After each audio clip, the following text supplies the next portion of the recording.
Good morning. I'm not awake yet. You can tell my hair is not cooperative. What is up with this? Horrible. Not this side, this side. Embarrassing. I just combed it and everything. I'm gonna cut this. Anyway, that's the best I can do right now.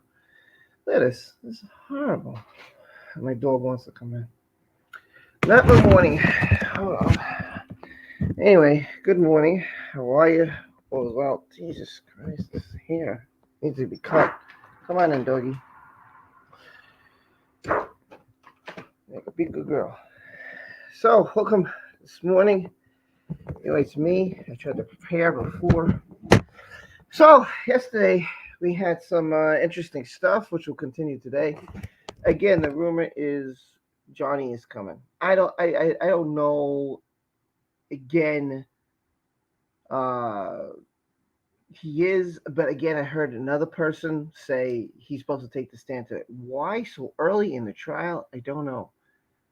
You don't want to play all your cards, you know. You rather have all your fireworks, not one at a time. I wouldn't want them. I don't know. Whatever. Anyway, yes, we have it. Let's review. We had Dr. Kipper yesterday, and with Dr. Kipper, this is really bothering me. I gotta take care of this today. Anyway, Dr. Kipper, he came on and he said he's Johnny's doctor. He still is Johnny's doctor. Johnny was seeking help from alcohol and drugs, and that was his main concern. That's his job, to try and weed him off these the drugs and the alcohol and stuff like that. Um, he said he wasn't concerned about Amber Heard and her being harmed. That didn't concern him. He always checked on JD's progress, and he didn't see any injuries. And he saw Amber Heard daily. He didn't see any injuries to her. He never saw any physical evidence to Amber Heard or Johnny being abused. He said he never saw Amber Heard injured, and she never reported that she was going through abuse. And had she reported that she was going through abuse, he himself would have reported it, which is what a doctor should do. That's what a doctor should do. They should report, hey, look, I've been abused. So yeah, that's what he should do. What else did he say?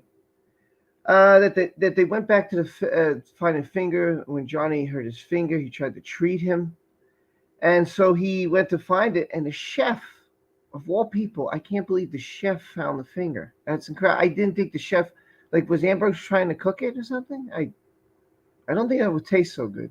The Amber Heard had no physical injuries when he saw it in Australia. It was very huge. I thought that was a huge fact, because she was claiming how he beat her up and all this stuff. And he's like, I never saw any injuries. But the thing that works against him right now is that he said he cut his own finger. Now, I don't know why you cut your own finger. You're in a Disney picture. I don't know how you cut your own finger. And I think that he's just got to prove that was Amber Heard. That was the vodka bottles. That's what he's got to prove. He should have it. Besides his own testimony, he should have a doctor who he saw in the ER testify, like he did in the UK. Remember, the UK is a separate entity than the United States. The judge has said this. Judge Penny said that the laws there are not applicable to the laws here. So yeah, that was Dr. Kipper. And then we went on to Debbie Lloyd, another snooze fest. And a lot of it was, I don't recall. I don't recall. I don't recall. I don't recall. I don't recall. It sounded like a broken record. My God. Anyway, I'm sure her testimony is going to be very forgettable. She said the first thing which jumped out, which I thought she was going to be interesting, was she said Johnny never threw anything at her. Okay, so let's be clear that she worked for Johnny Depp. She works for high-end clients. She made that known. She goes to them. She doesn't have them come to her. She works for Dr. Kipper. And when she was told by Dr. Kipper about Johnny, that she showed up. Johnny was claimed to her that he can't do anything right in his life, and everything he tried to do right, that Amber Heard would blow up instantaneously. And that bothered him. He didn't want that. He wanted peace, and I understand that. That's what he wanted. He didn't want anybody to jump down his throat.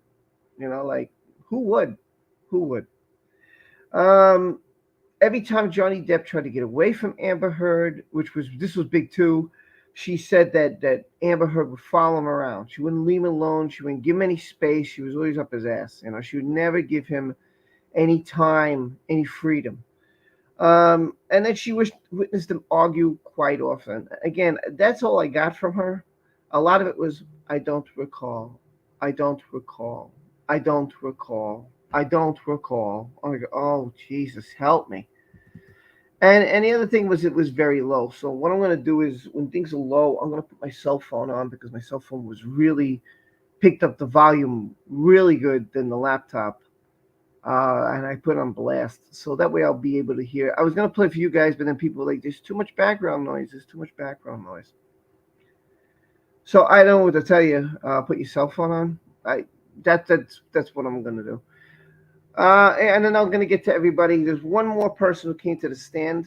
Again, it was a long day, but it wasn't as exciting as the other days were. Sean Bett was exciting. I think that was the most exciting person. Sean Bett was Johnny Depp's security. He still is. He used to work 14 years in the police service. And he's forced out due to injuries. I think he got to a car accident or something, which unfortunately knocked him out. But sometimes something bad happens, and later on in life something else happens. It opens the door. So one door closes and one door opens. This opened the door for him to work for Johnny Depp. I think he did private investigative work and something else like that. So he remember he said he met Whitney Heard, Rocky, Io Tillett Wright, and Josh Drone. He knew them. He knew about them while he was working for Johnny Depp. He did like Amber Heard. He didn't have a problem with her, just like Isaac Baruch had. He didn't have a problem with Amber Heard. He said that alcohol, just like Gina Durdes said, even though hers was stricken, he said that alcohol did not affect Johnny Depp and that he could hold it well. So he's not the first person to say that. And it didn't really make Johnny violent or anything, which, okay, we got that. So he's not the first one to say this. And, so Johnny, when he gets alcohol, just jokes around. He's not a mean drunk, okay? So he could hold his alcohol. He could do well, better than a lot of people. He said that Johnny Depp let her friends live rent-free. And another thing I didn't know, that he let them use his car. I didn't know that. That was news to me. It was the first time there's little tidbits here that I'd never heard before. So that was interesting. And Sean Bett felt like they used Johnny. Like everybody kissed his ass. And, oh, Johnny. And they kissed his ass because, you don't bite the hand that feeds you. And once the hand was starting not to feed them anymore and was taking stuff away, they treated him like garbage, which is using somebody. That's using somebody. And it's really horrible. Really, really not right. So he felt like they took advantage of Johnny Depp. They argued often, which seems to be the theme also. They argued often, didn't see any injuries. And the Amber Heard called Johnny Depp a fat ass, and he threw something plastic at him. He wasn't sure what it was. If it was a cup, it's no big deal. It wouldn't even get down the stairs. So, but I mean, if it was a plastic bottle, that'd be a different story. I've seen somebody have their front teeth knocked out with this full, with just this. In my brother's class, when my brother was younger, he said one of the kids threw this. They never intended. They didn't think it would hurt somebody. They just thought it would, But the kid turned around and hit the kid here because one of the kids ducked. So that kid was smart and ducked. The other kid didn't see it come turn around, boom, and hit them in the mouth, and it knocked the tooth out. I hope it was a baby tooth so they grew it back, because otherwise that would suck. And my brother lost his tooth because of something stupid. So, if it wasn't full of liquid, had it been full of liquid, that would have hurt. And that would have hurt a lot. So she called Johnny a fat ass. Whatever. And he also never saw any injuries to Amber Heard because he's a security guard at the time, not only for Johnny but for Amber. And had he seen it, he would have had to report it. That was the day. That was the day. That's Dr. Kipper, Debbie Lloyd, and Sean Bett. That's the major points I got. There were some things I didn't. There's some things I was bored with. There's some things we asked questions I don't recall. When it's low, it's not entertaining. So I said I'm just going to put on my phone. I knew I was going to sum that up real quick and real fast today, and that's it. That's So we're going to have time. It's only 9:34. We got 25 minutes before they start the case for day 5. Which again, I've had 2 people tell me that he's supposed to be here. That's my thoughts on this whole thing through 5 days. Is that I don't think Johnny's doing bad at all. I don't see much for Amber. What they're trying to pull on her side, if anybody asks me, is they're trying to pull the what is it? They're trying to pull that Johnny's a druggie, he's an alcoholic, and he's mentally unstable. This is Amber Heard's defense. People's like, what defense they're going to use? That's Amber Heard's defense. Johnny Depp's a drug addict, and he's just an unstable human being. That's not what these people said.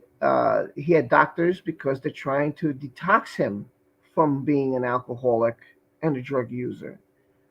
That's not a bad thing. If you're reaching out for help, and if anybody's out there listening, that is a good thing. You should always reach out for help. People who haven't have either passed on from their abusing themselves, abusing their own bodies.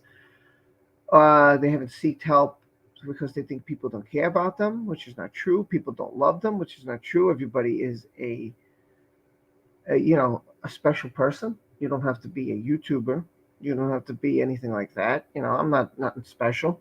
I have thousands of people watching me every day. I have 30 to the most I had here was 90. So I'm not nothing like other people get thousands. I don't get that. So whatever. I just don't care anymore. It's not, so you don't have to be that person. You just be you. And there are a lot of people whose lives you've touched because you said something that's affected their life.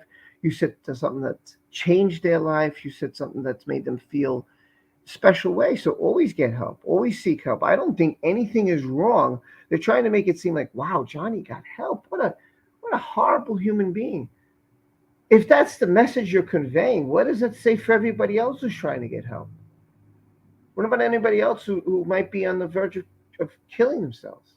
What about anybody else right now who's addicted to drugs? What about anybody else who's alcoholic? That means that these people shouldn't live. These people shouldn't get the help they seek. These people shouldn't get the love they need or the advice they need or anything to sway them off their addictions. I don't think that's a bad thing that you have an addiction and you're seeking guidance and help. I always seek help for things. I think you should too. You need help or advice or guidance in your life. You should absolutely seek help. And the message that Amber Heard's team is conveying is like, that's a horrible thing. That's a horrible message to convey to somebody. Oh my God, you were a drug user and alcoholic and you were getting help from doctors? Yeah. What is the problem with that? I'm trying to better my life. I'm trying to make my life better.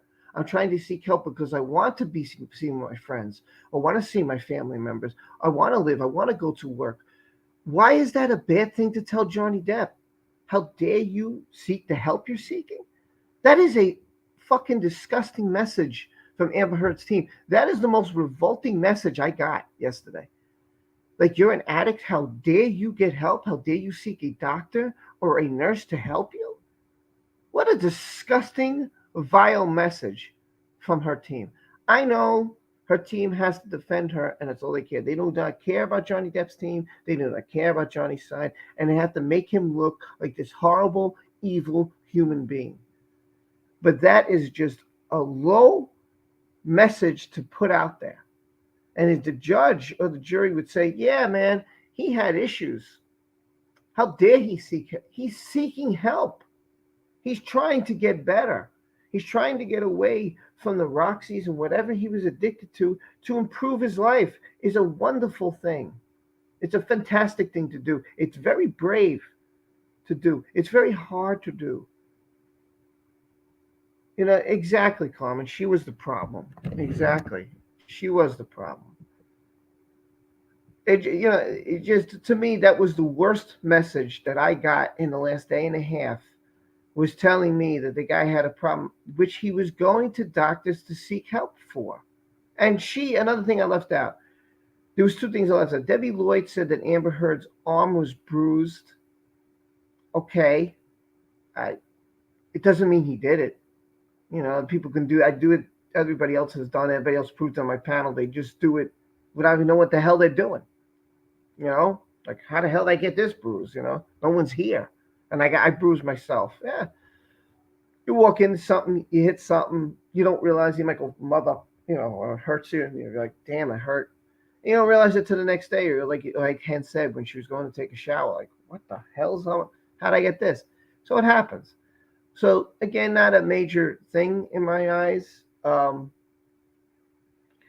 Yeah, so Sean Bett, they should finish with Sean Bett today. Again, I'm not trying to grab you guys here. They're saying Johnny Depp is going to take the stand. I don't know. And if you're missing it because you have to go to work or whatever, again, I'll put everything on Twitter. Yeah, so we got day 5 today. I'm going to open the panel up. You guys can talk about whatever you'd like. I didn't advertise anything on Twitter or on Discord because I figured by now you guys should know I'm doing the whole trial. Unless there's a day I cannot do it, and I'll let you know. Yes, if you want to come on, any of you can come on. You don't have to be a YouTuber. You can be. You don't have to be. It's up to you. You want to come in, hang out, talk about the case. You want to stop in for 10 minutes? Whatever you want to say. So you say it. I'll pin it to the top. Unfortunately, I have to use my phone because my left. I don't know. Shooting out's just weird. Everything's weird. I don't get things anymore. I don't get this YouTube stuff. I just don't. So let me put this to the top.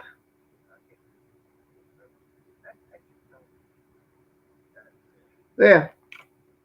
So anybody wants to join, you can. Wait a minute. What the hell? Okay, Tal. TGIF. TGIF there. I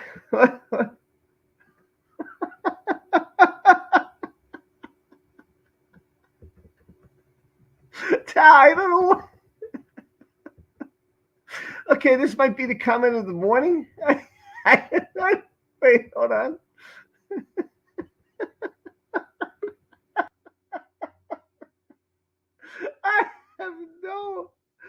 I don't know what's going on in my chat. I have no clue what the good morning, comment. I have no idea what's going on in the chat. 1 minute I turn away. That's the first sentence I see. You will join in a sex. Okay. I didn't write it. I don't know. By the way, this person here called Animation Alliance, they have a channel. And if you don't know about that, you can just type in their name and you see. Good morning. And you could hit the subscribe bell. And Carmen has joined me.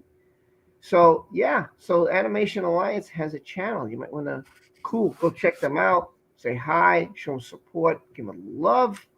I'm going to load the speaker because I don't need it on blast right now. Good morning, Carmen. Good morning, Animation Alliance. How are you? Morning, we're all good. Oh, gotta put it louder. Now it's too low. I couldn't hear them. I think they said they were good and they sounded tired. Yeah. Tired. We just woke up, that's why. Carmen has joined me.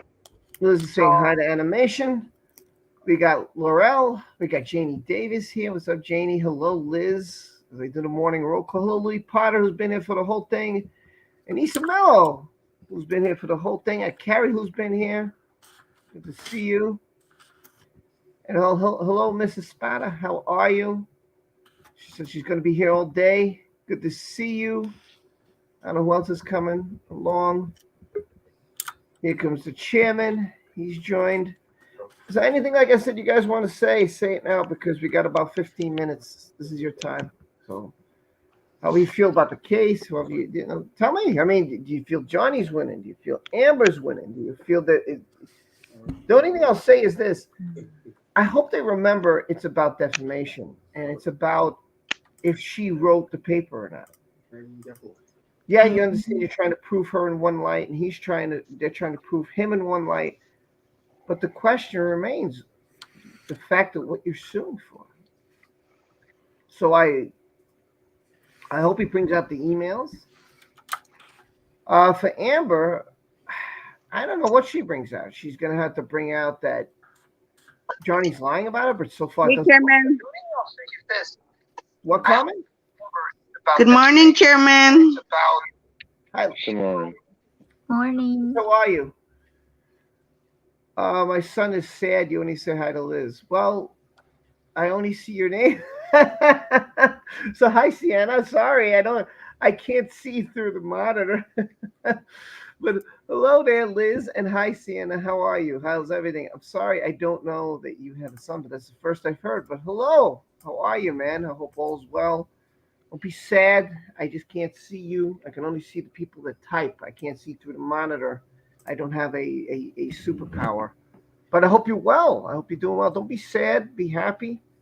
You know, listen, we have one life. We got to enjoy every single day of that. So go and have a good time today and play and have fun. You know, have fun. Have a good time. You know, don't just have a lot of fun. That's what you should do every day. Try to enjoy your life. You know, we only have one. So don't try to be sad and try to stay positive and have a good time. Have fun. Who else is here? All right, Liz is here. Mary Lynn is here. Hello, Mary Lynn. Hello, Piglet, Tina. What's up, Tina? How are you? Good to see you. Yeah, hello, Sue. How are you? I just saw Sue pop in. What's going on? What's going on, Sue? How are you? Okay, everybody's real quiet. Hello, Navy Mom from Florida. So news on TV just said Depp will testify this afternoon and all day tomorrow and part of Thursday. There you go. So see, the source was correct. He will testify this afternoon. Thank you for putting that in, Navy Mom from Florida. Thank you. I'm glad that now I got it confirmed. So Johnny Depp will testify this afternoon, all day tomorrow, and part of Thursday. There you go. Good to know. He's going to tear them apart. So now you see I'm not lying to you. I don't try to lie to you. Everybody's real quiet, so I'll just keep talking here. Hold on. Robs, I'm going to tell you something. Amber's lawyers don't give a crap about Amber 2. They're just in it from, well, listen, most lawyers, not all, but most are. I mean, I'm friends with lawyers who I don't pay anything. And I know a ton of them who give me their cards and say, here, you need me, call me. You ever need anything, call me. There are a lot of lawyers I know. And then I don't pay them jack. I don't give them We anything. didn't say you were lying, but we just wanted to know if it was such a thing. As what? That they're only out for money? Well, listen, I go to work because I make money, right? I don't go to my full-time job because it's fun. I'm in a courthouse. It's okay. I like the people who work with me. I mean, that's great, but overall, it's a courtroom. There's a lot of, sometimes a lot of sad stuff. Right now I work in a place with money, so it's not as horrible. It's mostly about people tripping and falling and insurance claims. Some stuff is sad, or some stuff you feel horrible for the person because they got injured. And you're like, damn, that really. But it's a court. I mean, it's all right. Some cases are good. Some cases are like, whatever, boring. Depends on the case. That's it. I just go to work and get benefits. I get, vacation days and getting a pension plan to my retirement. So I can move on to my second life and my second career, something I really want to do in my life. So this way I have a paycheck and I can now go for my dream. And even if I don't make the top thing ever, it's fine as long as I'm a part of that. That to me, that's what I want to do. So this has been great and a fantastic ride, and a great journey. I met a lot of awesome people and learned a lot of great things. But YouTube is not going to be You my end guys, all either. This is not going to be it. I don't have guess enough. who's probably having a ponytail? Oh God, her again? Oh, Apparently. I'm trying to find a picture, but apparently she's also having a ponytail today. figure skating? No, Issa, it's going to be my dream is to announce for a baseball team, a hockey team, basketball, football. I don't care, whatever it is, to be that if my office is to go to an arena. I don't care. Major league, major league would be the goal, but if I can't make it and I make the minor leagues, that's fine. I like minor leagues too. So that's my dream, to be broadcasting, since I talk so much, and this has made me feel comfortable. This is kind of like a stepping stone to get there, to get in sports and to be a part of that world. Whether it's just watching young athletes try to make it to the majors, or whether it's the majors themselves. I want to announce. I don't care if it's on the radio. I don't care what it is. It's just to know that, oh, look at my office. It's a baseball park. Look at my office. It's an arena to see a basketball game. And I'm in there announcing the game as it happens. That'd be real exciting. That would be like, because it wouldn't feel like work. It would feel like I'm going to see a sporting event of a team and be behind them. And that to me is exciting. And that's something I'd like to do.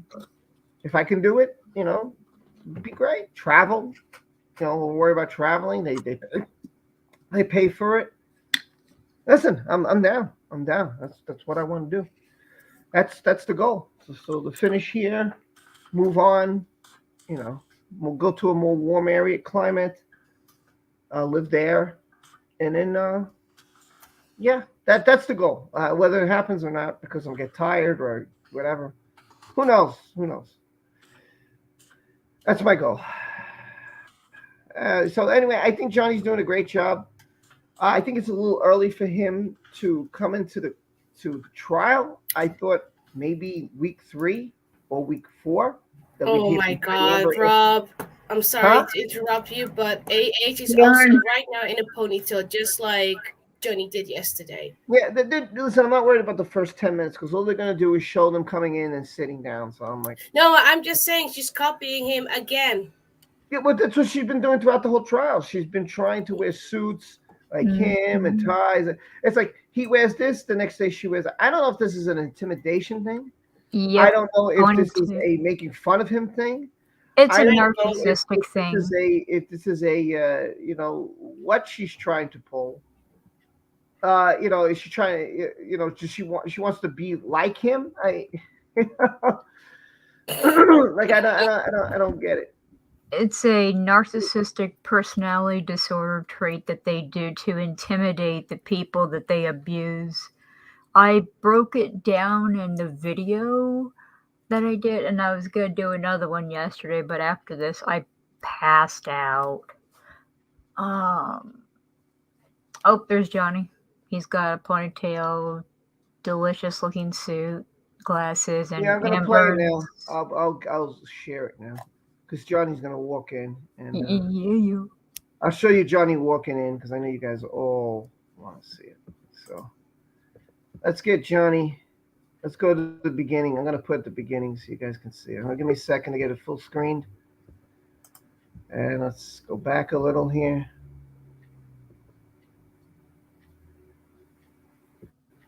I'm gonna go back a little so you can see Amber walk in. Ooh. Oh God. That's annoying. Okay. Damn it, Elon. You better stop fucking with audio. You see Amber ponytail. That's what you guys should be seeing anyway. Yep. And then comes Johnny. Oh, Johnny should walk in a minute. Okay, I'm gonna fast forward just a teeny bit. Just a teeny bit more. Teeny bit more. Teeny bit more. More. Yeah, well, hold on. Wait. Go back a little. There we go. Oh, go back a little bit more than that. Here it comes. Yellow tie, glasses, hair pushed back. There's Johnny. There's Ben. Everybody coming in. There's court officer. There's a court reporter. There's the judge. The clerk sits all the way on the right. That's where normally I would sit, is on the right side. Judge sits in there. The court officer sits there. Yeah, that could be the clerk. I can't tell though. If he sits there, that's our clerk. Don't know. Don't know who that was. Who knows?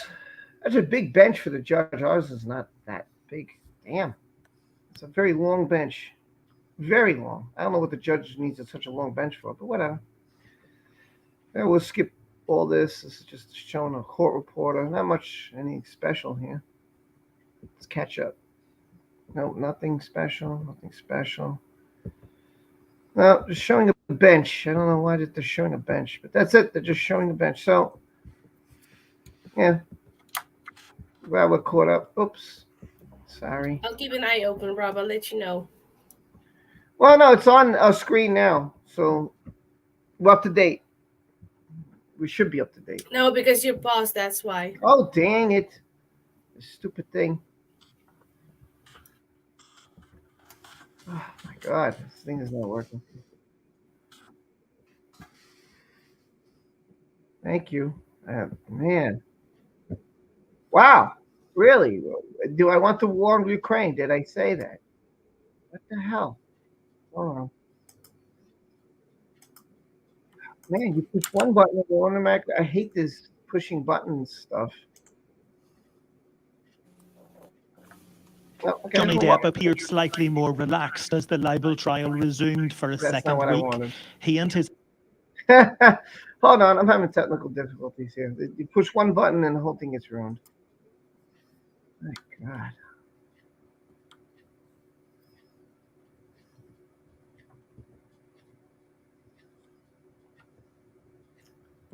Ah, only showing a bench anyway. So you saw Johnny enter, you saw Amber enter. All we see is a bench right now, so don't go crazy. Don't worry, you didn't miss anything. You didn't miss anything. It's just showing a bench. That's all. The judge's bench. There you go. Now up to date. That's it. Just the judge's bench. That's all they're showing.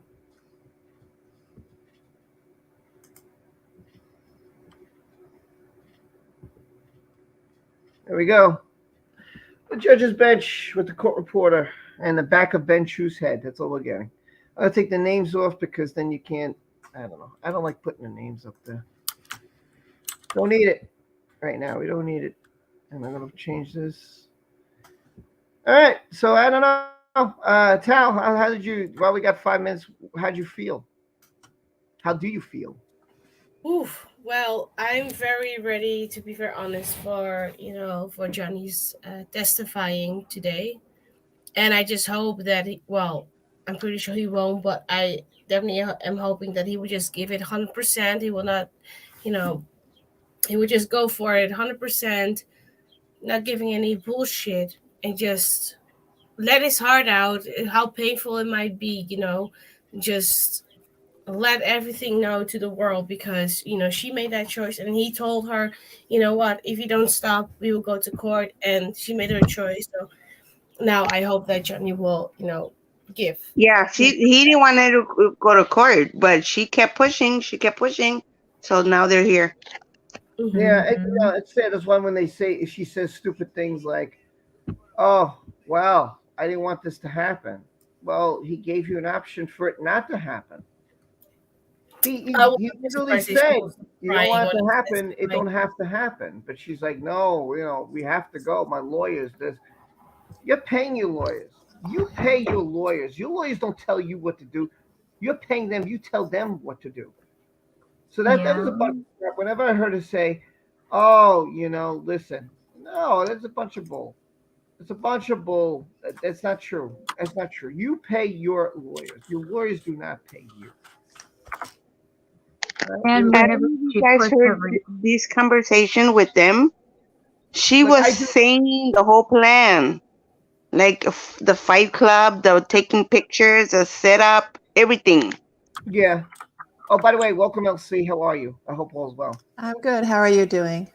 Good to see you as always. Thanks for Thanks. joining.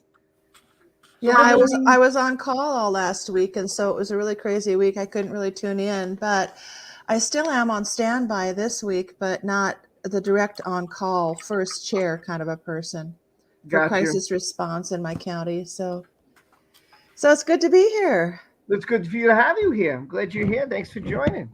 I always Thanks. appreciate everybody who comes here. It's good to see you.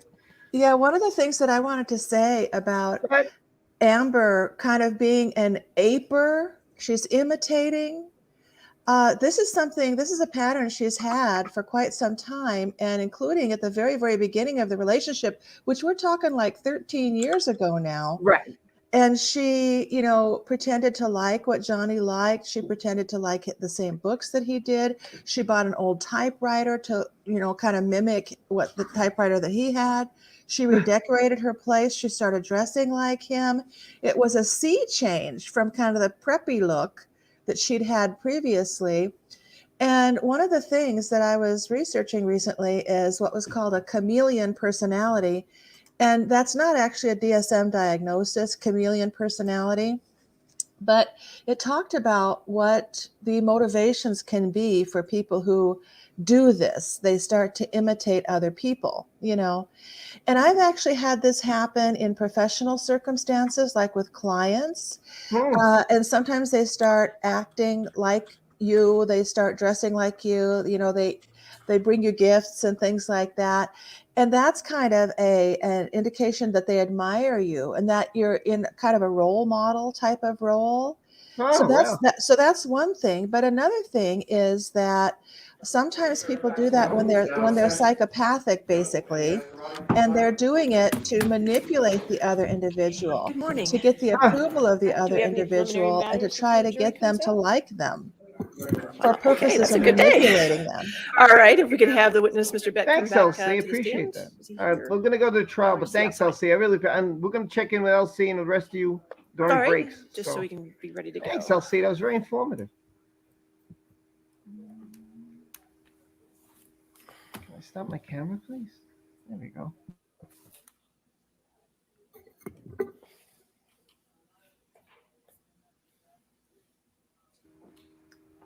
That's very interesting what Elsie said. Wow, I didn't know any of that. That's very interesting, and it fits her personality perfectly.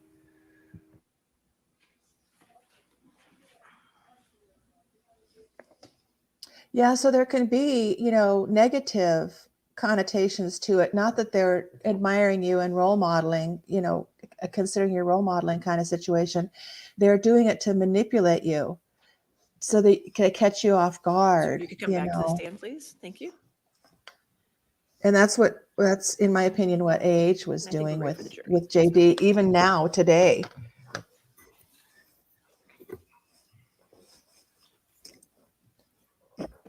This is for those who don't know, this is Sean Bett, Johnny Depp's security. He's still his security, and they're going to finish questioning him. Johnny should be on this afternoon, according to 3 sources now. But we'll see.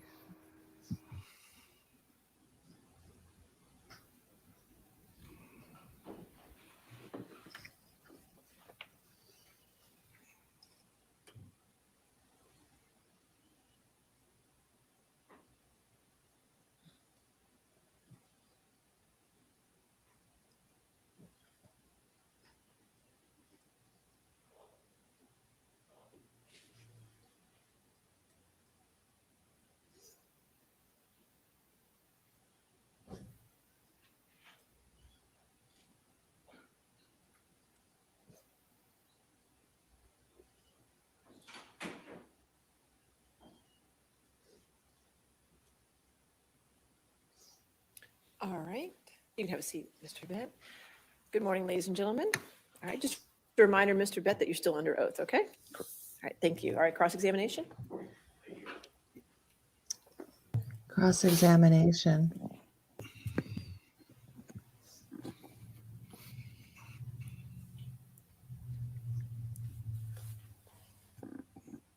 Good morning, Mr. Bett. Good morning. You're a full-time employee of Mr. Depp, correct? That's correct. You've been working with Mr. Depp for about 15 years. Give or take, correct. You make a salary for Mr. Depp, right? I do. And in your role, one of your top priorities is to make sure Mr. Depp is safe and that if he's out, he gets home safely, correct? That's correct. And Mr. Depp's safety is a priority over others that may be out with Mr. Depp, correct? His safety along with the safety of the people that are around him. But Mr. Depp's safety is the top priority, correct? Correct. That just goes without saying, right? In your role as the chief of security, right? Well, as I said, it's his safety, but those that are around him as well. Right. But But he it is, he is a priority. And your job as security is to remain discreetly in the background, right? Correct. You were not part of Mr. Depp's family, right? Correct. You're not with him 24/7, right? Correct. And you weren't with him 24/7 when he was in a relationship with Miss Heard, correct? Correct. And you obviously have no personal knowledge of what happens when you're not around, correct? That's correct. And you have no personal knowledge of what happens behind closed doors with Mr. Depp, correct? Correct. You weren't, when Mr. Depp was in a relationship with Miss Heard, you weren't traveling out of Los Angeles as part of Mr. Depp's security, correct? I did on one occasion. What occasion was that? We did a trip to Austin, Texas. But other than that, you didn't travel outside of LA as part of your security when he was with Miss Heard, correct? Correct. So you weren't in Australia in March of 2015, right? Correct. You weren't on a plane flight from Boston to Los Angeles in May of 2014, correct? Correct. You didn't go to the Bahamas with him, correct? Correct. You didn't go to Tokyo with him and Miss Heard, correct? Correct. You're around him almost every day when he's in Los Angeles, right? Almost. Picking up food for him, Yes. pick up medicine for him, Yes. help coordinate visitors to his house Correct. or his houses, pick up groceries for him, Yes. and you let him into places like his residences, right? Correct. He doesn't carry keys for him, right? Correct. You drive him places, I do. right? Almost every time he leaves his property, he's being driven rather than driving, correct? Almost everything. And you help with that, right? Yes. Your responsibility, one of them, is to help get him where he needs to go, right? Yes. You've woken him up in the mornings before? I have. And yesterday, I believe you testified that sometimes Mr. Depp would have just a glass of wine or two, right? Yes.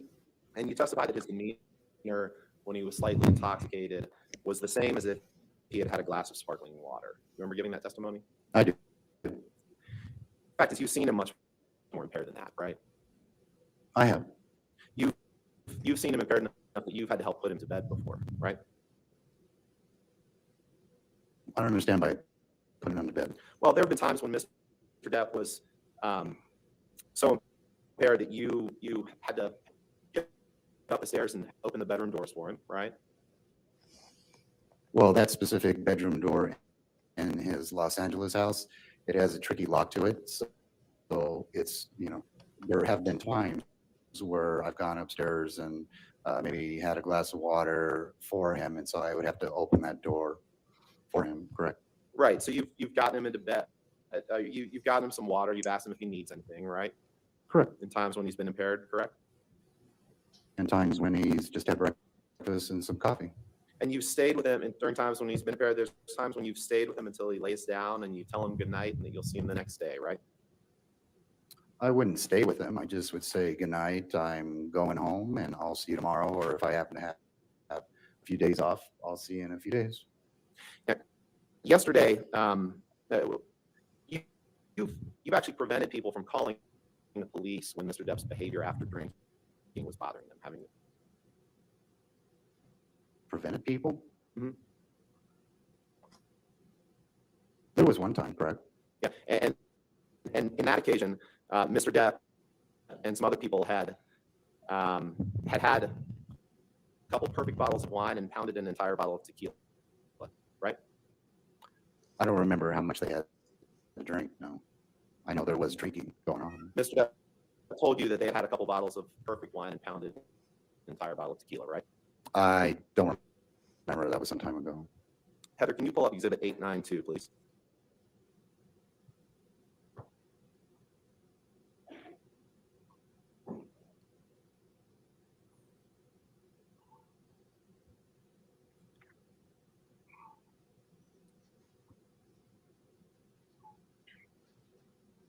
Mr. Bett, is this a text exchange that you had with Mr. Depp on September 1st, 2017, at 2:34 to 2:36 in the afternoon?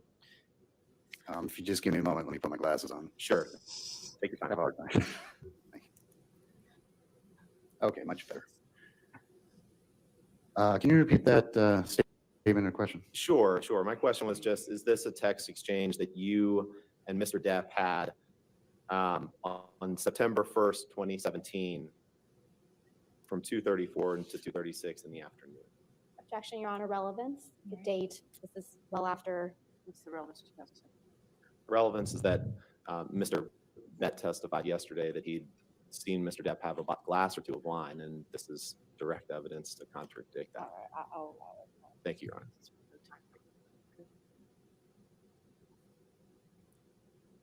Oh, I'm sorry. Yeah, according to the timestamp and date, that is a text message from Mr. Depp and I. And at 2:34 p.m., Mr. Depp texts you, steaks were excellent, pondering, though we'll likely have dinner here. Steaks were excellent, a couple of bottles of perfect wine. We then pounded an entire bottle of tequila, 3 exclamation points. Then the savagery commenced, 2 exclamation points. Good morning, 3 exclamation points. Did I read that right? You did. And there's an X and fascia after that. And then you told Mr. Depp that you said, I prevented them from calling Popo. Objection, Your Honor. Hearsay. Also improper impeachment. That's for the context of the text. When he testified that he had prevented him from calling. Thank you, Your Honor. So then, Mr. Bett, you texted Mr. Depp back 2 minutes later, and you said, I prevented them from calling Popo. Glad you had fun. You mean dinner in room or restaurant? You see that? I do. And you sent that text to Mr. Depp, correct? I did. And by Popo, you mean police, correct? That's correct. Okay. You told him that you were glad he had fun, right? Right. Your Honor, permission, move for admission of Exhibit 892, permission to publish. Objection is relevance. This is well past the relationship between Mr. Depp and Ms. Heard. If it was just used for impeachment, why would it be that? Well, it's Mr. Depp's statements about what he did when he pounded an entire bottle of tequila and the savagery that commenced go toward his use of alcohol. That's much greater than in 2017. Mhm. I'll sustain the objection. Thank you, Your Honor. You're aware that Mr. Depp has used drugs, right? I am. And you've helped facilitate Mr. Depp's drug use on occasion, correct? I haven't.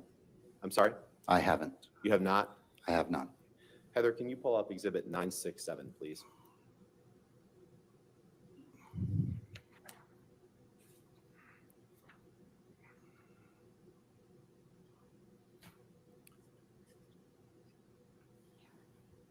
Mr. Bett, feel free to take the time that you need to review this document, familiarize yourself with it. But my first question for you is just, is this a text exchange that you had with Mr. Depp on June 12th, 2019? June 12th. According to these transcripts, yeah, it has my name and his name on there. Right. And if it starts at the bottom and goes up, correct? No, I'm sorry. I wasn't paying attention to the timestamps. Hey, that's okay. My It's apologies. hard to orient yourself with these sometimes. Okay, at the bottom, yeah, I do see 6/12/19 at 1:50 p.m. And then the more recent texts are as you go up the page, right? Correct. So in the bottom text, you're telling Mr. Depp that some people are at his house visiting, and you say they'll be at the pool in 10, Objection, Your right? Honor. Hearsay. Also relevance. This is 2019. What's the relevance? He just testified that he hadn't helped facilitate Mr. Depp's drug use, so this is for impeachment, and this is, you got to read the text in context to see how it impeaches him. All right, we could come. Sure. We could approach, please.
I've been kind of upset with the progress of the trial simply because I don't believe that this female attorney of JD's is a very good trial attorney.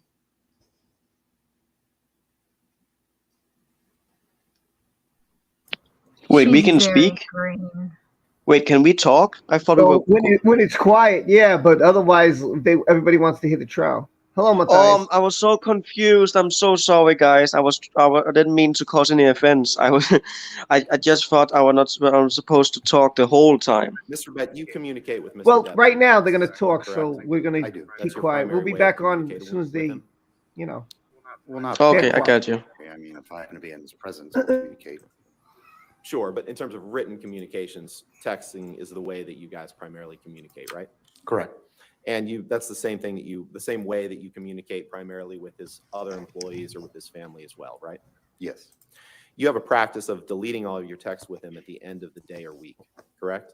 That's correct. So there wouldn't be text from his time when he was in a relationship with Amber Heard that you have possession of, correct? That's correct. You've never seen Amber do something that you would call physically violent or an assault of Mr. Depp, correct?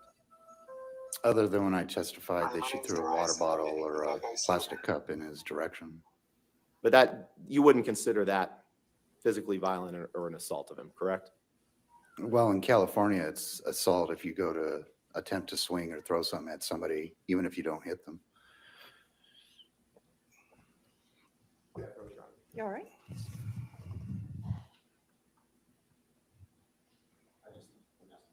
Okay, just standing. Okay. I'm sorry. That's all right.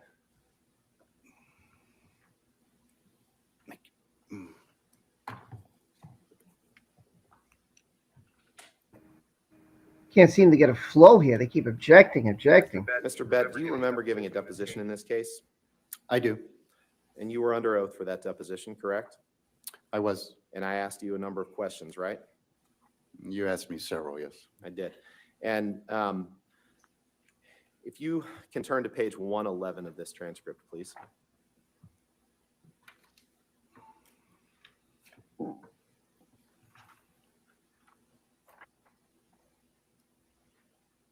It's on page 28 of the I document. know. I'm sorry.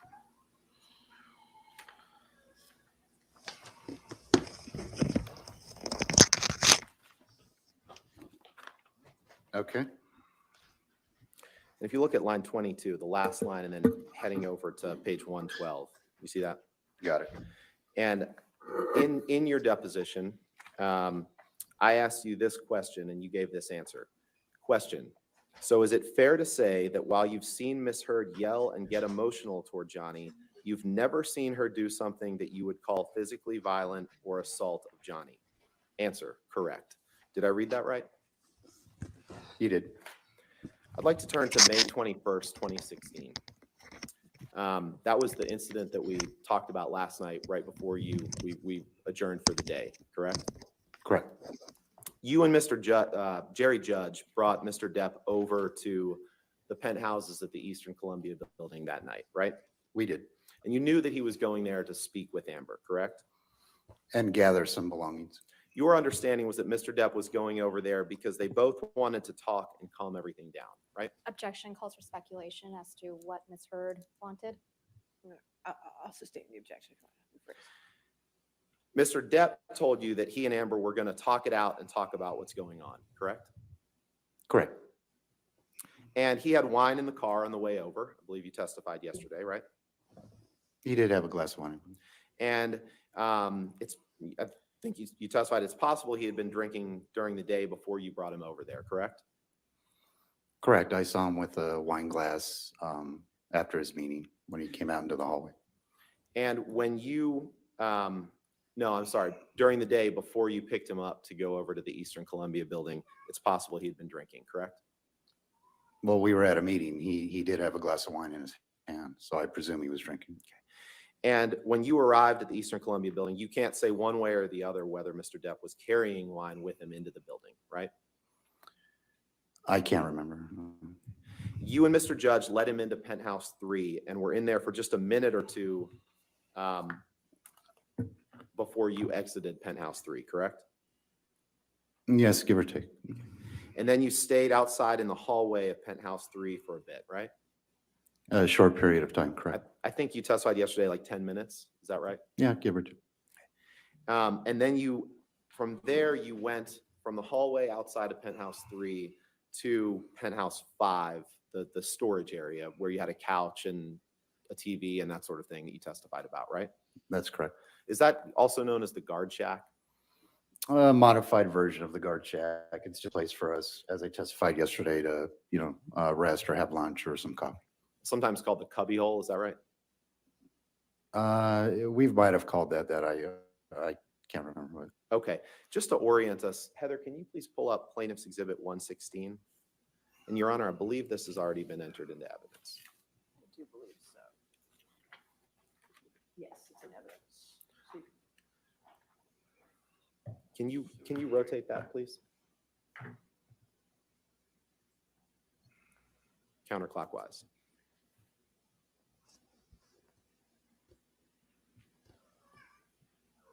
Okay,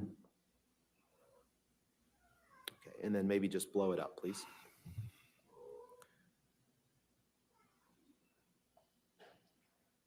And Your Honor, permission to publish if it's not already. Published. Thank you. Oh, thank you. So, Mr. Bett, if you, just to orient us, am I correct in saying that could you put your finger just on the guard shack area of penthouse 5, please? Sure. It's just the diagram, the schematics is kind of off because the way Broadway is set up, it doesn't coincide with the way the buildings were. But I can make an attempt to show you where the. Yeah, I think the screen will make a mark if you show on it. Okay.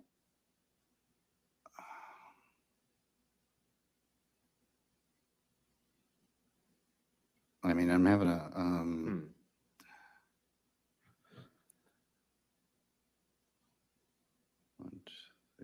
Well, I'm not seeing any marks. Okay, good. So this is, I'd say, right in this area right here. Okay. Is it showing up? Yes. Because there would be elevators to the right. It is. Okay. Yep, Okay. that's showing up. Okay. So that's down the hall from outside of penthouse 3, right? Correct. And you stayed in that guard shack for, I believe you said 5 to 10 minutes. Is that right? Yes. So if you spent about 10 minutes outside penthouse 3 and then 5 to 10 minutes inside the guard shack, you say you were at the building for what, a total of 30 minutes or so? It could have been a little bit longer. It could have been 40. It could have been closer to an hour. It was quite some time ago. But you're fairly confident it was 40 minutes to an hour? Around that time frame, correct. And you said that you arrived at the building sometime between 7:15 and 7:45. Is that what you said yesterday? Yeah. What's your best guess? It would be an estimate guess, maybe more towards 8-ish. But again, it could have been 7:30. Okay. More towards 8-ish. All right. And so you stayed in the guard shack for 5 to 10 minutes, and then you left the guard shack and headed back up the hall toward the door of penthouse 3, right? Yes. And at some point you heard Amber shouting and you let yourself into penthouse 3, right? That's correct. The closest you got to Amber when you went into penthouse 3 was 15 to 20 feet, right? Around that, correct. And you were in penthouse 3 for just about 30 seconds to a minute before you left again with Mr. Depp, right? Around that time frame. You don't remember what Miss Heard was wearing, do you? I don't. And you can't remember if she was crying when you saw her, right? I didn't see her crying. You can't remember if she was crying, right? I just said I didn't see her crying. She could have been crying, right? Objection calls for speculation and asked and answered. It's a different question. Well, I'll sustain that objection. The next question. And you can't remember if she had any makeup on or not, right? If she did, she had very little. You just can't remember if she did, right? I mean, yeah, I mean, it's possible, but it was a long time ago.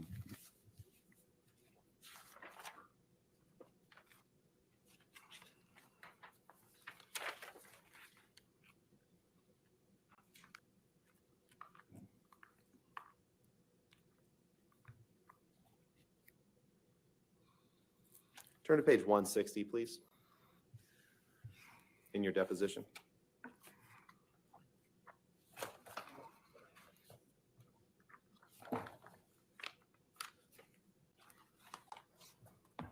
Okay, that'd be page 40 as well. Page 40, yes. Okay. Yes, sir.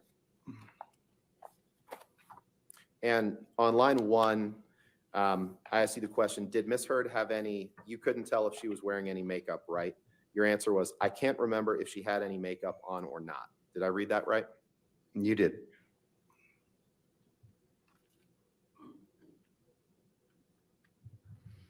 And you don't know what, you have no personal knowledge of what transpired in Penthouse 3 while you were outside of it that evening, correct? I don't. And you have no personal knowledge of whether Amber had a phone thrown in her face by Johnny Depp that evening, correct? I don't. Because you weren't there, right? That's correct. So you left Penthouse 3, and then you went into Penthouse 5 at Mr. Depp's insistence that he get into Penthouse 5, right? That's correct. And he was agitated at this time, right? I'm sorry. You said I went into Penthouse 3 or Penthouse 5 at this time? I'm sorry. You left Penthouse 3 after 30 to 60 seconds with Mr. Depp and Mr. Judge, and you went to Penthouse 5, right? Correct. And that's because Mr. Depp was demanding to get into Penthouse 5, right? Yes. And Mr. Depp was agitated at this time, right?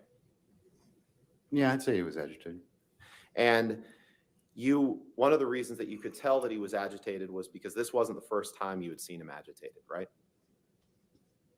Well, no. Mr. Depp told you to let him into Penthouse 5, and you did that, right? Yes. And when he left Penthouse 3 to go to Penthouse 5, you can't remember if he had wine in his hand or not, correct? I can't. I'm sorry? I can't. Cannot? Cannot. And when he walked into Penthouse 5, inside were Rocky Pennington, her fiance, Josh Drew, and another woman and a dog, right? That's correct. And Mr. Depp told them to get out of his penthouse, right? Yes. And they exited, right? They did. And you can't remember one way or the other whether Mr. Depp knocked anything off the table in any of the penthouses, right? It's possible he did, but I can't remember.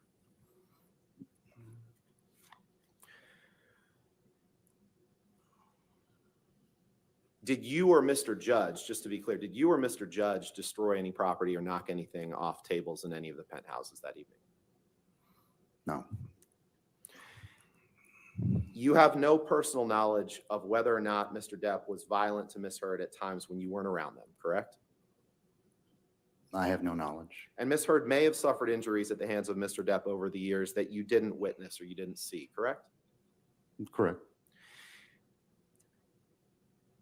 I'd like to end by just taking a look at the videos of you entering and exiting the building, I believe. Heather, could you pull up Exhibit 672? And Your Honor, I believe that these were part of Mr. Patterson's deposition and that they've been admitted. I do have 672 admitted, correct? Yes, that's correct, Your Honor. Thank Okay. you. And the next one will be 666, just to Okay. confirm. All right, we have that as well. Thank you, Your Honor. Heather, could you play this starting at 1? Well, actually, before we start, do you see this on your screen, Mr. Bett? I do. And you see the timestamp that at the bottom, that shows what time the camera, the video was taken, correct? I see the timestamp and the date. Okay, let's go ahead and play this, Heather.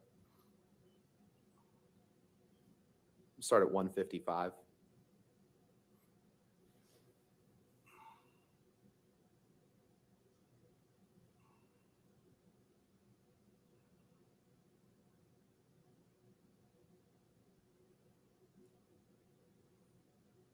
And that's you in that black and white shirt, right? Oh, that's me. That's Mr. Depp in the hat. Correct. And that's Mr. Judge to his left. Correct. And this video is when you're entering the Eastern Columbia building to take him to Penthouse 3, correct? Correct. So it's actually a good bit earlier than you testified to, right? It's at 7:02, I'm converting military time to, Well, that's what the timestamp says. I mean, I don't know how it was calibrated and so forth, but according to the screen, it does say 1902 hours, which is 7:02. 7:02 p.m., right? Correct. On May 21st, 2016. Yeah. Right. Okay. Heather, you can take that down, please. Please pull up Exhibit 666.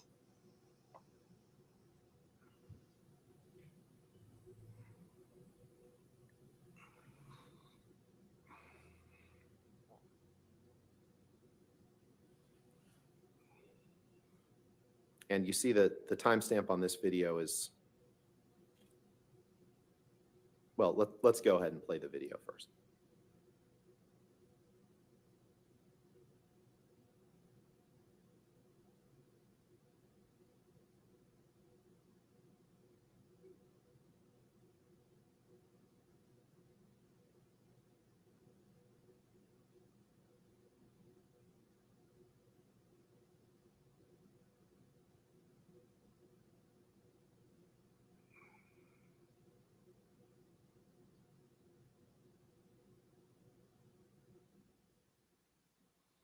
And that's you on the right again, right? It is. And that's Mr. Judge in the middle, right? Yes. And that's Mr. Depp on the left, Yes. correct? Yes.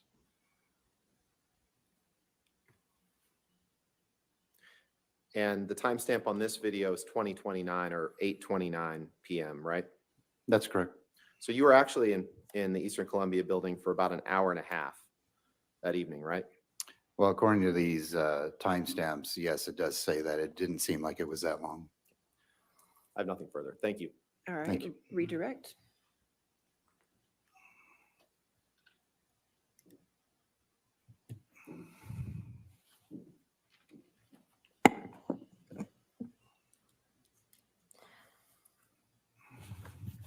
Mr. Bett, you previously testified that when you left Penthouse 3 and went into Penthouse 5, who was inside that penthouse when you entered with Mr. Depp? Josh Drew, an unknown female, and a little dog. Was Ms. Pennington inside Penthouse 3 when you entered with Mr. Depp? I'm sorry, you said Penthouse 5, didn't you? Am I getting my numbers? You're right. My apologies. Let I'm me start sorry. over. It's confusing. When you left Penthouse 3 and Mhm. went into Penthouse 5, who was inside? Let's try this again. Okay. Josh Drew, an unknown female, and cute little dog. Where was Miss Pennington? Was she inside Penthouse 3 when you entered? Or Penthouse 5 when you entered? She was not in Penthouse 5, no. Where was the last place you saw Miss Pennington on May 21st? She was standing next to Miss Heard in Penthouse number 3.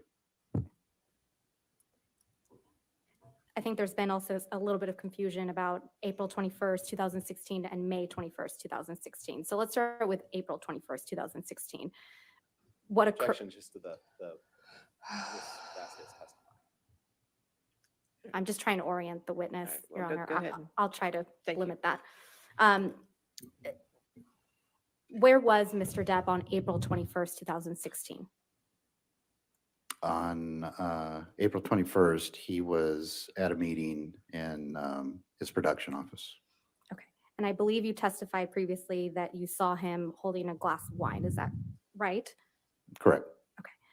Did he appear intoxicated to you after that meeting? He didn't. I'm sorry, I didn't catch that. He did not. He did not. Okay. Now, on May 21st, 2016, was Mr. Depp drinking wine that day? He did have wine with him. Yes, correct. And at what point did you observe Mr. Depp with wine on May 21st, 2016? He probably had it in the car with him when we were driving down. And he could have finished it prior to us walking to Penthouse 3. And did Mr. Depp, based on your observations, Mr. Bett, appear intoxicated to you on May 21st, 2016, before he arrived to the Eastern Columbia building? He didn't. He did not. He did not.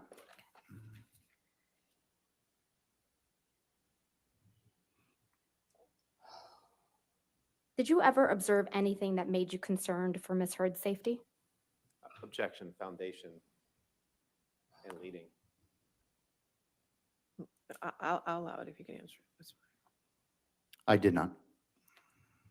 What, if anything, did you observe that made you concerned for Mr. Depp's safety? From the injuries I saw on his face when on a few occasions I took photos of him. Nothing further. Thank All you, right. Your Honor. Is this witness subject to recall? No, Your Honor. All right, not subject to recall, No, correct? Okay, all right, so you're free to go, or you can have a seat in the courtroom. It's up to you, all right? Thank you so much. Thank you. You have a good day, sir. All right, your next witness, Thank you, Your Honor. Plaintiff calls Keenan Wyatt.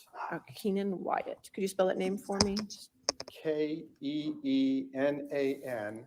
last name Wyatt, Wyatt. All right, thank you so much, Thank sir. you, Your Honor. Mr. Wyatt.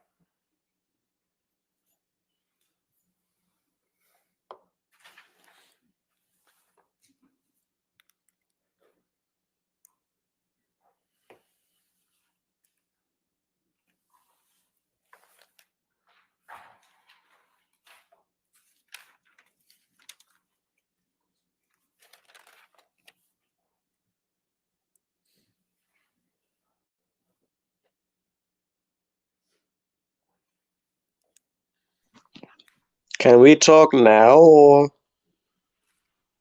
Oh yeah, if you want to. I mean, until No, they I was come back. confused of when we were supposed to talk or whatever. Only when there's a break like this. When there's a little bit of a break till they get the next witness. Yeah, we could talk in between. I mean. Okay. Yeah, it's the so if you don't know what's going on, Matthias, I cover Johnny Depp, Amber Heard. This is the trial. This is the big day. We've been waiting for like a year and a half. So, okay.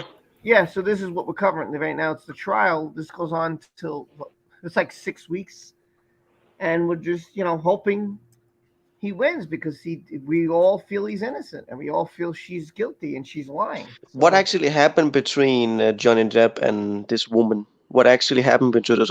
Were they like fighting or something? Well, they got married and they were in big time love, and she turned on him. Big time. Yeah, and she was very abusive to him, and she lied to his she tried to control him. She punched him. She cut off his finger. Not that she took a Wait, knife. what? And did Sorry? it, but she threw a vodka bottle, which is like very heavy, and she threw a vodka bottle, and it went through the bone of his finger, and it chopped off half his finger. Holy shit! I haven't heard about this. I haven't been. Yeah, and Yeah, then while he's bleeding, she took a cigarette and she shoved it into his face. Oh my god! Dude, this she's is like really horrifying. bad. Yeah, she does drugs. She does alcohol. She lied. She went public and said he abused her. When we heard a recording that she admits she hit him. She admitted it. Mm-hmm. But she's lying on the court. So now they're suing each other. So that's what's happening.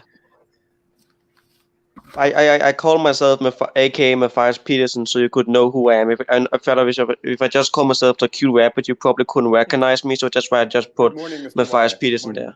Would you please state your Thanks full for name being the here, man. record? Keenan Wyatt, Yeah, it's good. What No is worries. he? Thousand Oaks, California.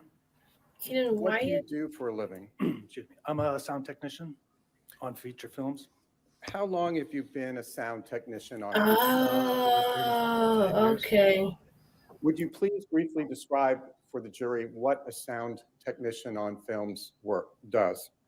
Well, technically just do the dialogue recording while on the set, so it's as clean as possible. Do you know Johnny Depp? Yes, I do. Who doesn't know Johnny Depp? I've known Johnny for over 25 years, and we're good friends. Have you ever worked with Mr. Depp? Yes, I have. For how many of Mr. Depp's films have you worked with him as the sound technician? Dozens of films. Would you please just name a few of them for the jury if you can remember? I've done the 5 Pirates of the Caribbean movies, Alice in Wonderland, Rum Diary, Charlie and the Chocolate Factory, Ninth Gate, Lone Ranger, number of films. What part did Mr. Depp play in the 5 Pirates of the Caribbean movies? Captain Jack Sparrow. Are you, Mr. Wyatt, are you currently employed by Mr. Depp? No. Have you ever been employed by Mr. Depp? No. Have you ever been paid by Mr. Depp? No. Have you ever worked for any of Mr. Depp's companies? Yes, I worked for Infinitum Nile. When was the last time you worked for Infinitum Nile?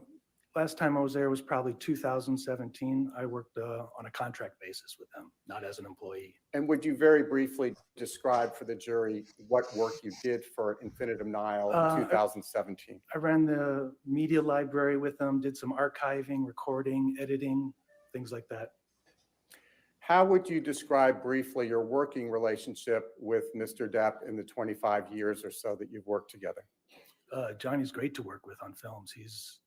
He always comes very prepared and knows what he wants to do and makes it for a fun day when we're shooting. With what directors have you and Mr. Depp worked together? Oh, many directors. But we've done several films, multiple films with multiple directors, like Tim Burton, Gore Verbinski, Rob Marshall. We've done multiple films with them. Why did you and Mr. Depp work with those directors more than once? Johnny makes it easy to work with. Foundation. Your Honor, he's laid the foundation. He's worked with Mr. Depp for 25 years on more than 10 feature films. And relevance. No, I'll allow it. Okay. Thank you, Your Honor. Why did you and Mr. Depp work with those directors more than once? Well, the directors like working for him. He comes Objection, with. hearsay, move to strike. Your Honor, you just allowed the question. I'll allow it. Go ahead. Johnny makes it easy to work with. He comes prepared. He knows what he wants to do with the characters, and he collaborates very well with the directors. Is Pirates 5 one of the feature films on which you worked together with Mr. Depp? Yes. Was Mr. Depp ever late to the set on Pirates 5? Yes.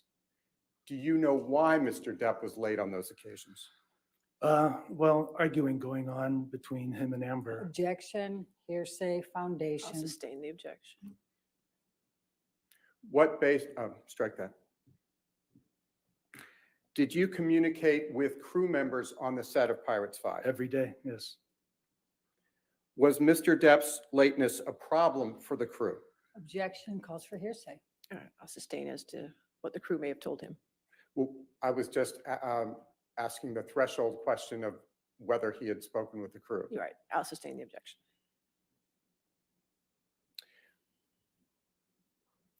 Putting aside occasional lateness on the set of Pirates 5, was production of Pirates 5 ever suspended for any period of time? Objection calls for hearsay, foundation.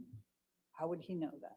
No, if you can ask how he knew it, if you want to lay the foundation. That's right. How did you know whether production of Pirates 5 was ever suspended? I was on the film. I was working on the film, so. Okay. So I know it was suspended probably for 2 or 3 weeks. And why was it suspended for 2 or 3 weeks? Johnny had to go back to Los Angeles because his finger had been cut off. Tip of his finger had been cut off.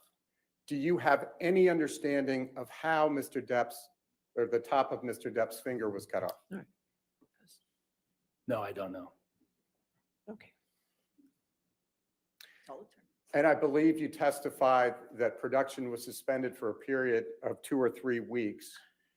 Did there come a time when Mr. Depp returned from Los Angeles to Australia for completion of the shooting of Pirates 5? Yes, he did. Who is Sean Bailey? He's an executive at Disney. After Mr. Depp returned to the set of Pirates 5 in Australia, what, if any, interactions did you observe between Mr. Depp and Mr. Bailey? Sean had come to set one day and sat and talked with Johnny for a while, and they talked about collaborating and doing some stuff in the future. Was it a friendly conversation? Absolutely, yes.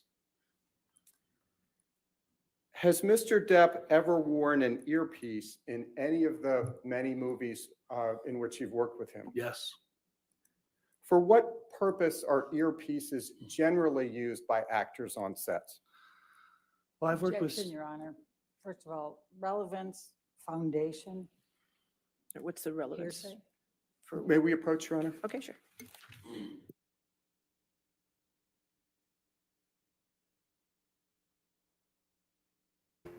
So what they're trying to do, this is a guy who obviously was working with Disney. They're trying to set the precedence of Johnny's behaviors on the set, that he wasn't abusive, he wasn't drunk, like Amber Heard has claimed. So they're trying to say, look, this is the kind of guy he was. He wasn't drunk, he wasn't mean, he wasn't. That's what they're trying to do here. That's what Johnny's team's trying to establish. Well, Amber's team trying to say is going to say, oh, he was late and he was drunk and he treat people. They're going to say the total opposite. But this should be interesting because this is his behavior on a set of Pirates of the Caribbean. So that's why they brought in this sound tech guy.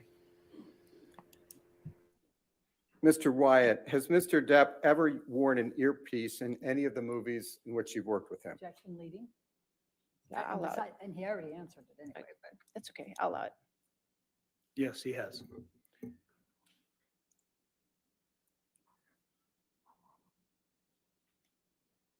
When was the first time you used an earpiece with Mr. Depp? First time we used it was on a movie he was directing called The Brave. We were doing a scene with Marlon Brando, who wears an earpiece for receiving his dialogue. Objection. I'll allow it. That's fine. Go ahead. Marlon uses an earpiece for his dialogue, and it was a long shooting day, and we let Johnny, as the director, let Marlon go after we shot Marlon's section of the film, and then for Johnny's character to act against something other than just a blank nothing, we put Marlon's performance in an earpiece into Johnny so he could act up against Marlon's performance. Did Mr. Depp ever use an earpiece for some other purpose other than listening to Mr. Brando's dialogue? After that, we started using an earpiece all the time where Johnny would listen to music while acting. We would play all different kinds of music depending on the character he was playing. He and I would talk about it beforehand, and sometimes it'd be classical, sometimes it'd be rock, sometimes it would be blues. It depended on the character. To what extent, if any, did you and Mr. Depp use that process in other movies on which you worked together? We used that on every movie. Mr. Wyatt, on those occasions, in addition to feeding Mr. Depp music, did you ever read lines to him? Yes. Why did you read lines to Mr. Depp? Johnny typically likes to go into makeup in the morning and write his own dialogue and rewrite his dialogue. So sometimes there's not enough time to always to remember the lines and learn them. So I would remind him in his ear sometimes while music was playing at the same time. And Mr. Wyatt, in your long experience working with Mr. Depp on films, how would you describe his level of preparedness on the set? He's absolutely prepared. He knows what he wants the character to be. He collaborates with the director on what his ideas are, but he always comes very prepared. And Mr. Wyatt, during your long relationship with Mr. Depp, what, if any, opportunity have you had to observe his sense of humor? Quite often. How would you describe to the jury Mr. Depp's sense of humor? He likes like a British humor. He's sometimes a little dark, maybe. He likes plays on words, that sort of thing. Monty Python? Monty Python. There's a show in England called The Fast Show, which he used to love watching. Mr. Wyatt, what, if any, relationship do you have with Mr. Depp outside of your working relationship? We're close. I used to, after a film, sometimes he'd call and I would go on vacation with he and his family.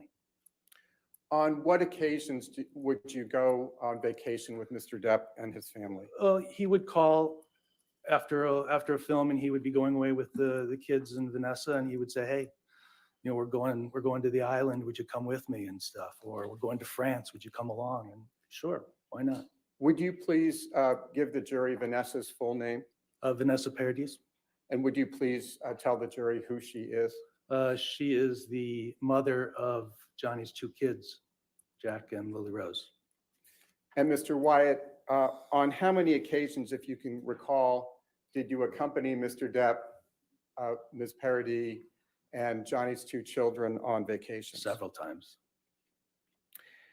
On those several occasions where you accompanied them on vacation, did you ever observe Mr. Depp and Vanessa interact with each other? Sure. Yes. Would you please tell the jury what you observed? They were a loving couple and everything was fine. Yeah, it was a family. Did you ever hear or see Mr. Depp yell or raise his voice at Vanessa Paradis, the mother of his children? Not that I recall. Did you ever, on any occasion, see Mr. Depp physically abuse Vanessa? Never. And I believe you testified, Mr. Wyatt, that Mr. Depp's and Ms. Paradis' children, Lily Rose and Jack, were there on those vacations. Is that correct? Yes. Did you have occasion to observe Mr. Depp's interactions with his children? Sure, yes. Would you please describe for the jury very briefly Mr. Depp's interactions with his children, Jack and Lily Rose? He was a very loving father. He used to do stuff with the kids all the time, going swimming at the island and teaching them scuba diving and, just drawing, a lot of drawing, doing artwork. Did he ever yell or raise his voice at his children? Not that I recall. Nothing that stands out, no. Mr. Wyatt, on what, if any, occasions have you seen Mr. Depp drink alcohol? Oh, we'd drink alcohol quite often. And on those occasions in which you had alcohol with Mr. Depp, how, if at all, did his behavior change? I don't remember it changing at all. I don't remember him changing. It didn't make him angry? No. Sleepy. Have you ever seen Mr. Depp use drugs? I've seen him take pills. Don't know what they were. I wouldn't know what they were, but that's all. Based on your observations, when you have seen him taking pills, how, if at all, did the taking of pills affect his behavior? I didn't see any change in Johnny. I don't recall anything changing. Mr. Wyatt, do you know the defendant in this case, Ms. Amber Heard? Yes. When did you first meet Ms. Heard? On the set of Rum Diary. On how many occasions, if at all, did you see Ms. Heard after that?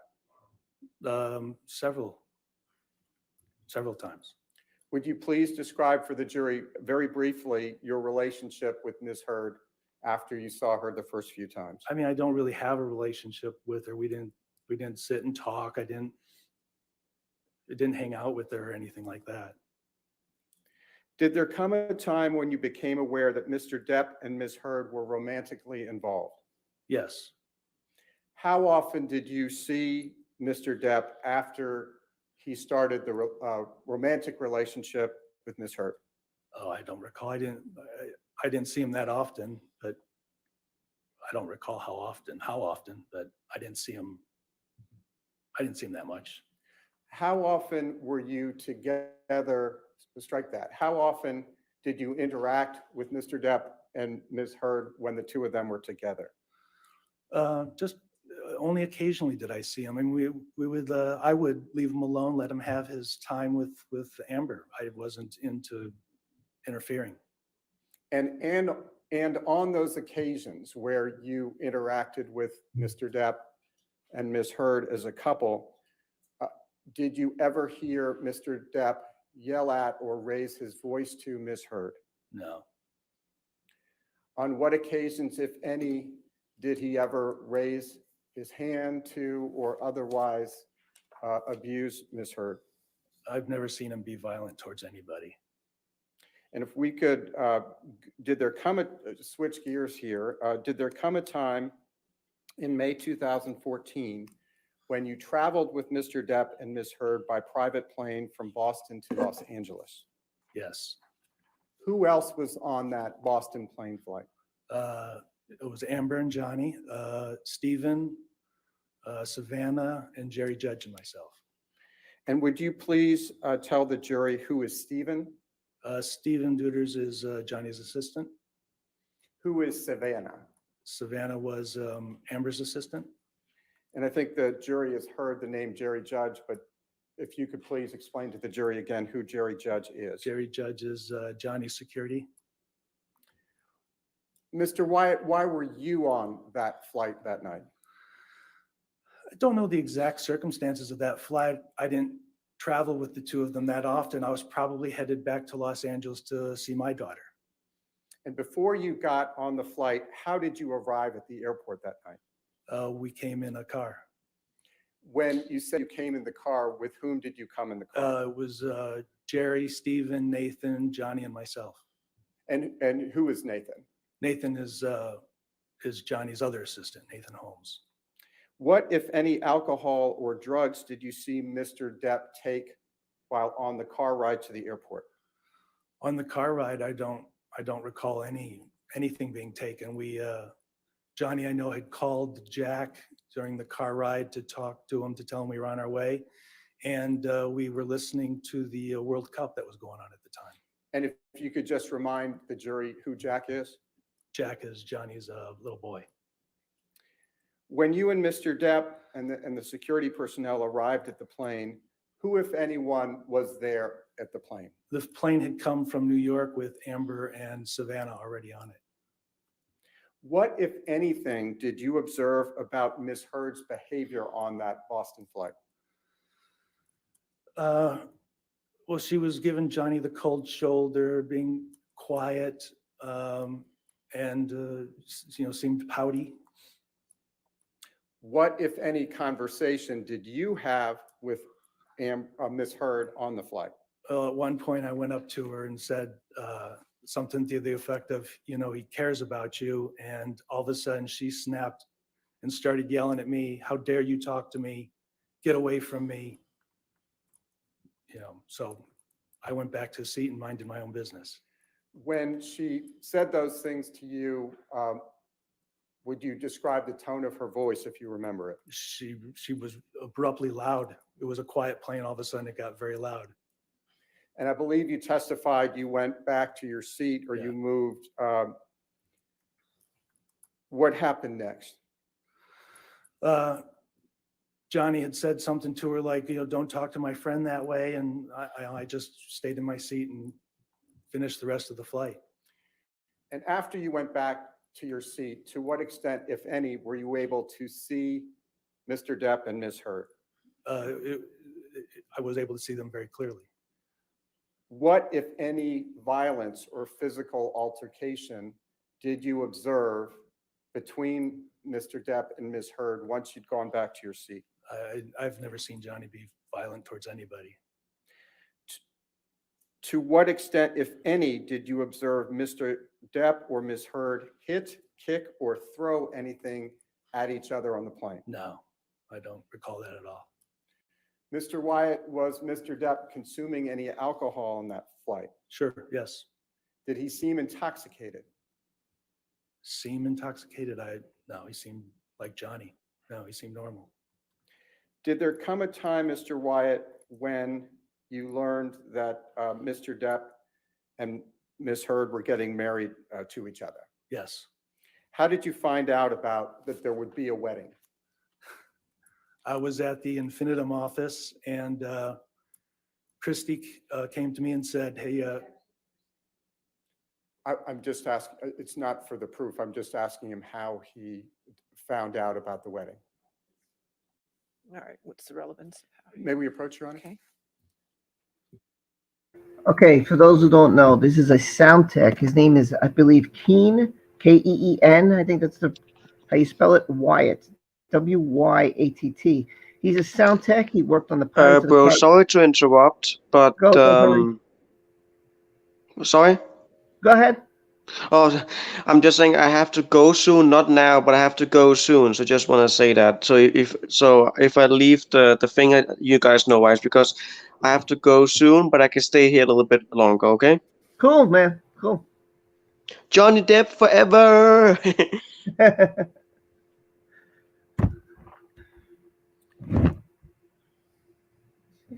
It's got a good mic. Mr. Wyatt, did you end up attending the wedding? yes, I did." Where was that? Where did the wedding take place? There's two weddings. One at one at Betty Sue's house, Johnny's mom's house, and then another one on the island. The one on the island I did not attend. What, if anything, did you observe at the Los Angeles ceremony that you attended at Betty Sue, Mr. Depp's mother's house? It was all very quick. I mean, we all found out about it at the last moment. There was a bit of confusion. Johnny had a friend from out of town, and she wasn't sure what was going on. Little Jack didn't understand what was going on. I'll sustain other people. Go ahead.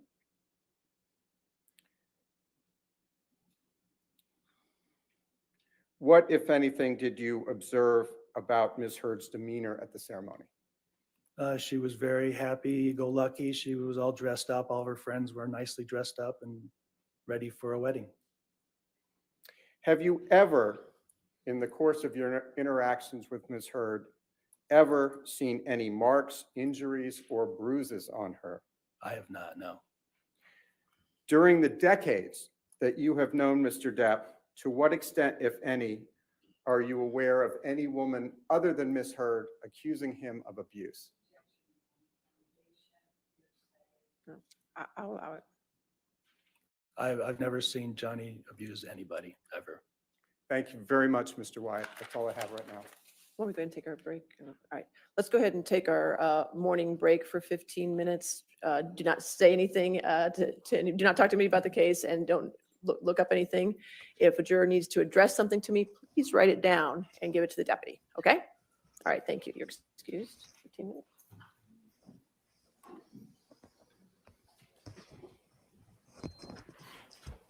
Well, that seemed helpful to Johnny. And whoever was doing the examination did a fantastic job. Yeah, I agree. This guy's so far. We'll see. Amber seems going to counter. That's on. So I know people are going to get frustrated, but yeah, I mean, listen. So far, this guy's a friend. You know, I'll review it. You can't discuss the case or for those testimony who just with the coming in. attorneys or with Mr. Depp at this time. Okay. All right. Thank you. Let's just come His back. name Let's is pick it up in Keenan 20. Wyatt. Come He's a back in. sound tech. He's worked with Johnny on the Pirates and some other films. He said he was Johnny Depp always came prepared. Johnny had a great sense of humor. It was dark, but he always had a good sense of humor. He's a close friend of Johnny's. He's been to the island. He's seen Vanessa. He's seen. What's up, man? How you been? Matthias, by the way, if you don't know, he's a gamer. But now, Matthias, you want to tell people what you do on your channel, so maybe if they want to check you out, what you do. So I'm an old friend of Rob, very old friend. I'm an old friend of Rob. Before I had an old YouTube channel called Matthias Peterson Explained. That's why I put in the name so Rob could recognize me. And basically, I did gaming and live streams, but sadly, my YouTube channel got terminated, so I had to make a new one. And now my new channel is about animals and gaming. So I'm an old friend of Rob, very old friend. Wait, why are we repeating it here? I'm an old friend of Rob. Before I had an old YouTube channel. What I hear my voice twice. Yeah, I know. I don't know what's going on here. Hold on. You know what it is? Someone's watching YouTube. That's why. Someone's watching. Oh, yeah, so, okay. Yeah, anyway, I know. I was kind of worried my phone was or something. No, I know Matthias a while. He's a good guy. We met through gaming. As you know, I do everything on this channel. I do a little Johnny Depp, Amber Heard. I do some pop culture, stuff like that. Star Wars, stuff like that. I met him through, we're doing Star Wars. We did gaming. So if you want to check him out, you love animals. And I know there's a bunch of animal lovers here. People have dogs and cats and this and that.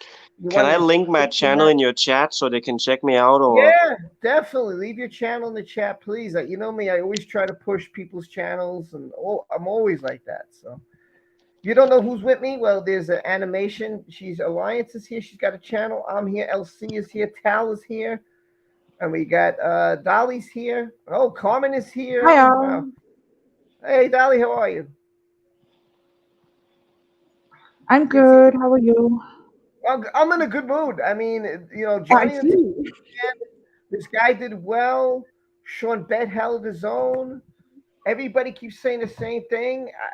You know, Johnny never abused Amber, never abused anyone, never abused his wife, never a good relationship with his kids.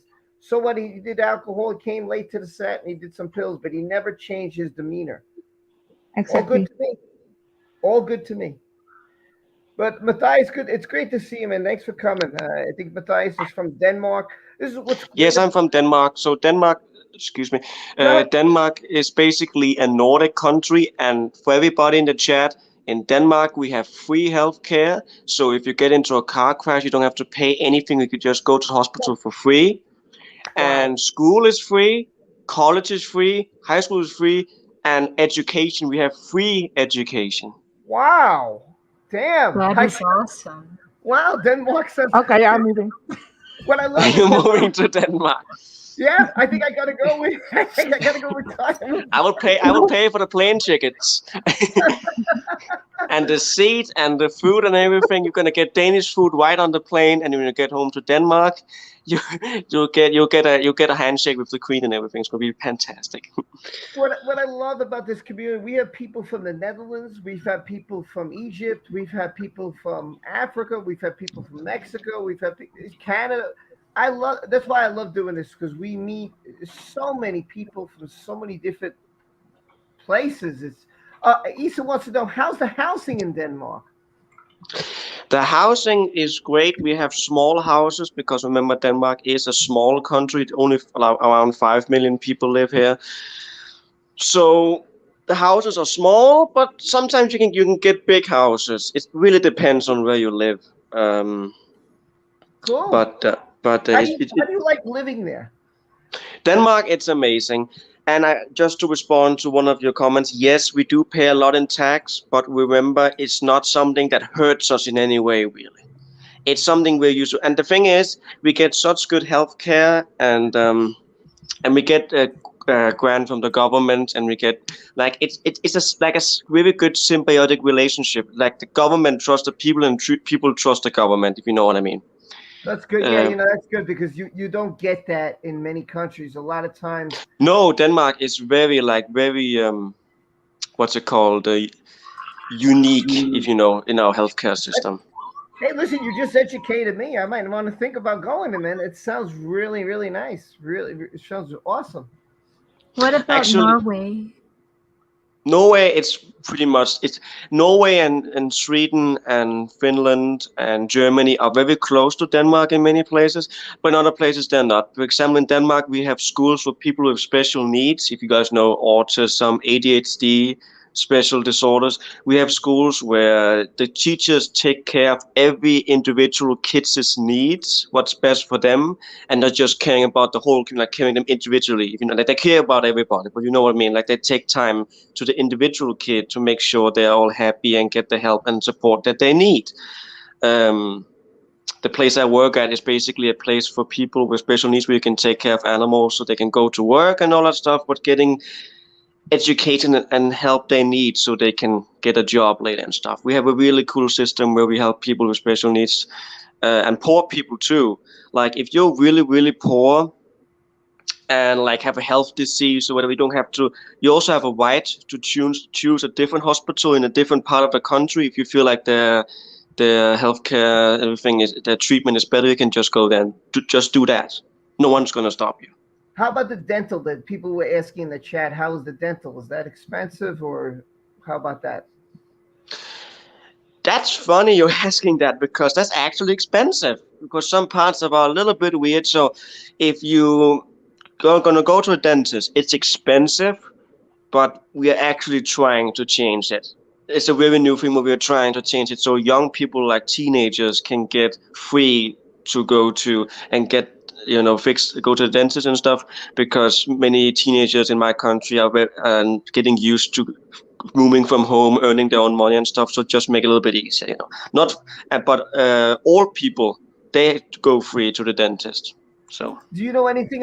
Someone asked, do you know anything about the maternity leave? I don't know if you know anything about that, but. Sorry, excuse me? Like someone's pregnant, they have a kid. Do you know how long do they have time off? Because here they only get like 3 months. I don't know how it is in Denmark. So basically in Denmark, if someone is pregnant, they go on something called barsel. I don't know how to say it in English, but basically they're gonna go and be with their kid from when it's born, or before it's born to when it's like 1 year or 2 years old or something like that. They get a long time off. Wow, that's it. Ladies, you might want to move there. By the way, Froggy, you said, "How are you, Matthias?" How you I'm been? too old for kids. I'm fine, thank you. Wow, Matthias, thanks for listen. What happened? Lily said, what you said? Lily said 3 months. That's not a lot for a year. They got here. Yeah, listen. Even UK, there were people saying in the UK, it's also the same. Medical is the same. Dental is the same as you said in the UK. I don't. How's the driving in Denmark? Emma The asked. driving, what do you mean? Like, are people good at driving or? I think he means left side, right side. What was that I comment? think no, that was me. I said, I think you are meaning like, are they driving on the left side or the right side? But they're just driving like us on the right. It's not like London. It's different. I can't really. I don't know a lot about driving in Denmark. I'm sorry, but it's. I think it's about the same as in the only thing I can say for sure is that the traffic in Denmark is sometimes ass. I have to wait in a long line to get to work. So it's that's the only thing I can really say. Somebody said, "When is the next plane going?" Well, So the thing overall- is, go ahead. the thing is, when you go to Denmark, you will see that some of our foods are cheap and some of our foods are very expensive. Like, for example, healthy food, like vegetables and salad and all that stuff, is very cheap compared to junk food, which is very expensive. So it's like that. Like, it's different than America. In America, is That's pretty good. It's really good. So, like in Denmark, I believe only like 12% of our population, maybe less, is obese, while the rest is healthy. Of course, we still have a lot of people drinking alcohol, but not like we don't have any obese. Like you can go to Copenhagen and only see like 2 obese people. Some people asked, "How about the jobs, employment? How is that in Denmark?" It's very easy. Like I said, that goes back to education. So, for example, it's very clear. So if you have special needs, you can get like help from we call the commune, which is basically the state, to like get the education help you need. So, example, if you have problems, like if you're an immigrant or you have problems learning, there are schools where you can get extra help. So there's a lot of helping in Denmark. We have a good welfare system where you can like help everyone. It's be a country that cares a lot about the individual comparing to other countries where it's more like everyone is one. Here it's more like, which is good because it means that everyone gets the help they need. So it's very good. I don't know everything about the in cities. California is basically the same way. Well, I could say I wouldn't say the same in New York and New Jersey.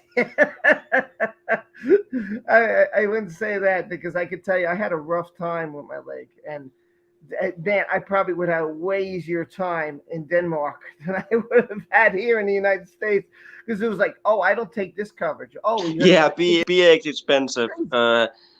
Alexandra Jiao, I hope I could pronounce your name correctly. But yeah, beer in Denmark is very expensive.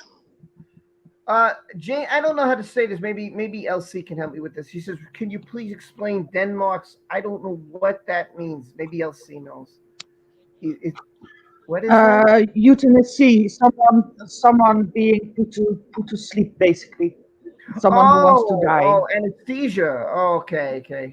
Yeah. Okay. I don't know if he knows that much, but no, I don't know that much. I'm so sorry. Yeah, I can give my friend in the other part of the country who knows a lot about stuff a call, but he's in work now, so I'm sorry.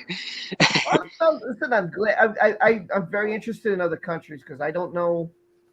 And I think it's interesting to And learn. the funny thing is, to everybody in the chat and Rob and the other beautiful people here, in Denmark, we love America.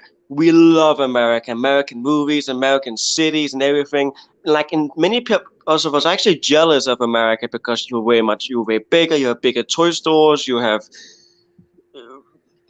more money. Listen, I think every country provides something that another country doesn't provide. Like to me, when you talk about your medical system, that's a plus. When you talk about how the government cares about you, I think they care more than they do here for us. Here it's very expensive. Oh yeah, definitely, yeah. We have high taxes. The housing market is getting outrageous. The crime is starting to pick up. I don't know if you know, but in New York there was an attack.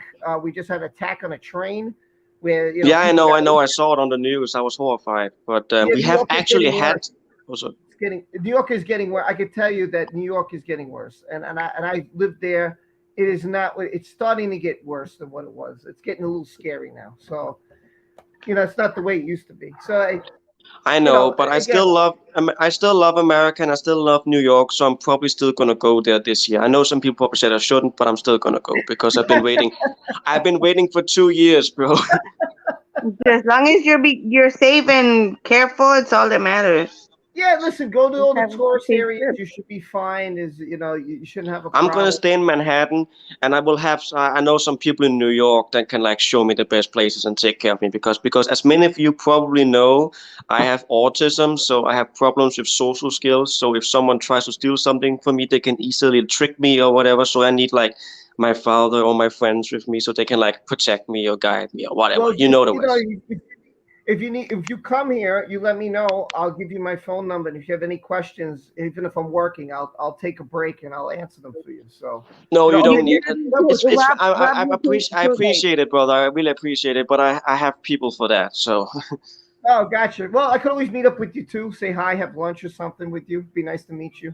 I'm going to New York in October, but I have to in a few months, in a month, and like actually less than a month. I need surgery because I Oh, got a very dangerous, like not any dangerous, sorry, but a very hurtful, painful disease called pineal cyst, which oh basically my God. means that it hurts like hell. Like it feels like someone is trying to pull out my tailbone every day. I feel pain every single day.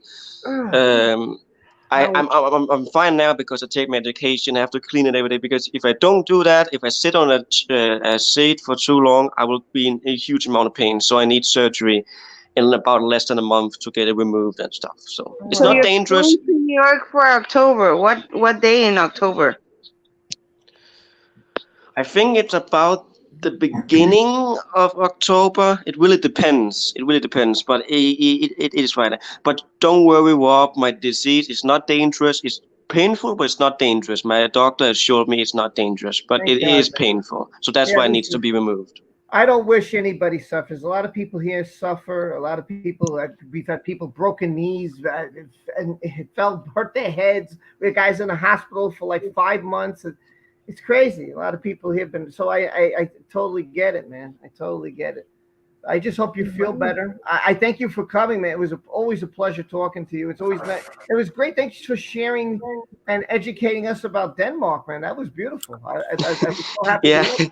exactly. Yeah, every time I talk about Denmark, people get really excited and stuff because Denmark is so different than many countries. But it's different in a good way. It's different in a good way, and that's what's important. If Johnny Depp lived in Denmark, he would have a much easier life. Trust me, he would have been no stupid lawyers or anybody throwing stuff on him. Trust me, he would be safe, and he would probably have got. You've probably been way more lucky in his career, definitely, because the actors here are not. There's not as much drama here in this America. Hamlet I was saw- from Denmark. What was that? Hamlet was from Denmark. Oh, I Yes, didn't know that. yes. Oh wow. But if you Matthias, look, Janie says she's so sorry. She suffers from chronic pain condition too, so she totally understands. She said she's sorry. Yeah, I know. It. The thing is about this disease, though, is I'm not gonna tell you where it's located because it's a private part. I'm not gonna say where. Right. But No, don't say where. I don't want you doxing yourself. No. I don't want anybody saying where they live. I don't want that. No. As long as you say I'm from Denmark, I'm from Canada, I'm from Mexico, you don't be specific. No. I don't want anybody saying their address on my channel. No. No. I didn't say address. I mean where my disease is located on my body. That's what I mean. I don't want to tell. You don't need to know. That's why you don't have to share that. That's fine. I just listen. Oh, Animation says she feels for you. She's sending you some hugs. That's nice. Thank you guys so much. I really appreciate it. So I left the link in my chat. In my chat, lol. In Rob's chat. I left a link of my channel in Rob's chat. You guys can probably find it. And or you can just click on my channel. If I'm now that I'm a moderator, you can just click on my channel and my comment, and you can go to my channel that way if you want to.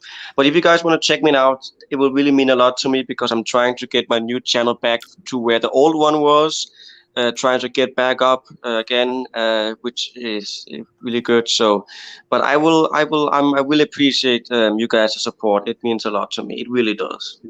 Yeah, listen, thanks for being here. Put it again, so because there was a lot of comments writing to you. There's so many comments. I'm trying to keep up. I can't link twice. I can only do it once. Oh, is that a new rule? I didn't know that.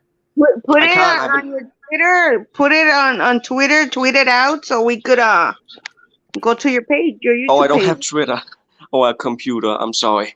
I'll try to link it also. I'll try to send it out also to my Yeah, phone. you just you can try and link. That's probably better. That's well, Matthias, thanks for being here tonight, man. I really appreciate you coming by. Yeah, it means a lot to me, brother. Thank you guys so much for the support, and I'll see you guys later. Thank you very much for talking. So stay strong. Love you all. Johnny Depp forever. Mwah. Always. Always forever. Take care. And I will see you later, Rob. Take care, brother. Have a great day, Matthias. Be See safe. you feel on my better. birthday month. Matthias, like I said, I reach out to different communities. I get involved in Star Wars, gaming, whole bunch of different communities I like to talk to. So I like to branch out instead of staying focused on one. It's all my life. I've always been like a jack of all trades, not a master of any. That's my problem. But it's just me. I like doing all different things. I don't know. I'm not really a Star Wars computer gamer or whatever. I'm a Second Lifer. I play in Second Life. So, yeah, and a lot of people say, we'll go back again, so I'll shut up now. Okay.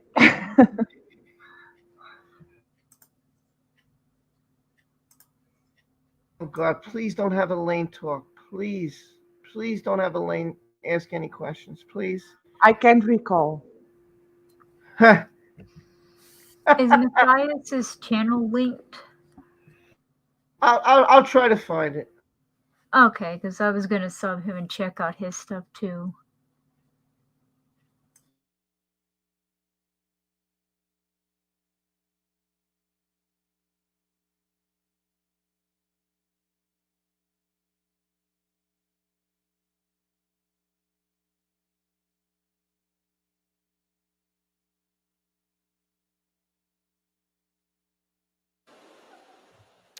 All right, we're ready for the jury.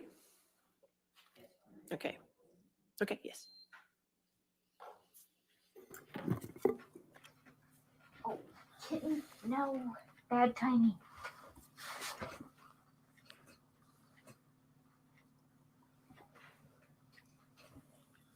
Shit, my mic. Sorry.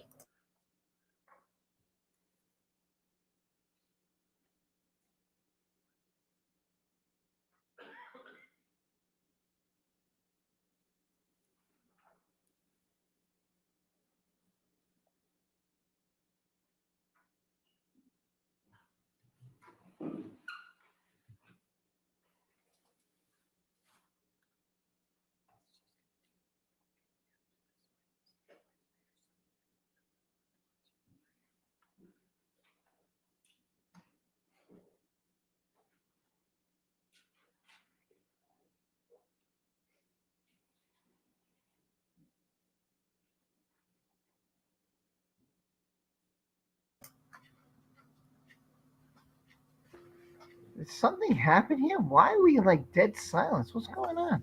Waiting for the jury to come in. She looks very serious. Oh, yeah, she looked really serious. I was like, what is going on? All right, cross-examination. Thank you, Your Honor. Now, Mr. Wyatt, you testified that you've been a sound technician for pretty much most of your career, right? Yes. Okay. And let's go to that Marlon Brando. That he used an earpiece for his lines to be fed to him, correct at that Yes. time? And when was that? When was The Brave filmed?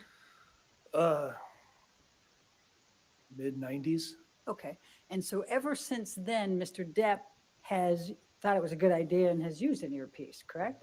He has used an earpiece, yes. Okay. And you're the person who controls what goes into his earpiece, is that Yes. correct? Okay, so it could be music, it can be lines, it can be Yes. anything, right? Yes, Okay, and you have been his sound technician since the 1990s, all the way up through at least 2016, correct? there's been a couple of us, yes. Okay, but you actually have been on almost all his movies, haven't Been you? on most of them, probably, Okay, and in yes. fact, not only are you his personal sound technician, but you are named in his contracts as his sound technician, correct? I don't know that. Okay, well, let's pull up exhibit number, let's go to 633.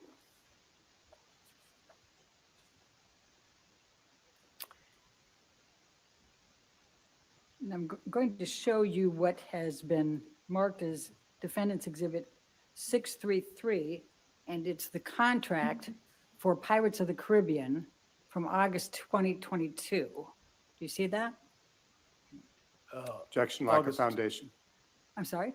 Lack of foundation. I didn't get his answer. I'll allow it. Go ahead. I see it. It says August 2002. Let's turn to page 16.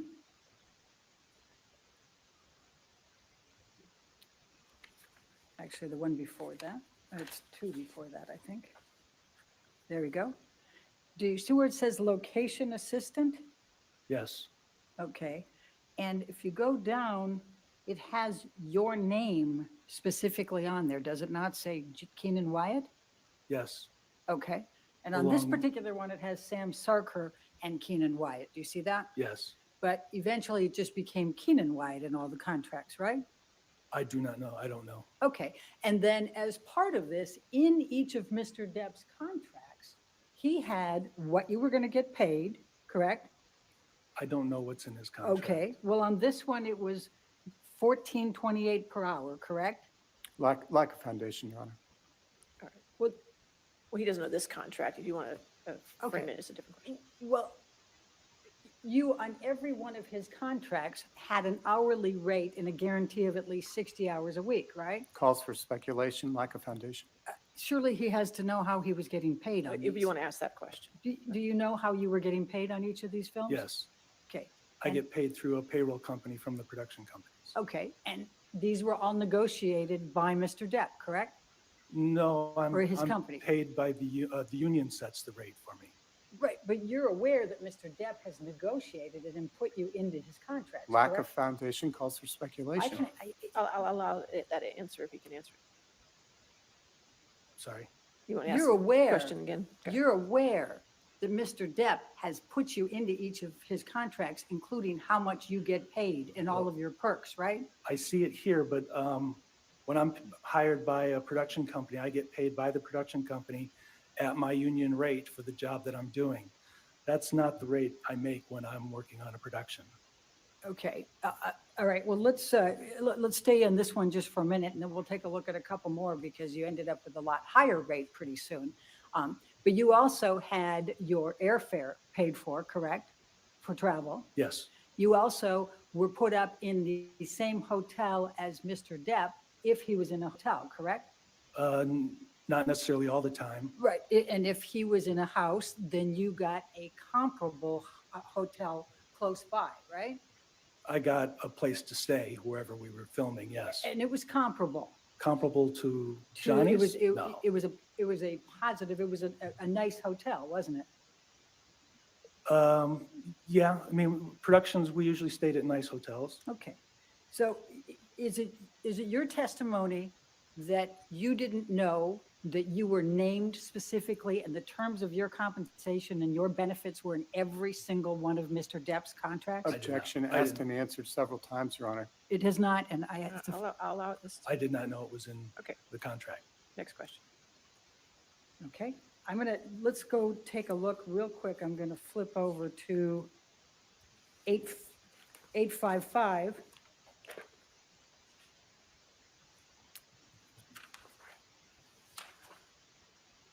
Oh, God. This is a contract. woman is a December 14, pain. 2008 with Paramount Pictures for Rango. Do you recall that? Yes, And you were his sound technician there, correct? yes, And if we turn to page 12, which is the second one, if you look down there, your name is right there. You're designated as sound technician, correct? Do you see that? yes, All right, and then let's flip to the next page. And that has 3,500 per week, correct? Lack of foundation. Do you remember getting $3,500 a week? I get whatever the weekly rate is for the union position that I'm doing. I don't know, at this time, I don't recall what the rate was. I don't know if that's what I got or not, but I got what the union set as my minimum rate. Okay, and again, you didn't know that Mr. Depp negotiated this into his contract? Okay, and then if we go down a little bit further here, it has you round trip, coach class transportation. You see that? Yes, And then it has hotel accommodations and per diem on the same basis as the crew of the picture on this one, correct? yes, but we were in, Rango was in Los Angeles, so none of that would have taken Right, place. so Yeah. it was a lot easier. Then let's jump to plaintiff's exhibit 842. And this is Pirates of the Caribbean, July 2014. This would be for 5, right? Your Honor, lack of foundation. These are contracts to which Right. Mr. Wyatt was not a party. Your Honor, it's not offered to prove the truth of the contract. It's, And what is it offered for? what's, all right, well, let me ask it this way. For Pirates 5, you were in, what was your hotel accommodations? I was staying in a condominium that the rest of the crew was staying in. Okay, and how much were you getting paid on Pirates 5? Whatever the union minimum was for my job. Do you have any idea what it was? No, I don't recall. Okay. I'd have to And- look it up. And were you aware that your compensation and benefits were in Mr. Depp's Pirates contract? No, I did not. All right. Now, let's go to Pirates 5 in particular. I think you testified that Mr. Depp was he occasionally late a lot to the set? I don't recall. I mean, he was late, yes. There were days he didn't show up at all, weren't there? Could have been, I don't recall. And there were days that he didn't show up for 6-7 hours, correct? Yes, Okay. And in fact, he wasn't showing up before Amber ever got to Australia, isn't that correct? I don't know that. Do you recall him going on a binge with Marilyn Manson for a few days? Objection, I- lack of foundation. Do you I'll don't allow recall it. that? I'm sorry, do you recall? No, I don't recall. You don't recall one way or the other, or you just? No, I didn't visit Johnny when we were in Australia. I don't know. Okay, so you He don't had a know- house, I had a condominium in town. So you don't know what was causing Johnny to be late or whether he was taking a lot of alcohol and drugs? No. Is that fair to say? Yes, Okay. And you said that you observed Johnny Depp talking with Sean Bailey after he came back. And let's go to that. You said there was a 2 to 3 week delay. In fact, it was closer to 5 to 6 weeks, wasn't it? I don't recall what it was. It's pretty I flew- significant when the entire crew has to stop for that period of The time. isn't crew- it? Objection to Ms. Rederhoff's testimony. All right, I'll sustain the objection and ask the question. It's pretty significant, isn't it, when there's a delay? It's significant. I don't think the film completely shut down for all of that. They continued to shoot what they could. How many of the crew members were impacted by Johnny not being able to be there after after the finger was cut off? Well, there was the crew, some of the crew, I'm sure, still kept working and filming other scenes without Johnny's character in it. Do you know how many were impacted? No, I don't. Do you know how much Disney was impacted? I don't. Okay, so now you say when he came back, he collaborated with Sean Bailey, right? Yes. And they were talking about how they were going to get together on something, right? Yes. Did Johnny do anything with Sean Bailey for the rest of 2015? I don't know about that year, but I know that they talked about collaborating and doing something. Sean and Johnny had worked out, Johnny working at. Mr. Wyatt, if you can just answer my question. Your Honor, may the witness please, no. she asked the question. I He asked, should be did able, he collaborate in 2015? Your Honor, may he be allowed to Yes, please let him finish his finish answer? the question, answer. Sorry, go ahead. Johnny and Sean put together Johnny dressing up as Captain Jack and addressing the crowd at the Pirates of the Caribbean ride. Your Honor, I'm going to move to strike and ask you to ask that to be stricken. That is not responsive to my question. Your Honor, she asked him the question. She, That's not the question she asked him. You want to ask your question again? Yes. Did Mr. Bailey collaborate on any projects with Mr. Depp in 2015 after Pirates 5? The one I just said, the project that was a promotional project for Was it a Pirates film? of the Caribbean. Was it filmed? Yeah. I think it was videotaped or filmed, yes. Was it a feature film that No, Disney it wasn't a made money feature on? film. No. All right. Let's go to 2016. Did Sean Bailey collaborate on I any don't film know. project with Mr. Depp? I don't know. Let's go to 2017. I don't Did know. Mr. Bailey collaborate with Mr. Depp on any film project? I don't know the timing of the other things. No, I don't know if he did or not. Let's go to 2018. Did Mr. Bailey collaborate at all with Mr. Depp in 2018? I don't know. Were you aware that Mr. Bailey said that Mr. Depp was, quote, out, end of quote, for Pirate 6 Objection. in October of 2018? Hearsay. All right, I'll sustain as to hearsay. Okay, let's pull up Plaintiff's Exhibit 115.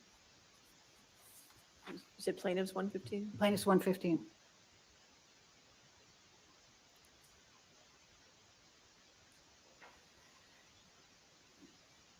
Oh, defendants, I'm sorry. It's defendants.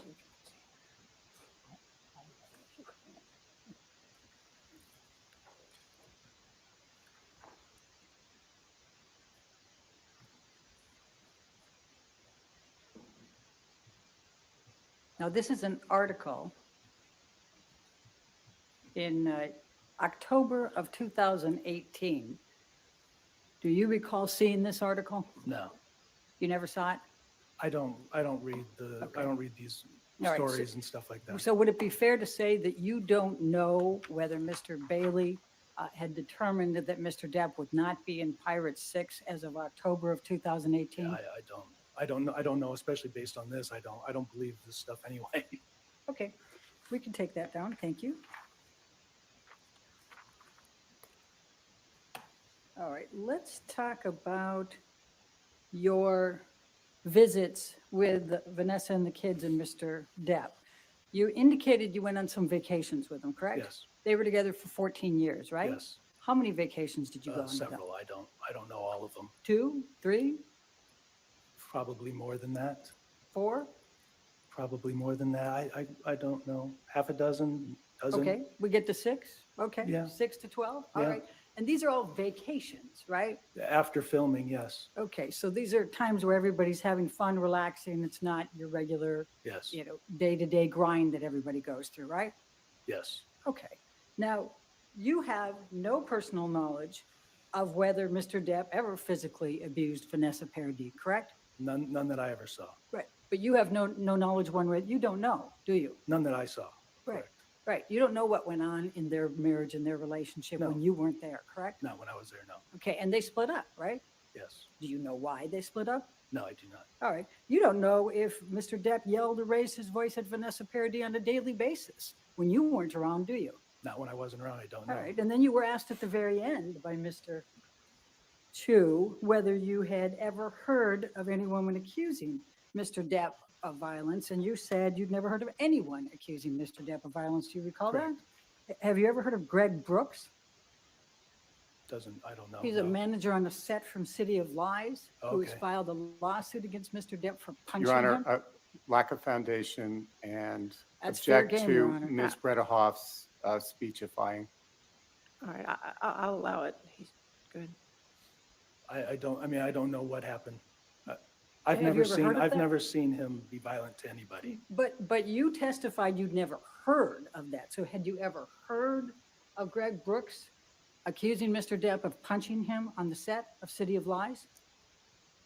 Yeah, I've heard it. I don't know any basis of it though. So it's not true that you've never heard of anyone accusing Mr. Depp of violence, is it? I suppose not. Okay. And you don't know whether Mr. Depp committed any domestic abuse or violence on any of the women in his relationships, do you? I never witnessed it. Right. You don't have personal knowledge, though, do you? Only what I've witnessed, and I've never witnessed it. Right. You don't know what went on behind closed doors I with do any not. of them. Okay. Now let's go to. Oh my fucking God. Boston Plain. This was in May of 2014. So you were in the car with Mr. Depp before he got on the plane. Yes. How long was he in that car? How long were we in the car? Yes. I don't recall. 45 minutes, an hour maybe? I don't recall. You sat on the tarmac for quite some time before getting on the plane, didn't you? I don't recall. You don't recall that? No. Okay. And is it your testimony that Mr. Depp wasn't drinking anything while he was in the car? Not in the car, no. Had Mr. Depp been drinking anything before he got into the car? I don't know. I wasn't with him before. Is it your testimony that Mr. Depp didn't take any drugs while he was in the car? Not that I recall. Do you know whether he took any drugs before he got in the car? I wasn't with him before we got in the car. All right. And I think you testified in response to the question that you didn't think that he was intoxicated or high? No, I mean, he seemed like Johnny. Did he take any Red Bulls that you saw? Took any what? Red Bulls. Red Bulls? I don't know. There was occasion where he would drink Red Bulls. I don't know if that was the same time or not. All right. Was he drinking vodka with any Red Bulls? I don't know. Was he drinking whiskey? I don't know. Was he taking cocaine? I've never seen it, no. Did you see any powders? No. So you get on the airplane and it's your testimony that Ms. Heard had a bad tone of voice with Mr. Depp. Is that correct? She had a bad tone of voice with me. Okay. In fact, wasn't Mr. Depp saying pretty horrible things to Ms. Heard? I don't recall that. Like, get fucked on set, get fucked with fucking James fucking Franco? Did you hear that? I don't recall. Did you hear him say, at least you fucking liked it? No. Did you hear him say, I bet you slipped a tongue in there and you liked it? No. Did you hear him say, make references to Amber's pussy and asking her if her pussy was wet? Your Honor, lack of foundation, No. harassment. Did you hear any of that? No, not that I recall. I'll Okay. rule the objection. That's fine. Thank Next you. question.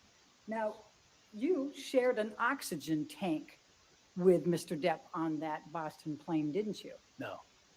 You don't recall Mr. Depp insisting that the flight attendant give him an oxygen tank and the two of you used it?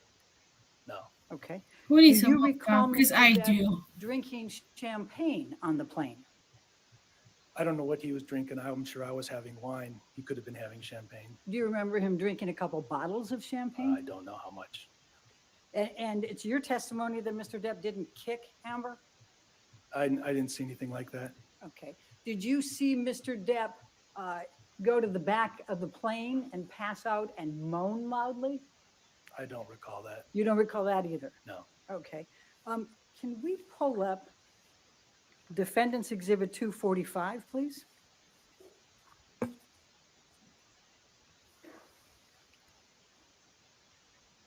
And Your Honor, I show no objection to it in the filings.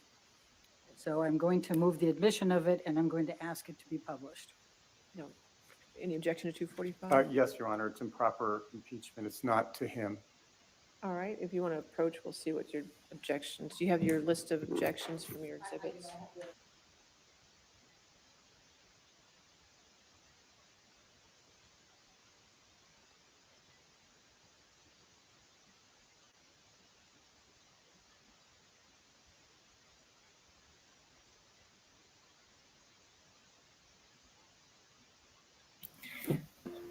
Oh That my was God, I ridiculous. can't. How could the guy hear argument? It's like me and my wife argue, and then her family or my family sees us, and they give their opinion.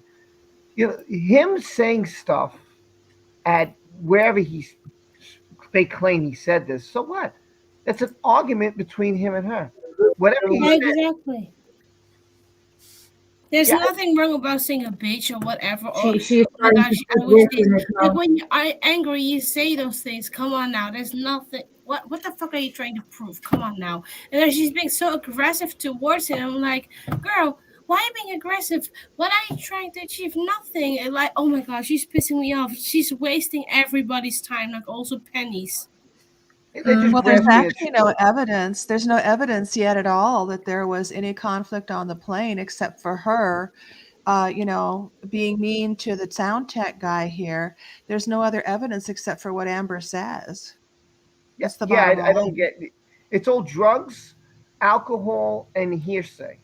That's Yeah. it. That's it. Honey, look at your own girl that used drugs and alcohol all the fucking time. And her name is Amber Heard because she's so worth Mr. it. Wyatt, are you aware that Mr. Duders apologized to Amber for Mr. Depp's conduct afterwards? Lack of After the foundation, Boston Pet hearsay, Your Honor. I'll sustain the objection. Next question. Where did you go? Were you with Mr. Depp Excuse after me, you Your Honor. left the plane? I apologize. May we take this down? Send the witness, but yes. Thank you, Your Honor. You know, listen, I would have Did objected. you leave the plane with Mr. Depp? Mr. Roberts, can you hear me? I mean, I got Hello. off the plane at the same Yeah, I time, hear you, assuming Bless. I hear you. I went to my own home. I've just been sitting was through this Mr. entire Depp's- part when I came back on the coach from You don't Insomnia, recall if he was and passed literally out? half of the shit that you hear off this woman When you say you don't is recall, literally sounds as like you're sitting rumors. here today under It's oath, I've you never honestly sat can't for remember if watched a Mr. court Depp case like passed this out that literally when you has left the bullshit plane. Has been written answered, all Your over Honor. it. All right. I'll allow it this one time. Go ahead. You can answer, sir. There was lots of plane fights. I mean, the only reason I remember this one was because Amber yelled at me on that flight. Do you remember my question? I don't recall. All right. I mean, so- I could have gotten off the plane and just left. I don't know. And Mr. Depp could have kicked Amber on that plane, right? Your Honor, asked and answered. Not that I saw. Okay. And he could have passed out. Not that I recall.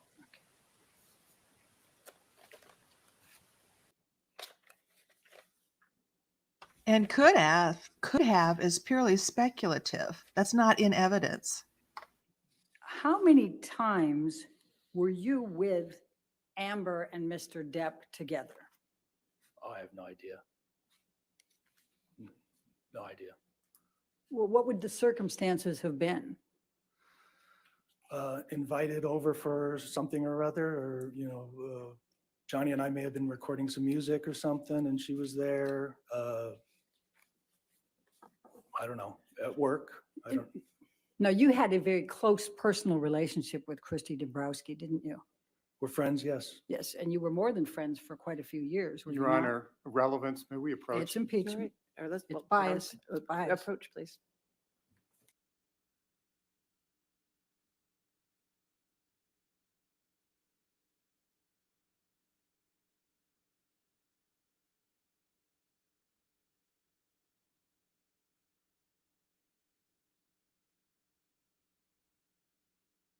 Well, and a lot of what Elaine is doing, frankly, is good lawyering, although she's not waiting for the judge to rule on any of the objections, and the judge should correct that.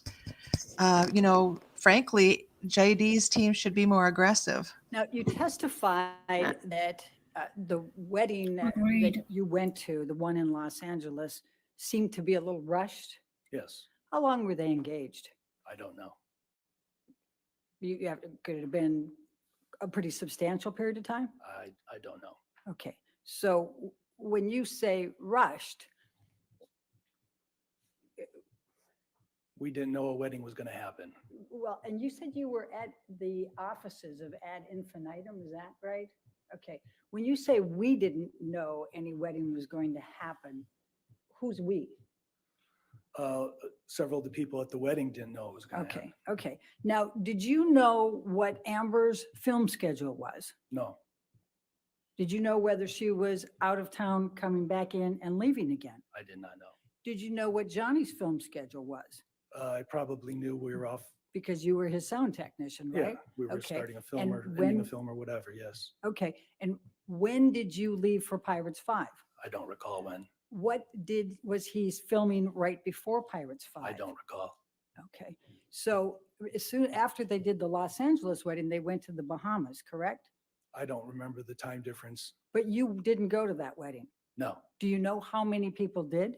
no, Do you know how much organization was involved in getting that wedding together in the Bahamas? no, I don't know. Do you know whether,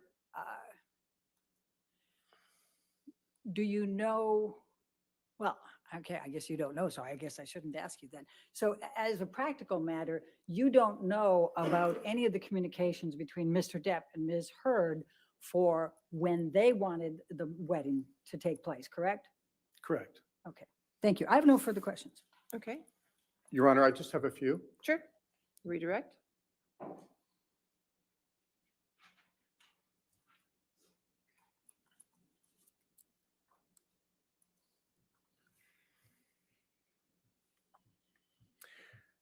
Mr. Wyatt, you testified earlier that you worked with Mr. Depp as his sound technician on more than 10 feature films. Is that correct? Correct.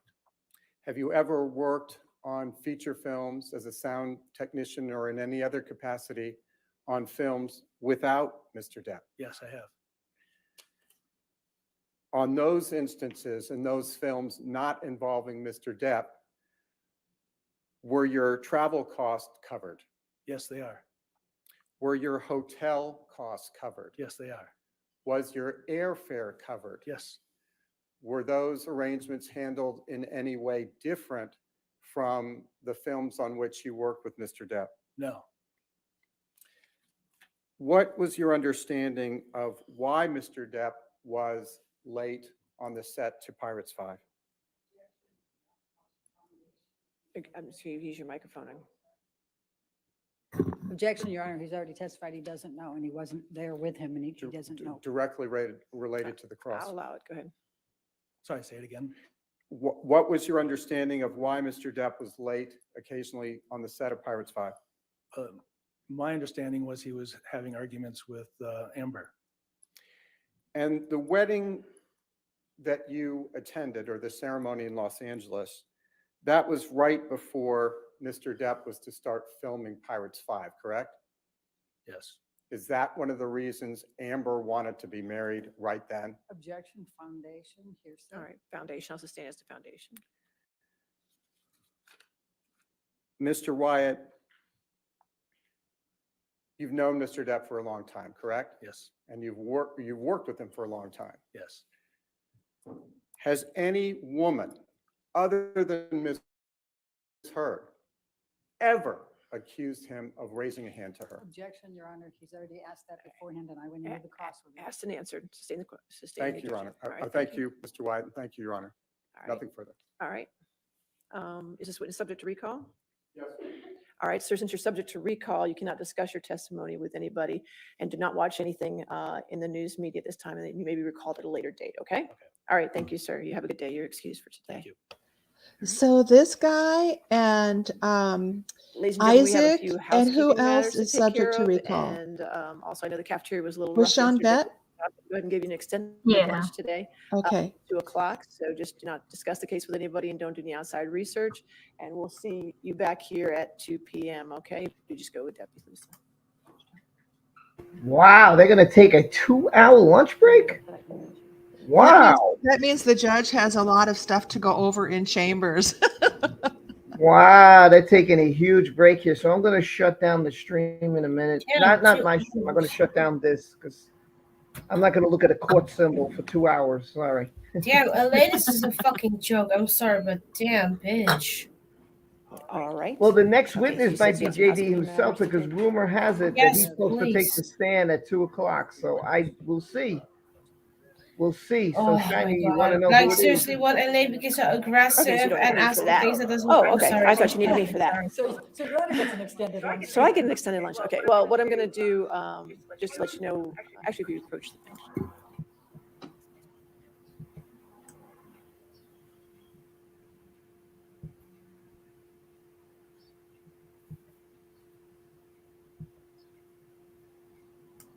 Two-hour nap, damn.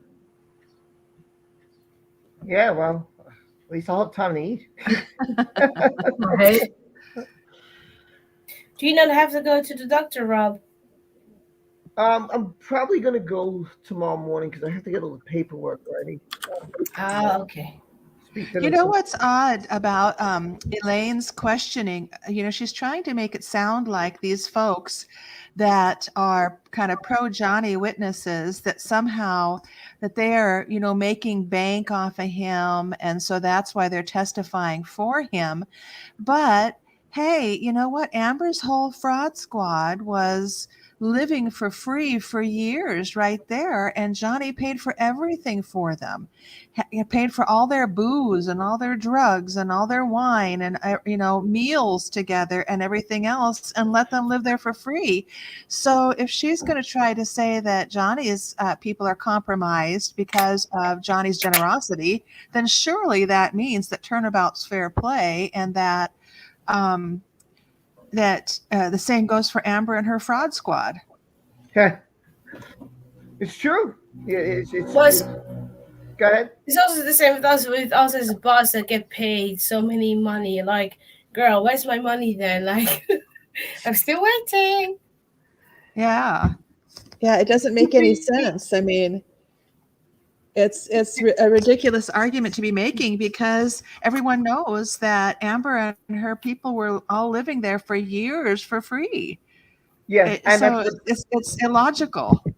Well, I think that's where Depp's team, like you said before, and I've said this since the beginning, and I agree with you, Elsie. They need to be more aggressive. They're too passive. Like when she was saying, "Oh, I did," when he was like making all these remarks, and the guy was like, "I don't know. How could he know if this was behind closed doors? If all these words he was saying was behind closed doors, there's no way he could know." So Elaine was trying to put that out there for the jury to say, "Oh, well, he said all these things." Well, okay, sometimes lawyers do that. What they do is they try to say things, even though the witness is going to say no, so it stands in the jury's head. That's what they try to do. They try to get words in. Well, and one of my main criticisms of JD's team, and I forget the name of this female attorney, but she is really, really bad. I mean, you don't start in deposition or in direct examination on the stand. You don't start with, "Do you recall?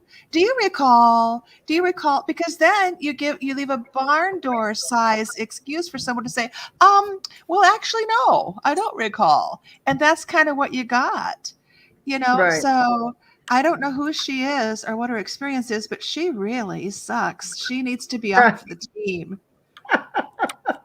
Really bad. I mean, you don't ask a witness, "Do you recall?" You say, "Here, Amber in her complaint complains of this taking place on this particular date. Right. Were you there? Right. If you were there, what capacity were you there in?" You know, and you start like that, because then you know the person was there, you know why they were there, and then you start asking about the facts as they're alleged, not, "Do you recall? Do you recall?" Because then people are like, actually, no. I mean, it's ridiculous. It's been driving me insane for days. Yeah, I think, well, first off, his witnesses are good. They're sticking by what they're saying. They're saying, like he did say, he never saw Amber abused. They said they've never seen JD abuse anyone. They've never seen each other abuse anyone. You know, so no one has seen this, you know. And then they said, "Well, did you see any marks on there?" Most people say no. The only two we got was the therapist who claimed that she saw something with her eyes, and the other one, Debbie Lloyd, who said that she saw a bruise on her arm. But that doesn't really prove anything to me. Okay, she has a bruise. I can get a bruise today. Doesn't mean that, you know, my significant other did it to me. You know, what does that mean? I could have, you know. Yeah, and unless Amber came in and said, "Johnny did this to me," it's irrelevant. I mean, another thing too, why didn't she ever say, "I did it to defend myself," or "I did it because, you know, you hit me first"? We never heard Amber say that. We never heard her team say that.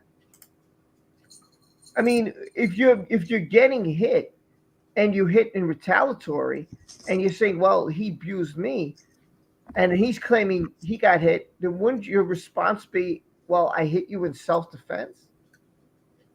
We never heard that. We heard Johnny say on the tapes, he said things like, "I left because you started the physical fights." He said she started it. Yeah, She the never therapist. The therapist says she started it. She says she started it. It's been consistent with, like, right now. Again, if it was like this in the UK, I don't see, and maybe it's me being biased. I don't know. I don't see how this favors Amber. I don't get it. I don't see something to show me. Well, he destroyed my career. And right now, here's another thing I'll say, and I don't know if it's me thinking this way. The case is okay. That's great. They're showing how abusive she is and what she's done to people. And that's great. But it's about a paper, and that she wrote it. That's what you're suing for. So where is the proof? Where is the ACLU emails showing that this went back and forth with the ACLU and her attorney? Don't you want to prove? Isn't that huge to put on the table? Well, I kind of think that maybe is a red herring, because way back when Judge White was still on the case before he retired in Virginia, said that it's a legal cause of action to have defamation by implication. And he already ruled that by implication, Johnny Depp was targeted in this op-ed. And so I think that's a red herring, actually. Mm-hmm. Yeah. It's already been ruled on. It's already been ruled on. Otherwise, we wouldn't be here. The case would have been dismissed. If defamation by implication was not a legitimate cause of action, we wouldn't even be here. The case already would have been dismissed. Yeah, but we're here, years later, and that's been ruled on a couple of different times that it is defamatory toward JD by implication, right. And that's a legal cause of action. So to me, it's a red herring that everybody's involved with, but. It's water under the bridge. A red herring is something that is not a legitimate argument. A red herring means that there's no basis to it. Well, I think there's plenty of basis. It's like saying, "Hey, I wrote a check. Here's the proof." Well, there's no basis. There's no basis to this argument about. She didn't name Johnny. She didn't name Johnny in that. She didn't name him. That's the red herring, because it's defamatory toward him by implication. That's already been decided. Right. I mean, to me, it's so obvious. I don't know how the UK ruled against them. I'm sorry. I haven't seen anything that shows me from all these people that he was the instigator. I don't see it. I just don't see. I'm trying to be impartial here.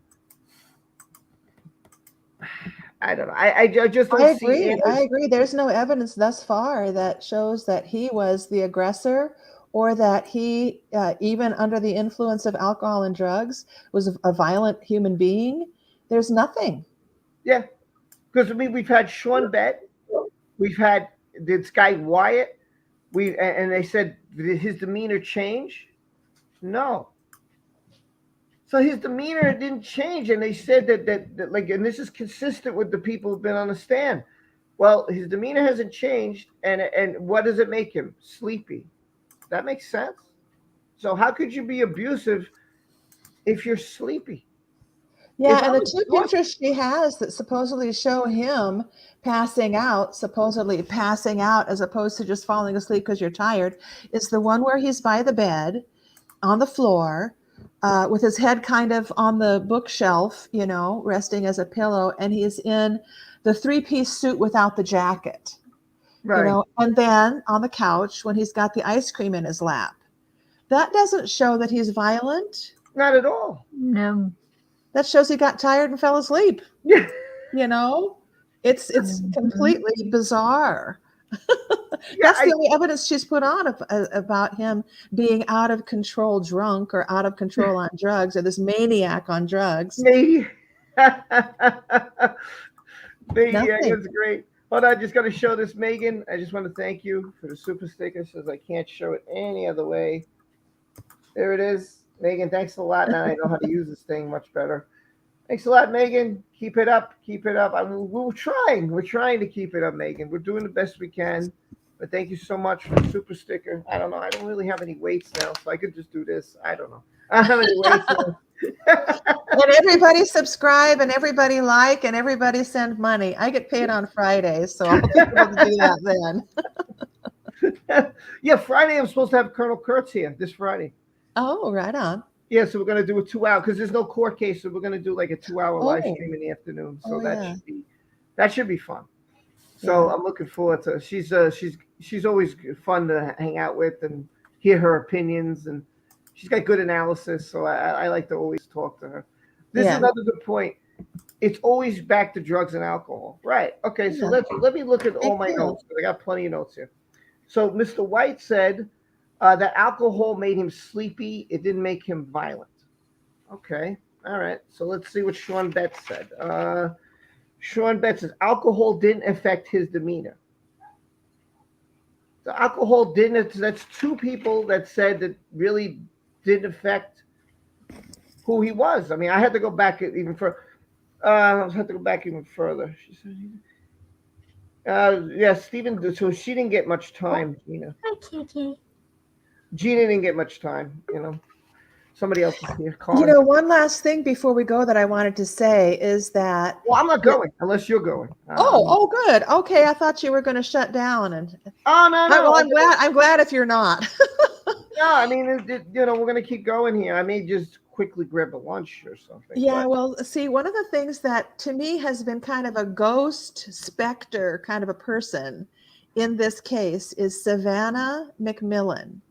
And she is the person who is either Australian or English, who was 18 years old, and who Amber had actually hired as an employee and then lied to Homeland Security and saying, oh, no, she's just a friend kind of thing.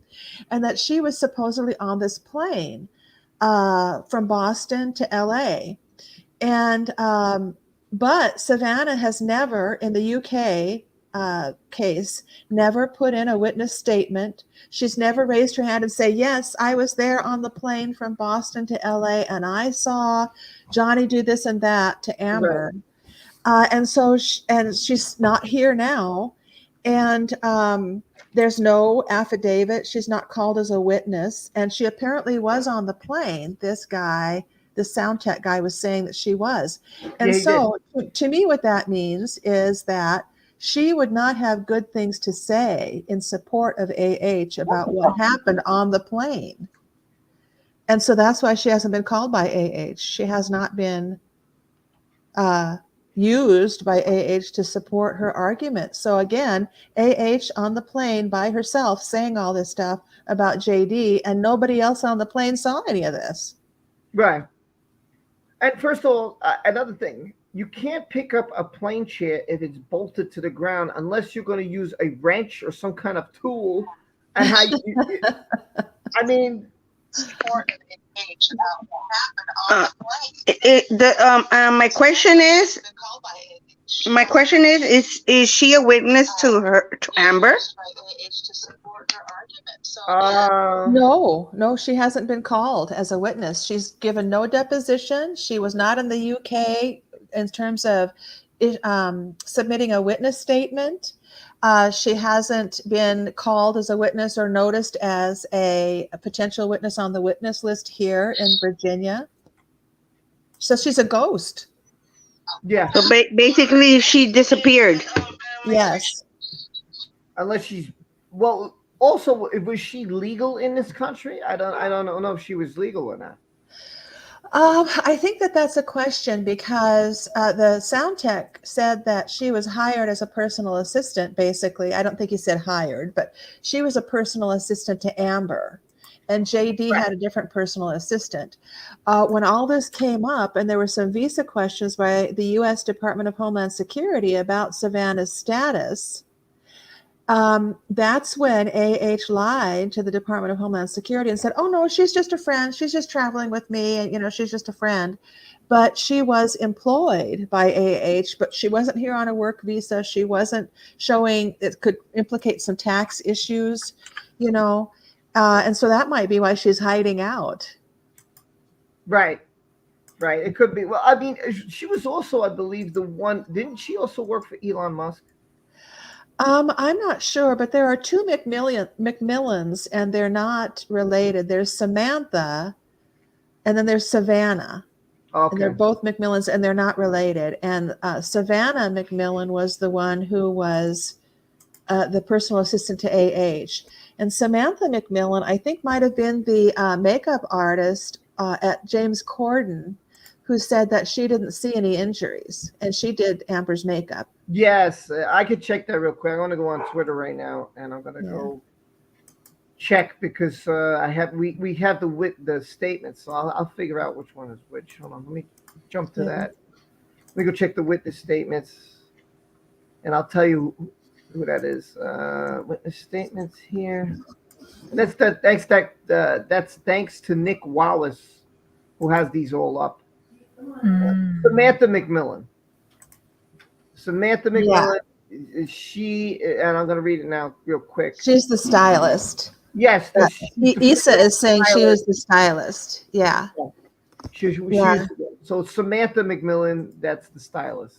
Yeah, and Savannah is the one that was traveling around with AH as one of her friends, but she was younger. She was like 18 years old or something.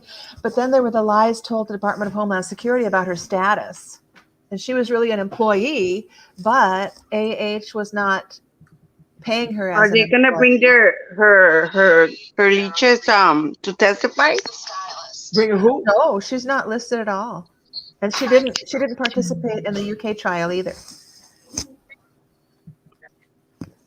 All right. Yesterday, Tracy says at the court, Ben Shue went to the bench and Elaine came up. Something happened that Ben was pleased about, but Elaine went and explained it to Amber. I don't know what that might be. I have no idea. Issa says, I feel like Savannah was Australian, but I can't be wrong. I believe that one of them, it was very fishy. It was very fishy. That's all I know. It was really, really, really fishy. Something was up. But I guess we're not going to know. So, and as far as I know about the flight, okay, I remember that Stephen was like, I never saw Johnny kick Amber in a motion that would be harmful. It was like, as far as I remember, his testimony was, and his deposition was like, it was like a little tap, like joking around. And she twisted that until, oh my God, he kicked me and whatever. Well, if she forgets things. If she was being hurt like this, there's security who worked for the two of them, because once you're a part of a relationship, okay, my house is your house. My security is your security. That's how Johnny was, and that's how it would be. Like Kipper said yesterday, had I seen anything, it's my professional job to report that. And I didn't see anything. So to claim that you're being hurt and there's bruises and there's glass and you're cut open and all this and all that, and here it is, a doctor saying they didn't see anything, Debbie Lloyd, Kate James, Sean Bett, person after person after person is just saying the same thing. If I'm Amber, I can't be feeling too well. I can't. So all I'm using is drugs, alcohol, and trying to claim that he's violent. And people like, I've seen him drunk. I've seen him. He holds his alcohol better than me. He holds his alcohol very well. How he gets sleepy. He just tells jokes. I haven't seen any changes in demeanor. Why would the security lie? Oh, because they're paying you off. That's why. Okay, but not everybody still works for him. That's why they brought this guy here, because this guy's like, I worked for him, but I don't need more. And she said, well, what's your pay? How much are you getting? Blah, blah. Look, I get paid what the union gives me. Well, Elaine was trying really hard to make it sound like the sound tech's income and benefits were dependent upon Johnny negotiating those things, but it's all union rate. Right. And so that, I'm wondering if Elaine was told that by Amber. We're not going to know, but I wonder if Elaine was told that by Amber, that Johnny was secretly pulling all these strings behind the scenes, blah, blah, blah. But these guys are in unions. It's all union rate. Right. Yeah, she was being aggressive towards him. You didn't notice? What? She was being aggressive in one point when she was talking about Amber. Yeah.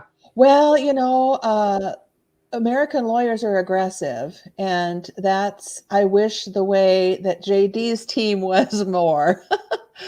Except that as an attorney, you should not refuse to wait for the judge to rule on objections. When someone says objection, you should shut up and wait for the judge to rule on the objection. But Elaine was just powering right on through. And so that's something that is a court management issue that the judge should say, please stop until I rule on this objection. That's how you make a clear record. And the court reporter is suffering along there trying to keep it all in the record, and they drop things and miss things when things are going at that kind of a speed. But as far as Elaine's aggressiveness, I admire that. And JD's team needs to kind of get off their asses. And this female attorney that JD has is bad news. She's like a law student that I was writing on some other page this morning. She's like a second-year law student that can't find her ass with both hands. That's how bad it is. So I'm glad that Ben Chu was in charge of direct and cross today, because you can see the difference. He did a way better job. So, but Judge Penny should say to Elaine, please stop until I rule on this objection. Agreed. I think that she's trying to take advantage of the situation. And listen, I don't blame attorneys if they're taking advantage. That's their job. If like everybody was mad that it was this what Eve did. Listen, if Eve was working for JD and she did that for him, I'd be like, wow. Even though she got booted, hey, she did a good job. She got rid of an Amber Heard witness off the stand for me, So yeah, I hate to say it, but I give props to Eve Barlow and I give props to Amber's team for taking advantage of the situation. And that's where Johnny Depp's team is too passive. You got to be aggressive at this point. Now, if Elaine's and actually any attorney in a courtroom should have jumped on Eve and should jump on their client, AH, for that kind of manipulation. That should not be allowed by either side. And you know what? They should make that known. And even though I know Friday what happened, they should make it known, because guess what? We only know because of articles, and like if I didn't cover that or other people didn't cover that, you wouldn't know about that. So they should make it known in the court now it's being broadcast, because there are people who are not as in depth, and that's been proven when they did an interview on Court TV on the first day on the jury trial. People were like, "Oh, what do you think of the case?" "Oh, I don't know. I just saw Johnny in a couple of movies." Like, this person had no clue of what's going on. And it wasn't just her. Her buddy too was like, "Well, I know something's happening, but I'm here just to support Johnny." And it was like, so either one of you who are supposedly fans have absolutely no clue why he's here. You don't know the intricate details. And there are lots of people like that. And that's why I'm like, well, now that they're watching, I think it should be known. Like his team should say, "Your Honor, we'd like to address what happened on Friday. Since it wasn't broadcast, we feel that people who are watching this should know what happened on Friday. And we'd like to bring that because it's important to this case and it's relevant." And it should be brought up. And they should also make a stink to the jurors. They say, "Listen, we're trying to play by the rules here, and this is what's going on this side of the room. This is what's going on." So if they're not going to play by the rules, why would she ever play by the rules? That's why we're here. It should be made. It should be. I would be that aggressive. I don't. There's things I question. Like, man, if I was his attorney, I would attack this and attack. Like, where is the Amber did drugs? Where are the questions when Amber did drugs? Amber's did alcohol. Where are these questions? Firing it back at her. Like, I see it in the chat consistently. You know what? And it's not like Amber was sitting there making bran muffins while JD was drunk in the living room or something like that. Right. She was right in there using as much or more than he did. And it affects her behavior. He can drink and drug a whole bunch and he stays the same. She drinks and drugs and tries to keep up with him and whatever, and it turns her into the monster. Right. So, it's like everybody said she projects things. Like, she'll take it and throw it on him when it should be about her. Yeah, it's like, "Oh, no. Oh, I did it. No, he did it. He did it. Though that's a missed opportunity by JD's team when they're asking all this stuff. They could say, Was AH using with Johnny? Did you ever see AH using? Yeah. And what were the circumstances where you saw AH using?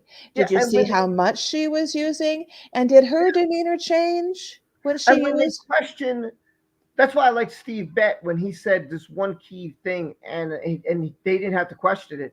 He said, "Well, yeah, I saw all them using Johnny's car, living there rent free. You know, things were good. They were kissing butt. They were nice to me. They were nice to Johnny. But when things were bad, you know, then they treated me like crap because it was relevant to me, and I realized that they were just using the guy.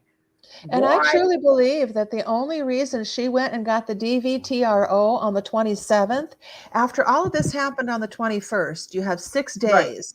And Right. we know that she's seen out and about, no marks. Right. She is writing the extortion letter.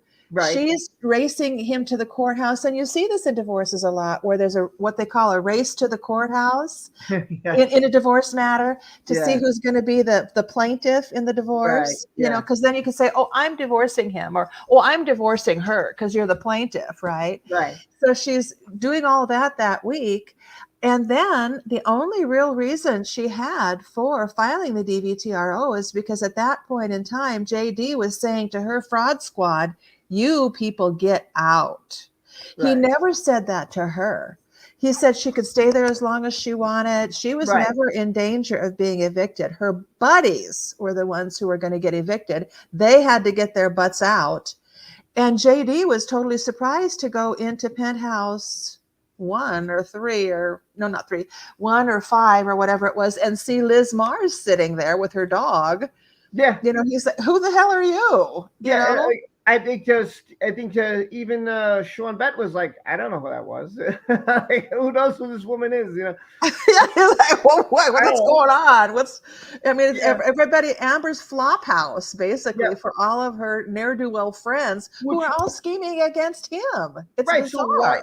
So then let me ask you this. Why aren't they bringing this up? Why aren't they pointing out her faults? Why is it consistently his faults?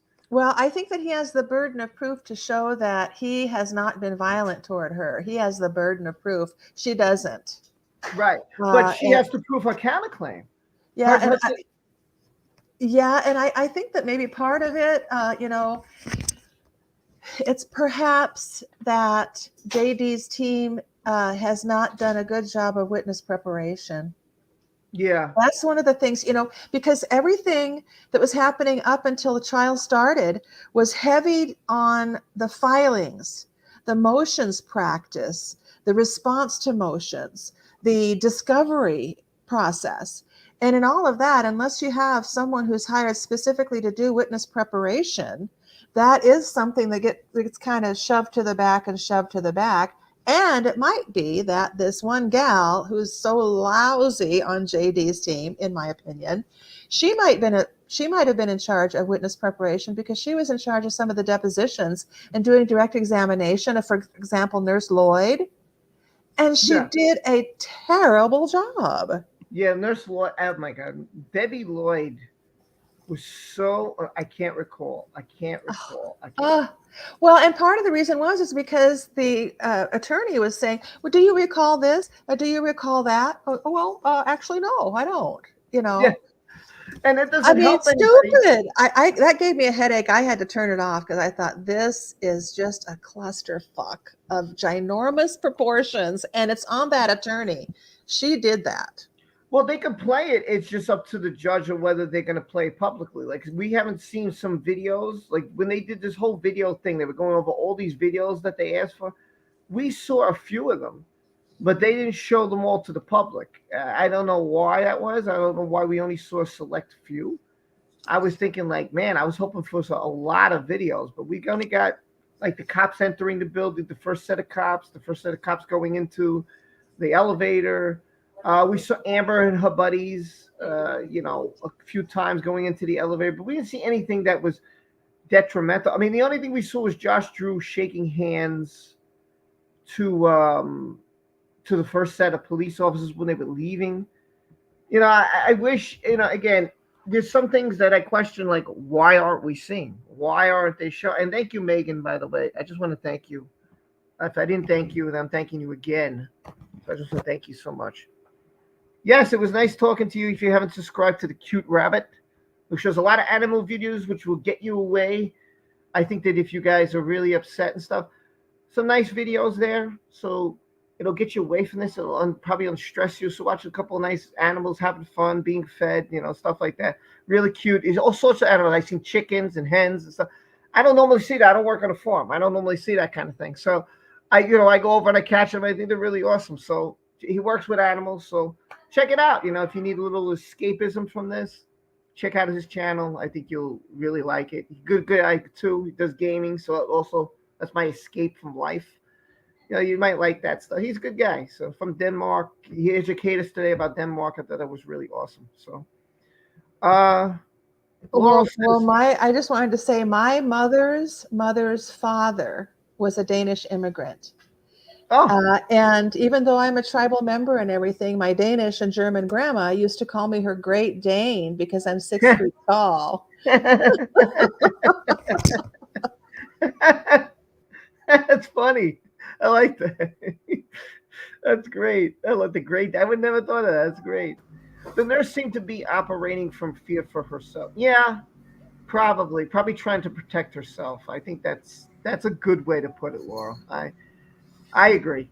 But also, like I said, I 100% agree with Elsie. I think Johnny Depp's team has got to be more aggressive. They've got to say, okay, so is it you were living rent for like what Isaac would have said? You lived there and Johnny took care of you and everything, correct? Yeah. Who else lived there? Whitney. Okay. Amber. Okay. Who else? Rocky. Okay. And Josh. Okay. Did any of them pay rent? No. Did any of them pay rent the entire time you were there also? No. Okay. Did Johnny ever take them out to dinner? Yes. Did Johnny pay for this for them? Yeah. I would have just grilled it. Why not? Why not? Well, if you're grilling him about his situation, why not grill him about their situation as well? Yeah, and I haven't checked the witness list lately, but I'm worried that Rocky and I think they're on it. Josh, but aren't they testifying by deposition? Yeah, they're not live testifiers in court, right? Well, a lot of people doing videos, but remember, this happened prior to the court, so both sides question. Well, sure, but we're going to have a repeat if this female attorney was the one who was in charge of depositions of Josh Drew, Rocky Pennington, Io Tillett Wright, and she does a lousy examination, and it's only by deposition. So really, cross is not going to be as powerful as it could be. And so I'm concerned. I haven't checked the witness list, but I think that they're on there for a deposition testimony, and it's going to be painful. I can go back and look, and I could pull it up if I got the time. I could find a link and go back, and I'll pull it up on Twitter. It'll take me a minute. I could do that. We could go through the witness list. Let me go to my Twitter, and let me go to messages. Go to messages. The real Lara B sent it to me, so I'll go to her. My wonder is if her friends are going to testify against her. They may not have a choice. It's still to be seen. Even if they were, we all know it's all lies and bullshit, and they're going to have to, realize it's either save my ass or, well, throw her under the bus. Right. And, like Rob saying, this is a defamation case. If, by the end of this, she says, oh, this wasn't about Johnny, she is going to have to give a name. She will have to name someone, like, oh, it wasn't about Johnny, it was about so-and-so. And then that person will this will all happen all over again with just another person. But she wasn't with anybody else around that time besides Johnny, and he's the one who's lost work You know, his name's been slandered to high hell. He's the only one that's taken the punishment. Nobody else. She Exactly. cannot defend this. She cannot win. She's screwed. He was sleeping with Elon Musk and Franco at the time while she was married. Yeah, and they got the video footage of that. There's so much against them. They're fucked. Okay, hold on. I'm getting the list so we can review it. Just give me a minute to get everybody. Some things here I didn't see before that they're throwing up here. Like, what is all this? Oh my god. I got the audio also of her, Kipper, Debbie Lloyd, and Sean Bett there of Amber, you know, chopping off his finger. Let me pull that up and link Yeah, it. you can play it if you want to. Don't let me stop you. I mean, don't let me stop you at all. Again, I'm just trying to find. I've seen all these objections to stuff. I'm like, wait a minute, I just want to find the list. I know it's here. Oh, here it is. Defendants exhibit list. No, list of witnesses. Okay, here we go. Here we go. From 315. Okay, I got it. Yeah. Okay, now I can share this with you guys. There's the link. I gotta get me some orange juice. My blood sugar is like dangerously low right now. Oh, yeah. You better get something. Yeah. Okay, hold on. I'm gonna. Josh Drew is by deposition. Whitney Enriquez, her sister, is in person. Yeah, so here we go. I got you the list. Yeah, there we go. Right. Yay, there it Gotta is. put this on full screen. Oops, I did the wrong thing. Let me put this on full screen so you guys Rocky can. Pennington. I'll make this bigger, and then I'll try to put this. Rocky Pennington is by deposition. Oh, shit. Okay, so here we go. I'll scroll through it. Elizabeth so Mars is by deposition. So Amber Heard's in person. Johnny's in person. Live by the web is I don't know who this is. Abigail Adar. I don't know who that is. Oh, you know who he is? He is the the night before Corden, when she says she was assaulted, hair was pulled out, blah blah blah. He is supposedly the hairstylist that styled her hair strategically to cover up bald spots. Ah, okay. That's who he is. Then there's another one I don't know. Julian Ackert, who's supposed to be in person. Don't know. Catherine Arnold, another person in person. I don't know who that is. I think Julian Ackert already testified, and I forget who that was. Well, one I wish I would have seen was Christian Carreno, but it appears by deposition. So, oh, it's going to be awful. If this woman attorney is the one who deposed those people, oh no. Who were you interested in LC? Which person? The Fraud Squad. Rocky Pennington, Elizabeth Mars. I have a question here, LC. It Josh says Drew. Christy Dabrowski. She was in person. She was Johnny's sister, one of the first people to step up. And they have business records declaration only. Like, wait a minute, she was on the stand. What the hell? Yeah. So she was supposed to be by deposition. But, you know, they deposed this is Amber's list. Oh, and Josh Amber's Drew team deposed Christy. Deposition for Josh Drew. And so they're going to cut and paste parts of Christie's deposition to possibly put on to rebut what she may have testified to in person. Whitney is live, LC. A little bit. Whitney is live, in person. It's live.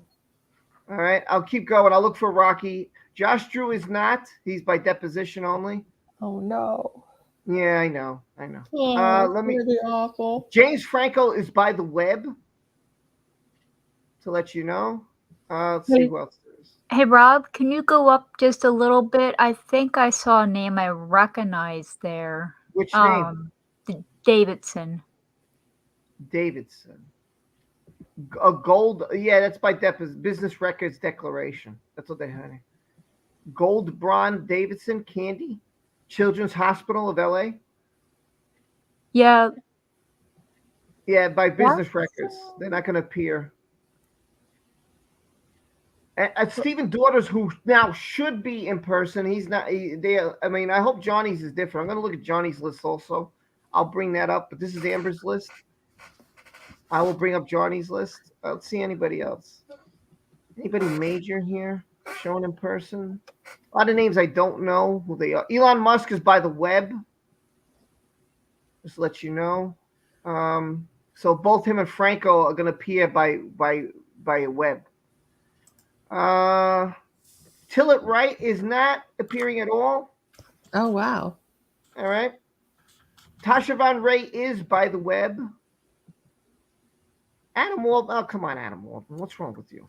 You're not going to appear? Come on now. Dang it. No. Where's Rocky Pennington? I must have missed her. Raquel, yeah, she's also by deposition. And if the same female attorney deposed those folks, it's going to be, Raquel, do you recall blah, blah, blah? And Raquel, no, I just don't recall that, because this attorney screwed it up. Right. So I'm going to pull up Johnny's list. I'll keep Amber's list here in case you guys want me to refer back to it. I'm going to go look for John. Yeah, I'll be right there. Hold on. My wife is calling me. I'll be right back. 1 second. I'll let LC take charge of I'll be right back. No, don't make me take charge. Oh, I can play that audio too. Shit. Yeah, so we have quite a few people appearing on AH's list who are appearing by deposition, which to me is not good. Melanie Iglesias, for example, is appearing by deposition. But Whitney Henriquez, her sister, is supposed to be appearing in person. And so that will give an opportunity to JD's team to really heavily, seriously cross-examine her, because we know that Whitney has been caught in several lies in support of AH over the course of time. And what's interesting to me about all of this is that basically all of JD's witnesses on his witness list are either appearing in person or by video link. And video link means live testimony. It's just by video, and they can still be cross-examined effectively. But Amber Heard's list, tons of people are appearing just by deposition, which means it was taped some months ago, and probably sliced and diced a little bit, so that that she paid some of her witnesses not to testify. Right. Or, it's a lousy deposition because JD's attorney, if it's this female attorney, didn't do a good job of the deposition. And so then we're going to have more Nurse Lloyd moments, which I had to turn Nurse Lloyd off. I left and did something else because I just thought, how useless. Really. But you know what? Elaine's opening was the worst. Really. I had to work that day, so I'm not real sure what Elaine's opening was. What parts of it were really bad?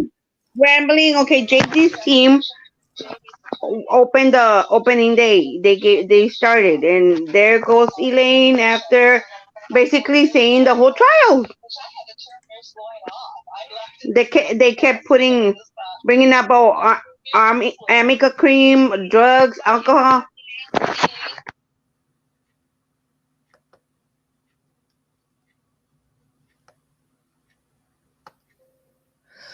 Well, the opening is basically just a roadmap to the kind of case that they're going to present. And whether that stuff gets presented or not is a question, because there are objections along the way and exclusions or admissions, that kind of thing. So the opening is really just a roadmap that maybe doesn't go the way a party kind of wants it to go.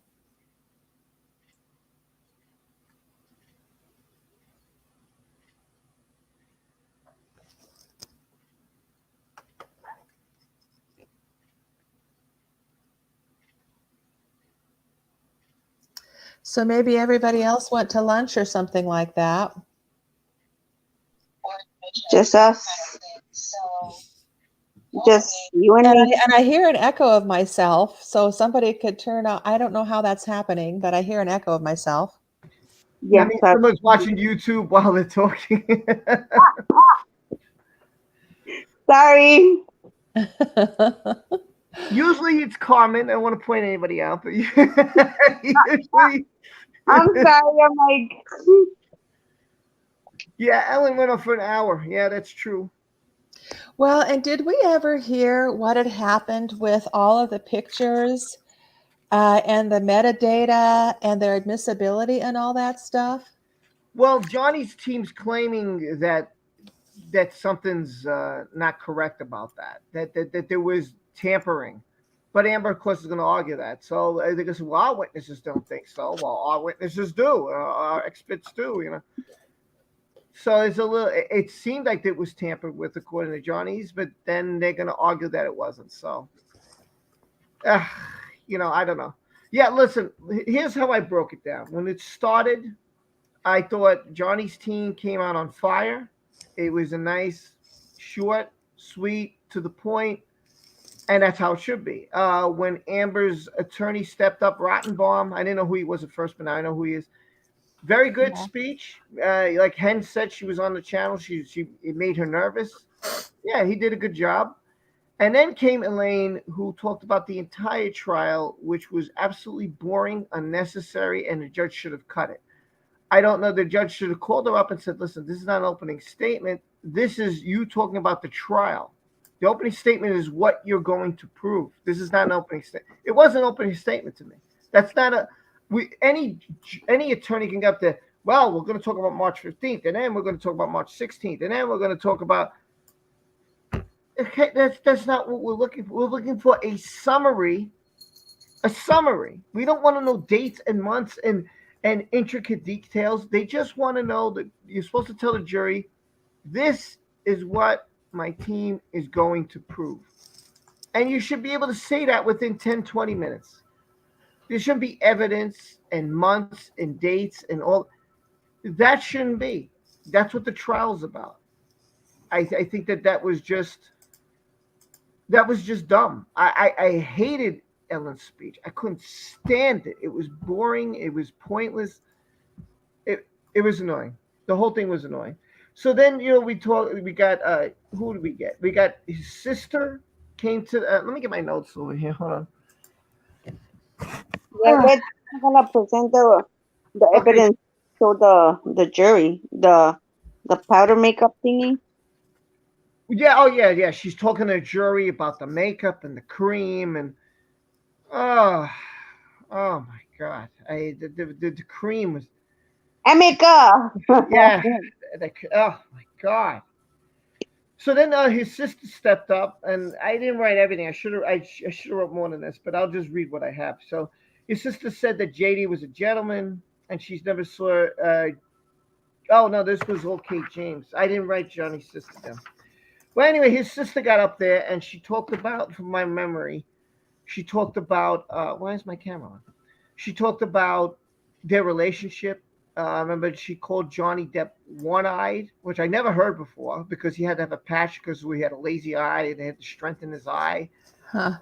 She talked about the abuse that they went through with mom, but they still loved their mom. And, you know, and when his mom was sick, you know, his mom was sick and her sister kind of helped Johnny run the business and stuff like that. And they've always had a tight relationship, and you know, just what a good guy Johnny is and how he cares so much about family. And you know, and how much when his mom was sick that, you know, Johnny did what he could do to help his mom out, you know, to make her life as good as he could do it, you know. Hi Yazida, it's been a while. Good to see you. I put your comments up here a couple of times. It's fine. You've been a wife for a while. It's still good. I know you post on Facebook. I don't go on that too often, but and Hen is here. Hello, Hen. How are you? You can jump on, anybody, both of you, one of you. Feel free to jump on. I have 5 spots open. So, did they twist the sound guy? Yeah. Okay. I'll jump to that. I was gonna review the whole case. Yeah, they tried, Hen. They tried what they've been doing the whole time with every witness. Are you on his payroll? How much does he pay you? Do you get any benefits? Are you getting a cut of the piece of the pie? The more money he makes, you make. Same thing with his sister. they're trying to say that the guy was paid by Johnny, and he's like, I don't know, I only get whatever the union pays me. What the union pays me is what I get. You ask me all these questions, and Elaine was very aggressive, very aggressive, very aggressive. Or they kept bringing, how much did you see him doing drugs, or how much alcohol was he drinking, or so on and so on. Yeah, and they also brought up the fact, about drugs, about alcohol, about pay. And then she went rambling about a whole bunch of things that Johnny said nasty about Amber. And the guy's like, I don't know. They ask questions that can only be held behind closed doors. But what they're asking is, if I go out in the street and I see my friend and his girlfriend, what did I see? Is his girlfriend beat up? No. Of course they argue. What couple doesn't argue behind closed doors and call each other names? That's common. You can't be in a serious relationship if you're not once in a while jump at each other's throat. Doesn't mean that you're going to hit each other. It doesn't mean that you're a horrible human being. I have to beat you up. No, it doesn't mean it. Amber's team is trying to say he's a druggie, he's an alcoholic. What a bad person to go for help. My God, he went to Judge Kipper and had Debbie Lloyd to try and help him go over his problems. I mean, that's ridiculous. I said in the beginning of this, the thing, in case you missed it, if any of you, and it goes for the entire chat, have some kind of an addiction, you should seek help. If you have some kind of suicidal thoughts, talk to a friend, talk to a family member. And then if you feel you need more than that, try to get professional help. That doesn't make you a violent animal human being. I think that's, and you're welcome, by the way. You're not a horrible person. You just had an issue, and it's brave of you. And it's to step in the right direction if you can take your addiction and you could take that addiction and you could realize I have a problem and you could go forward is a huge leap in your life. That's tremendous. If you could talk to a friend, if you feel comfortable talking to a family member, if you feel comfortable talking to a professional, that's a great step. And I don't see it as a bad thing, but they were trying to make it out as if, well, it's a bad thing. Why? Oh, he did drugs. Yes, he did alcohol. So what?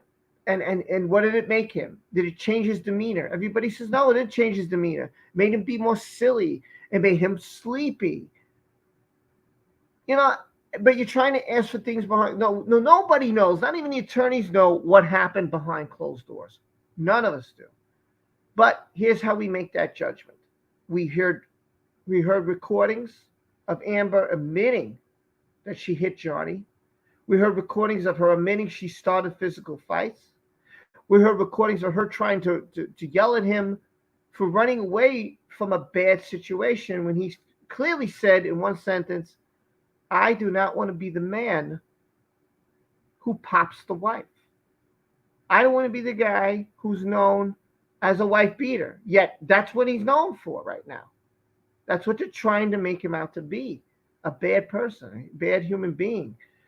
So they are using that his money paid everybody, made everybody feel the way they do. And because he pays everybody, that's why they're saying these things. And that his alcohol and his drug use has led to him being this violent human being. That's Amber's defense in a nutshell. But what Johnny's team needs to do is be more aggressive. Yes, it is hearsay. Yes, it is hearsay. Yeah, that is hearsay. Yeah. Johnny's team needs to be much more aggressive here. They need to bring up Amber's faults. Like, well, okay, did you ever see Miss Heard taking drugs? Did you ever see Miss Heard drunk? They need to keep on that. How about Amber's friends? You live for free, right? Yeah. And who else lived there at the time you were there? Oh, Whitney Heard. Okay. Who else? Amber. Okay. Who else? Rocky Pennington. All right. Josh Drew. Okay. And like Isaac said, he loved them all. And they proved that they lived there rent free. Sean Bett said it. Sean Bett said it without them questioning, which was brilliant. They need to keep at that. Even Isaac said it. Say again, Carmen. Even Isaac said it. Yes. Yes, he did. Yes, he did. So they need to keep at that attitude of Amber's friends lived there for free, and Johnny's there. So that was the type of person that Johnny Depp was. He provided for everybody. He tried to be a provider for friends. I said, and I would say, would you do that for your friends? Would you get your wife's friends and say, hey, come live here for free? No, because you couldn't afford it. But Johnny could, and this is the type of man he was. They need to drill that into the jury. They need to drill in Amber's team lived there for free because Johnny allowed that, and he cared about them. He cared about them as much as he did Amber, and he wanted Amber to be happy. Everything he did was because he wanted her protected, safe, and to be happy. And the reason that he tried to change who he was not only for himself, but for others around him, such as Amber, because he loved her that much. That's what I would drill into the jury. And I think if you drill all that into the jury, then that's great. And so far, I don't see much going for Amber's way. Not Sean Bett, not Kate James, the doctors, not really, not a lot there. I mean, the only thing I could question is what the therapist said. That would make me question a little bit, like, why she saw this, but then you have to question, why didn't you report it? Did Amber come to you and say she was being abused? And if she did, why didn't you do anything about that? That's your job, that's your profession. So a lot of questions there, a lot of questions. As for his sister, I started with his sister and I kind of rambled, we kind of veered off. So let me try to give you a complete summary of up to day 5. Oh, wait, hold on. RJ says, Rob, what? Don't forget that Amber Heard was at the rap tour until 5 a.m. in 2014 partying, doing drugs and alcohol with Kevin Nash. I didn't know that. And I know Kevin Nash is. He's a wrestler. I've met Kevin Nash, actually. A really nice guy. I have met him. I do have his autograph. I met the guy. I even took a picture with him. I put it on Twitter, and he sent me that he liked it. So I was like, oh, good. I'm glad he saw it now. I thanked him for coming there and spending the day here in Jersey, and taking his time out because he didn't get paid. I mean, as far as I know, I don't know if he got paid, but he didn't get paid from me. None of us paid him, and he did it. Kevin Nash was awesome. I didn't know he did that, but she did that with Kevin Nash. That was interesting. Had I known that, I would have asked him about that in person. Wow, I didn't know that. I'm gonna put that up again because RJ, I did not know that. Don't forget, Amber Heard was at the rap tour until 5 a.m. partying, doing drugs, and drinking alcohol with Kevin Nash. I did not know that. Wow, I wish I would have known that at that time. Tal, your devices are not connected. You will need to connect your microphone before I can add you to the stream. Just letting you know. Your microphone is not connected, Tal, so I can't get you in here. And anybody can come. The link is message on top. Anybody could show up. Any of you can say your 2 cents. You could shut me up at any time. That means Dolly, Carmen, Animation, LC. You could shut me up at any time. Get your thoughts. Carmen? You're doing well. I'm doing well? You're doing good. I'm still eating, try to get myself back up in shape here. But I sent you the message on Twitter DM about the audio thing if you want to play it, because I have no idea how to do that, if it would mess this up or not. Okay. let me go to my Twitter page. Okay, you can probably hear it in my voice. I'm like really groggy right now. Yeah, just relax. It's fun. Yeah, I see it. Amber admits to hurting Johnny's finger. It's on. All right, so let me see if I could make on my Twitter, and I'll see if I could play that for you guys. I'm just gonna play it. Messages would be a good thing. Yeah, I'm gonna keep myself muted while I eat and drink so no one hears me all nom nom nom. All right, so let's play this for you guys. I'll share it. Let's go back. I'm sorry, I have to go to this tab, that tab, this tab to click that tab to do the. Sorry, hold on a second. I don't know. You just said something about Jessica Simpson scaring fans about something. I don't know about her situation. I don't know. I haven't checked out Jessica Simpson. I have no idea. No idea about that. Now, let's see if I could get this working. Give me a second.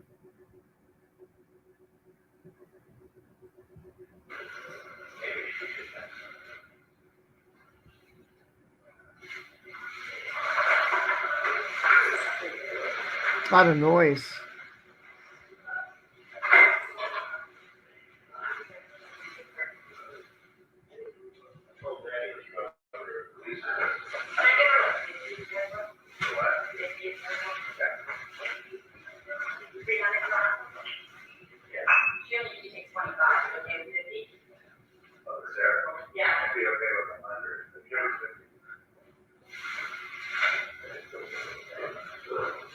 It's hard to hear it.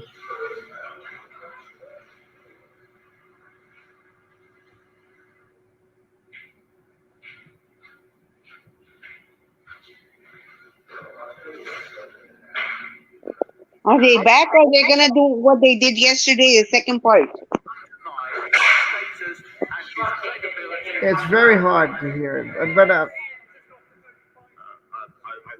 him very much. I in no way wish to deflect from the gravity of the fine that I've received. And all right, you know what happened? It started playing and something else. I was like, "Whoa, what happened?" It started going to another page I totally had nothing to do with. I don't know what happened there, so I had to stop sharing. Rob, Yeah, are they gonna do like they did yesterday, make a second part, or? yeah, they'll make a second part. That's what happened. They went off to other case because it's a long break, so they figured they'll show something. They'll just show you another trial or something. They'll show part two. Part two is supposed to have Johnny this afternoon, so it should be exciting. He's supposed to be on this afternoon, all day tomorrow, into Thursday. But I will have to take a break tomorrow to race to the doctors. Probably during lunchtime, I'm going to try to do that. Take care of my business, see what I can do, and I'll get back. I'll leave the stream on, so even if I'm quiet, who's ever on the panel could talk, whatever. So yeah. Anyway, I'm gonna jump into. Let's talk about the whole thing since I got a little time. I didn't expect all this time, but and then when Johnny comes on, I'm gonna eat because I'm hungry. I gotta find something to eat. So here's what I got. So his sister comes on. We talked about the opening statements. His sister comes. She's telling what a great guy Johnny is. She works for Johnny. The relationship they had, how he took care of his mom, and all that. And Amber's team just does the opposite. Did he take drugs? How much did he pay you? Is it true you got any kind of other benefits? Thanks. I don't know why you said that, but thank you. I'm kind of not sure why you said that, but thank you. I'm not sure. So they talked about basically that Johnny's sister was paid off by him because she ran all the companies. And she was trying to say, look, I get a set salary and this is what I get. And then we're asking about she's had side jobs and whatever and stuff like that. And that's what it turned into, like a whole, they're trying to prove that she was paid off. She's his sister. Come on. That's like Whitney. What do you expect a sister or a brother to do unless they can't stand you? So she had a lot of love. Johnny had a lot of love. They cared about her mom. Her mom didn't exactly do right by them by abusing them. Johnny went through a lot. What happened? What did she say? Hold on. What? Oh, listen. I'm just happy that you guys are enjoying it and we're all having a good time. And didn't the therapist say that Johnny basically married his mom when he married Amber? Yeah, that's what the therapist. Yes, that's what she said. An abusive I didn't hear that who one. won't listen to him, who rides over him. He basically married his mother. Not literally married his mother, but married a woman just like his mother. Right. Right. That's a good point. I didn't catch it. Listen, if you guys catch anything, I don't, please, because there's a lot here, and I know I definitely didn't catch everything. Oh, this is nice of Tracy.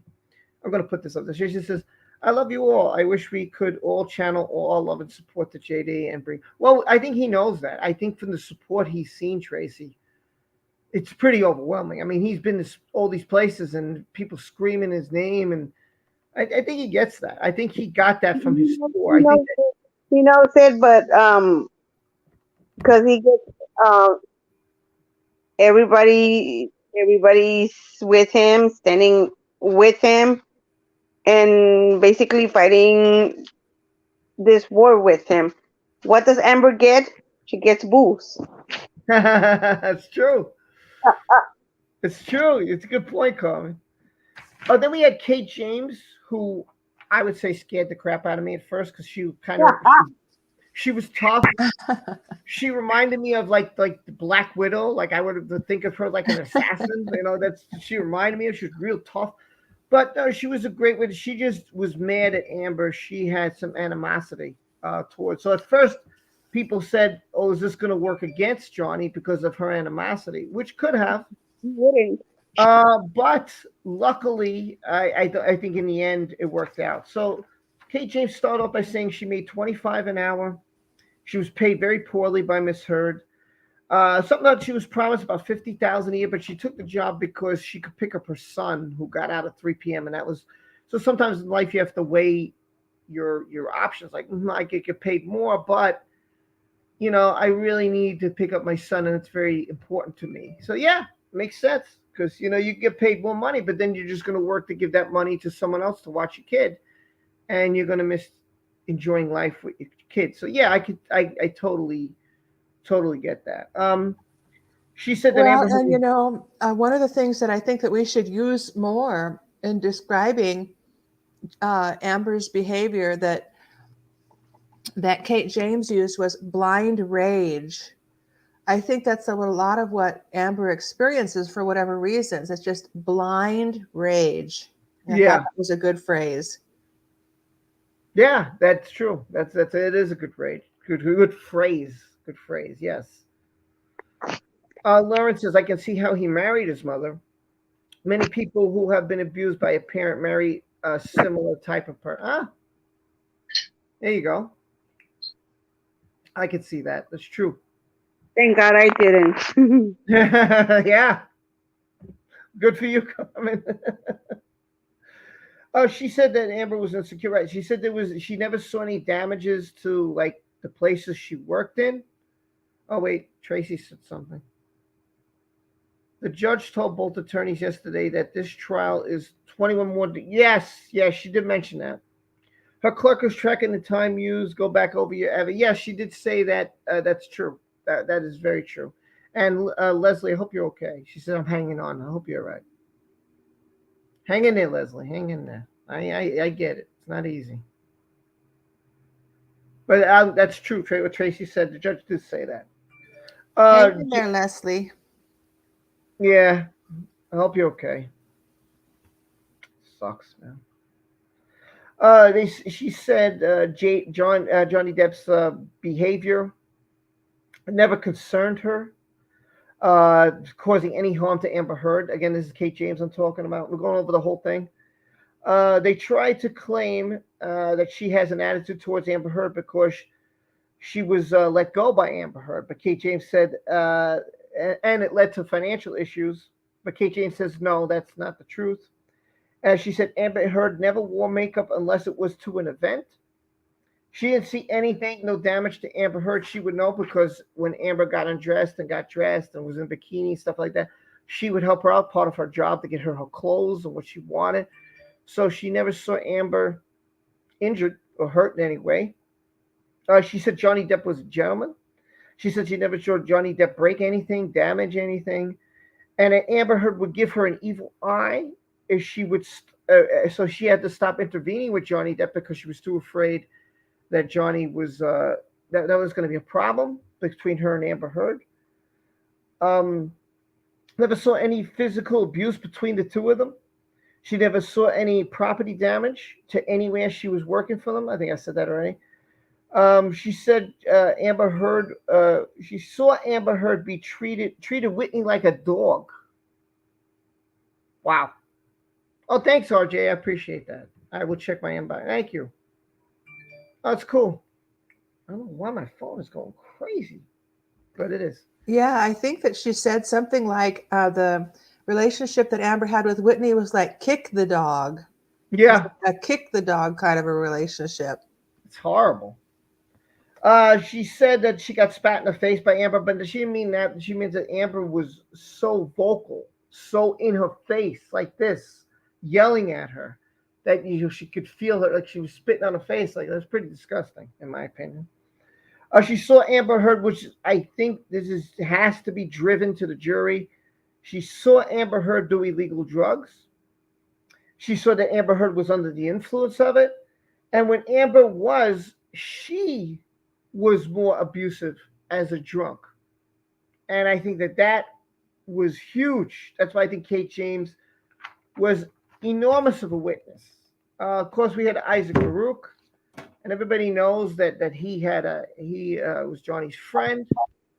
Yeah, a dog. Yeah, yeah. Yes, and this is true too. Kezi says, as so far, everyone has talked about what an evil abuser Amber is. Yeah, that's true. So we had KJ. Oh, Isaac was there, and Isaac Baruch, who I was so excited. One of the guys I was so pumped up to see take the stand. Very nice guy, laid back. He said he knew Johnny years, like they were friends. God, since like they were teenagers, and they were both into music and art and stuff like that. And when Johnny moved to California, things took off for him. And when Isaac came there, he's like, "Hey man, why don't you come live with me instead of living in your garage basement that you live in and selling art?" He couldn't resist. He said that Johnny had given him about $100,000 over 3.5 years. He took good care of him, and that he was crying because, who would make an offer like that, And he couldn't turn it down. He felt very blessed that Johnny gave him this opportunity. Sorry, a little tired. He also said that, no, I'm not getting any snow, Rose. I think you've asked this before, but I'm not getting any snow. No, I don't have any snow here. It just rained very heavily, but it's fine now. It's just cloudy, a little chilly. No snow. Johnny, he loved Amber. He loved the whole crew, Rocky, Josh, loved them all. He said he loved Amber like Johnny loved Amber, but not the same way. Like he loved Johnny, I should say. In other words, very tight. And Amber did some nice things for him. Of course, everything was great in the beginning. So just like Sean Bett said, don't bite the hand that feeds you. The part that happened in Australia, he said what he said to protect her. I got it, RJ. I definitely will check it out. I just want to review for everybody what's happening. I'll check it out when Johnny comes on, or whoever comes on the bench, or hopefully it's Johnny, but if it isn't him, whoever's on the bench, that's what I'm going to eat, and I'll go on my Twitter and I'll see what you guys sent me. I promise. I'm going to check out my Twitter. But thank you. And another thing that Elaine went into with Isaac Baruch, excessively, was this whole thing about how he would kiss Amber. And she took it to the extent that it almost seemed like she was trying to imply that he was like some dirty old man who was feeling her up or something like that. Yeah. And it was funny. He was looking at it like he was looking at it like, I would kiss her on the cheek, just like, a regular greeting, like, I understand what you're trying to get at. I was thinking, like, does Elaine want to be kissed? Is she attracted to Isaac? I was thinking that maybe she wants him. I don't know. She got that would be, oh, geez. Yeah. Good grief. Yeah, this is funny. She probably saying, I want to kiss too. Well, yeah, or kiss so hard she bruised. Yeah, like she bruised easily. Maybe she was trying to point that out. Yeah. Oh God. Yeah. Good grief. Well, and finally, thank goodness, there was an objection finally from JD's team, and then the judge shut it down because finally Isaac was kind of looking at her like, well, what do you mean? kissed her on the cheek, and Yeah. what are you talking about, lip torque, or I mean, it really was kind of, I think, trying to imply that he was some dirty old man who was grabbing Yep. onto Amber and feeling her up and kissing her, smooching her, and whatever, Yep. as if it was unwanted or unusual or weird or something. Yeah. It was true. It's true, and that's again, I thought that was funny, but Isaac is just he also said he saw Amber close up, and he stuck with his story. The deposition he gave, which I proved, was the same as December 2019 that he gave for the UK trial. So when he saw Amber and he saw changing the locks, and he's like, what are you doing? She's like, oh, don't worry, I'm changing an apartment. Your penthouse is 135 or whatever it is. And he was like, look, why? And she's like, well, because Johnny threw a phone at me and hit me last night.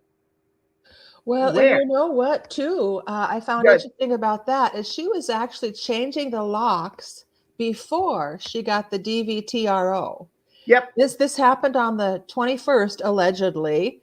And then by the 22nd, I think Isaac Brooks' testimony was on the 22nd, she was changing the locks. Yep. And she didn't have the authority to do that. Yeah. And he questioned that. And when he looked at her face and he didn't see any red marks, bruises, swelling, anything like that, he made a comment like trying to make a joke, like, oh, your beauty, whatever, blah, blah. Right. And so he tried to joke around and to lighten the mode. But he said, I never saw anything on her. And then when she came over after she filed the TRO, like she invited me over for dinner, I was like, I said no. He said no, and he never spoke to her again because he couldn't believe what happened. He couldn't believe that she would literally do this. And he found out through, like the internet, he said, the internet and stuff like that. But he was shocked. He couldn't believe it happened. And then he cried on the bench because Elaine was questioning him. And he just broke down and he just couldn't take it anymore, couldn't handle it. And he just said, it's just unfair. Well, and one of the things that I was wondering about, if it was a potential inconsistency on her part, is that I think one of the times in the UK or something, she was saying that she got the DVTRO so that she would have the authority to change the locks. And that was one of the reasons why she went for the TRO. Well, and the thing is that if she was changing the locks on the 22nd, that's a full 5 days before she ever got the TRO. So Right. that was a lie too. She didn't get the TRO so she could change the locks. Right. And I'm hoping another person I'm looking forward to, and I hope they come to the trial. I have to see, I didn't check Johnny's witness list, is the security guard downstairs, because she, to me, was huge part of this case. And what she did was, again, in my opinion, what she said things like, and we haven't seen it yet, but she was saying things in the UK like, I saw all those days and she looked fine. And then all of a sudden on Friday, she didn't look well. And I was going through video, like Johnny had left on Saturday. So if he left Saturday and I saw you on Monday when I came back to work and you were at the front desk and good lighting and all that, and there was nothing wrong with you, why all of a sudden there's something wrong with you on a Friday? That doesn't make any sense to me. Like, how is this possible? And I agree. Like, how could that be possible? Makeup. Right. That's what they're claiming. But obviously, if you're seeing it close and close up and personal, yeah, you saw him on Monday. Where's the swelling? Where's the And like I know that this testimony is supposed to be stricken from the record, but I can't forget it. Is Gina Daughters, who was like, I know makeup, I've used the cream, and I still, days later you could still see I'm still bruised. It helps, but it doesn't make it go away that quickly. And everybody said the same thing. I see, like Isaac said it. Sean, everybody said they've not seen Amber with any marks. Of course, their makeup is the bullshit. And, makeup can't cover everything. If her makeup covered everything, she wouldn't have bags under her eyes right now at trial. Right. Why are you guys pointing out all these things that his lawyers are dropping the ball? I didn't know she said she applied for the order so she could change the locks. I think that she said that during the UK trial, that one of the reasons she did that was so she could have the authority to change the locks on the penthouses. But here, Right. Isaac says she's changing them the next day, on the 22nd. Why are we pointing it out? Because we're worried. We're worried that it sticks out in your head because you're worried. I'm worried. I don't know about you, but I'm not rooting for Amber, and I'm sure none of you are. So, I mean, there might be someone here who's just doesn't comment in the comment section because they don't want to get chewed out, and that's fine if you are. If you're here lurking and watching, that's up to you. You're entitled. I'm not kicking you out, but I'm worried that these things that they missed when people say, "Well, what made them lose in the UK?" These could have been things that they missed. These little things could have added up to something. Well, and it's always a good idea as an attorney to criticize your own case objectively so you can see where your weaknesses are and correct them, hopefully. Yeah. Now, Amber, we can't really point out too much besides hearsay. And that Elaine said, it was weird because Ben said that Eve Barlow was a journalist and was Amber's girlfriend. Then Elaine comes up and says, well, she's not a journalist and she's not a girlfriend. Yet on her Twitter page or on her accounts, Eve Barlow has that she's a journalist. And she's even wrote that she's a legendary journalist, whatever.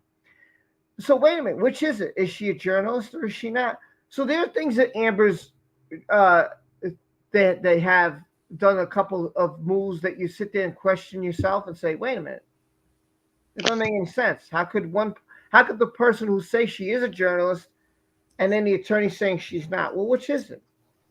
Why did she say that she wasn't there on opening day? She was clearly right there behind them. Yeah. Yeah, that was very wrong. And plus, I see a mistake there. Elaine has to know who these people are, yet she let them sit in the front row. Yeah. So she wasn't managing her own team and her own client, because you do have to do client management in these kinds of situations too. And she let that happen. And then the judge wasn't doing a good job of assessing that and inserting herself either, because otherwise she would have made the lawyers say on the record that, is this your team?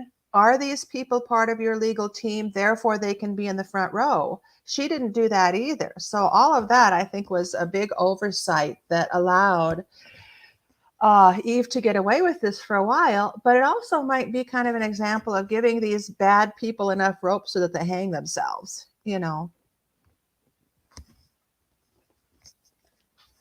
Because that's exactly what Eve did, is she got enough rope so she hung herself, metaphorically speaking.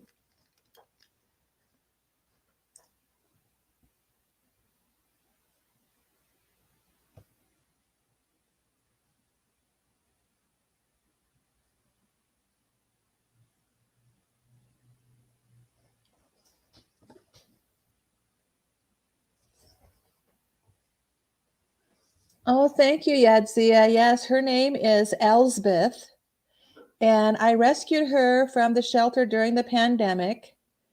And she's a Libra. She will be 4 years old in September. And she's a real sweetheart. She's smart. She fetches. She loves to go outside. She's a great hunter, so I have to watch that sometimes. She brings home birds and mice and all sorts of stuff, which I don't like that much. But thank you. She's a good little cat.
Sorry, I needed a quick break. I had to, once in a while I will need a quick break. It's not that I want to, I just have to do a couple things. So, what else? So we had Kate James, Isaac Baruch. Then we had Kipper, Bett, Lloyd, and this new guy, Wyatt. For those who missed today about Wyatt, I'll go over him real quick. His name is Keenan Wyatt. We'll go backwards. How about that? We'll go backwards. We'll go from Keen. Rob, Yeah. there's a tweet saying that the LCLU wants 8,000 or some amount of money for producing documents relating to the subpoena. Well, all I know about the ACLU, besides those emails, which I thought was absolutely insane, and that she hasn't donated. And I've heard so many different totals. I heard, oh, can we count the $500,000 that was sent from an anonymous donor, which must be Elon Musk. Then there was the 100,000 that Johnny gave, and then there was a 350 amount from somewhere. Like they were trying to get these amounts and use it towards Amber, and I'm like, so what's going to happen with that money? Does she have to pay it back to Johnny? Eve Barlow just got caught. Doing what? She's on Twitter talking about the case. I just saw it on Twitter. I'm gonna tag you in it right now, Rob. Can't she talk? Well, listen, I can't see Eve's count. She blocked me. So if you send me something, it's gonna come up as blocked. Someone else took a screenshot of it, so you that should I can be able to see. see If it. someone takes Go back, screenshot. I'm gonna leave the stream and I'm gonna go check. Okay, yeah. Well, and I think the whole thing just basically goes to credibility. She has been heard and taped publicly saying she didn't want anything from him. She didn't need his money. She's an independent woman. She donated it all, blah, blah, blah. And then she didn't. And there's going to be proof of that, I think, provided at this trial. And I think it goes to credibility primarily, that she was lying about that. Yeah. And she was willing to lie publicly. She was on Dutch TV lying about it on a talk show. And so it just goes to credibility. And so her whole shtick about, I'm an independent woman, I didn't need his money, I was not a gold digger, falls apart because she actually is. Yeah. Oh, sure. Tracy, I'm sorry about that. Tracy said I had 3 terminally ill brothers. I lost them every 5. Oh, God. Damn. I'm so sorry to hear that. Yeah, Tracy, that's terrible. I'm so sorry. That's very, very sad. Man, I don't even know what to say to that. That's horrible. That's all I can say is I'm sorry. I feel so bad. So many people. My heart goes out to all of you. I don't know what else I can say. Because there's really not much I could really do. I'm sorry. I mean, I want to show everybody you're having a rough time, and but I don't know what else I can. I'm sorry. I don't know. I feel bad. That's horrible. I can't imagine how I'd feel. I can't imagine how. Man, I must have been some rough. I can't. Oh God, that's horrible. Every 5 years, Jesus Christ, man. Damn. That's hard. Oh my God, what surfer guy? Thank you so much. Thanks for. Oh man, dude, thank you so much again for being so generous. And I listen. I hope I'm giving a great job. I'm doing the best I can. I hope you guys are enjoying and having fun and being informed. I'm doing the best I can. So you're welcome. You're welcome. You're doing well. I have great people here like LC and Carmen and. Well, and then JD lost 2 people to cancer. He lost his mother. I don't know which one was first, but he lost his mother, and he lost Jerry Judge to cancer. Yeah. I didn't know what Jerry had passed away from, and apparently it was cancer. Yeah, I didn't know that till today. Yeah, that was the first time I heard that. Yeah, when they said, or was it Sean Bett that said it? Was it Sean? I can't remember who said it, but yeah. They said we lost him to cancer. I think it was Sean Bett. I was like, oof, that's rough, man. That was rough. Yeah, And Web Surfer guy and Megan, I just want to thank you for being so supportive. Thank you so much, seriously. It's very nice of you. Thank you so much. I'm gonna keep that up there actually for until I see another comment. Wait, somebody wrote Rose right? I'm trying to figure out why Eve wasn't arrested on Thursday. She's still trying to. Well, I don't know. That's up to the judge. Basically, the judge has to hold someone contempt of court or something like some kind of charge. The judge just granted an order saying, "Okay, we want her out of here." So the judge says, "Okay, I don't have a problem with that. She wants to disobey my rules." And I think the judge says anybody does that from now on, they're out of my court. So that goes for anybody. But I don't think they're just going to arrest people. They threw out two. In case you don't know, there was 2 Johnny Depp fans who were there and got thrown out, and they didn't arrest them either. But because they broke some of the rules in the courtroom, and because they wanted, they were just cursing out Amber, I heard, or something. So they threw them out because they were being disrespectful, and the judge didn't want any problems. Let's be fair here. So they were thrown out. I don't know intricate details, but So if they have to arrest Eve, they would have to arrest those 2 Johnny Depp fans, and she didn't do that. She just said, you're not allowed back in my courtroom for the remainder of the trial. That's it. It is what it is, Follow the rules or get the hell out of my courtroom. It's just that simple. That's it. That's what she did. So Keenan Wyatt, people asking, who's this guy? I didn't know who he was either. He's a sound tech. He worked with Johnny in the Pirates of the Caribbean movies. He said Johnny always came prepared every time that he came to do his acting skills. He said Johnny had a good sense of humor, even though sometimes it was dark, but he had a good sense of humor. He's a close friend of Johnny. He used to go with Vanessa and the kids and Johnny to the island when Johnny invited him. Sounds like a nice vacation to me.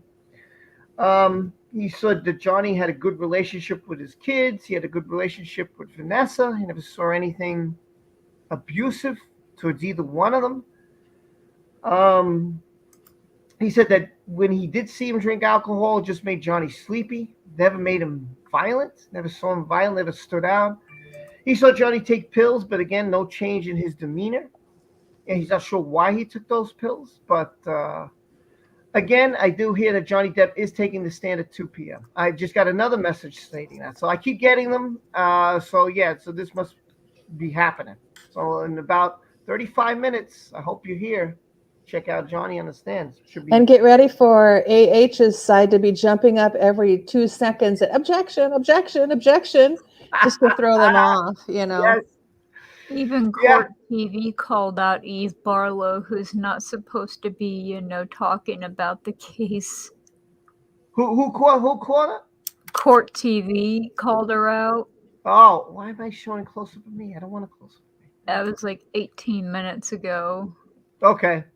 It's like right here in the order, they're saying, you're supposed to basically shut the fuck up about the case. And are you trying to get yourself arrested? And well, I don't know if she's allowed, because I didn't see anything in the order say she can't go on social media. I just saw that she got kicked out of the courtroom.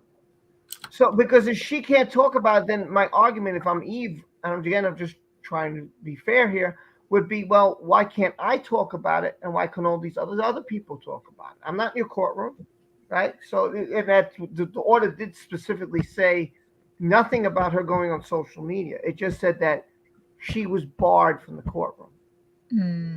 Like people ask me, can she send text messages to Amber and their attorneys? Again, I don't know. I don't know what the rule is because the judge never specifically went over that. I don't know. I'm not there in the courtroom. I'm not her attorney. I'm not their attorney. I don't know. If I'm Johnny's side, I would have a problem with that. I would say, listen, we don't want her being able to text during the trial here. This is a problem for us. Well, and I mean, if she's at home now, she can tweet and she can watch the coverage and she can tweet about it and whatever. The court order specifically says that you can't use the devices. If you're not a lawyer, you cannot use the devices in the courtroom. Right, yeah, and she's not in the courtroom. So, yeah, this is what the umbrella guy just tweeted about a few minutes ago. Oh, wait on. No, what did he say? It's a little too long. Hold on. Okay.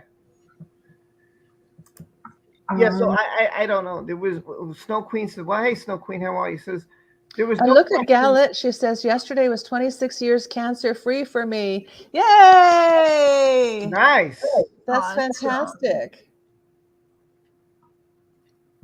I'm trying to see where that comment is. Oh, here Yeah, it is. just above Snow Queen.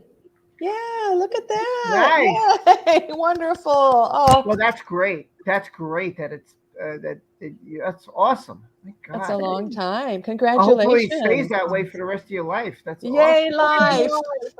life. That's awesome. Okay, come and post this right now into the chat of YouTube. Let me see if I'll go to his Twitter real quick. I'll see if he wrote anything.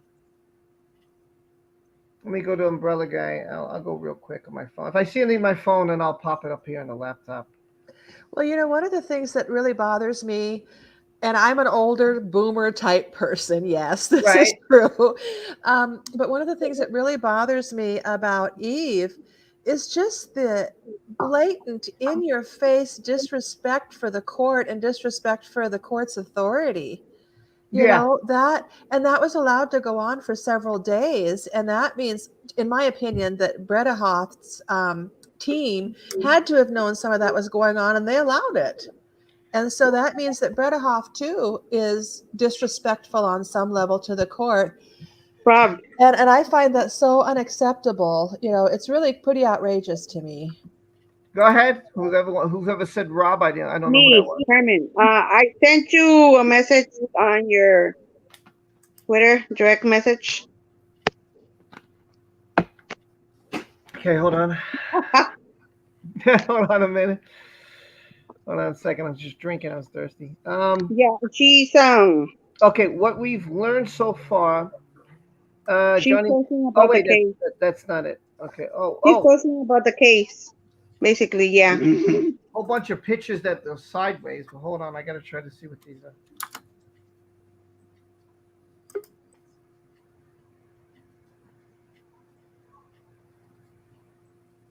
Oh, this is what they were asking that Wyatt. Okay, I got it. Yeah. Okay. Cool. Yeah. Somebody does what I do, but sometimes they go more in depth. I just try to put out the points. I'm not I gonna thought write that every- Wyatt did a pretty good job, didn't you? Yeah. I thought he did. Yeah. The only thing that I noticed was that, in terms of witness preparation, was that when Rotten Bottoms stood up and he's keeping the pace up and he's rapid firing, and that that was Wyatt Lane. kind of went along with that pace, and what would have been Lane better was for him rapid to fire. slow it way down and to ask clarifying questions. And what do you mean by that? And could you repeat that question, please? And that's a witness preparation thing. So Wyatt did good, but he could have done a little bit better if he'd slowed that down. True. I also think that Johnny's team should have objected. There would come a point when they were saying all these things that Johnny was saying, and I was like, okay, there got to be an objection right now, because I would have jumped right in and I said, wait a minute, how would he know what the hell? It's hearsay. How does he know what that they said? But he wasn't there. He didn't witness these things. Yeah. If he didn't witness one, he didn't witness two. Get the point across. He didn't. You're saying all these things that he's like, I didn't hear any of these things. How could I tell you yes?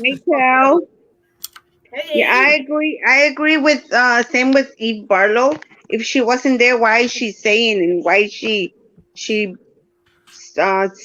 to people that she's innocent, she didn't do anything, it was all Johnny's.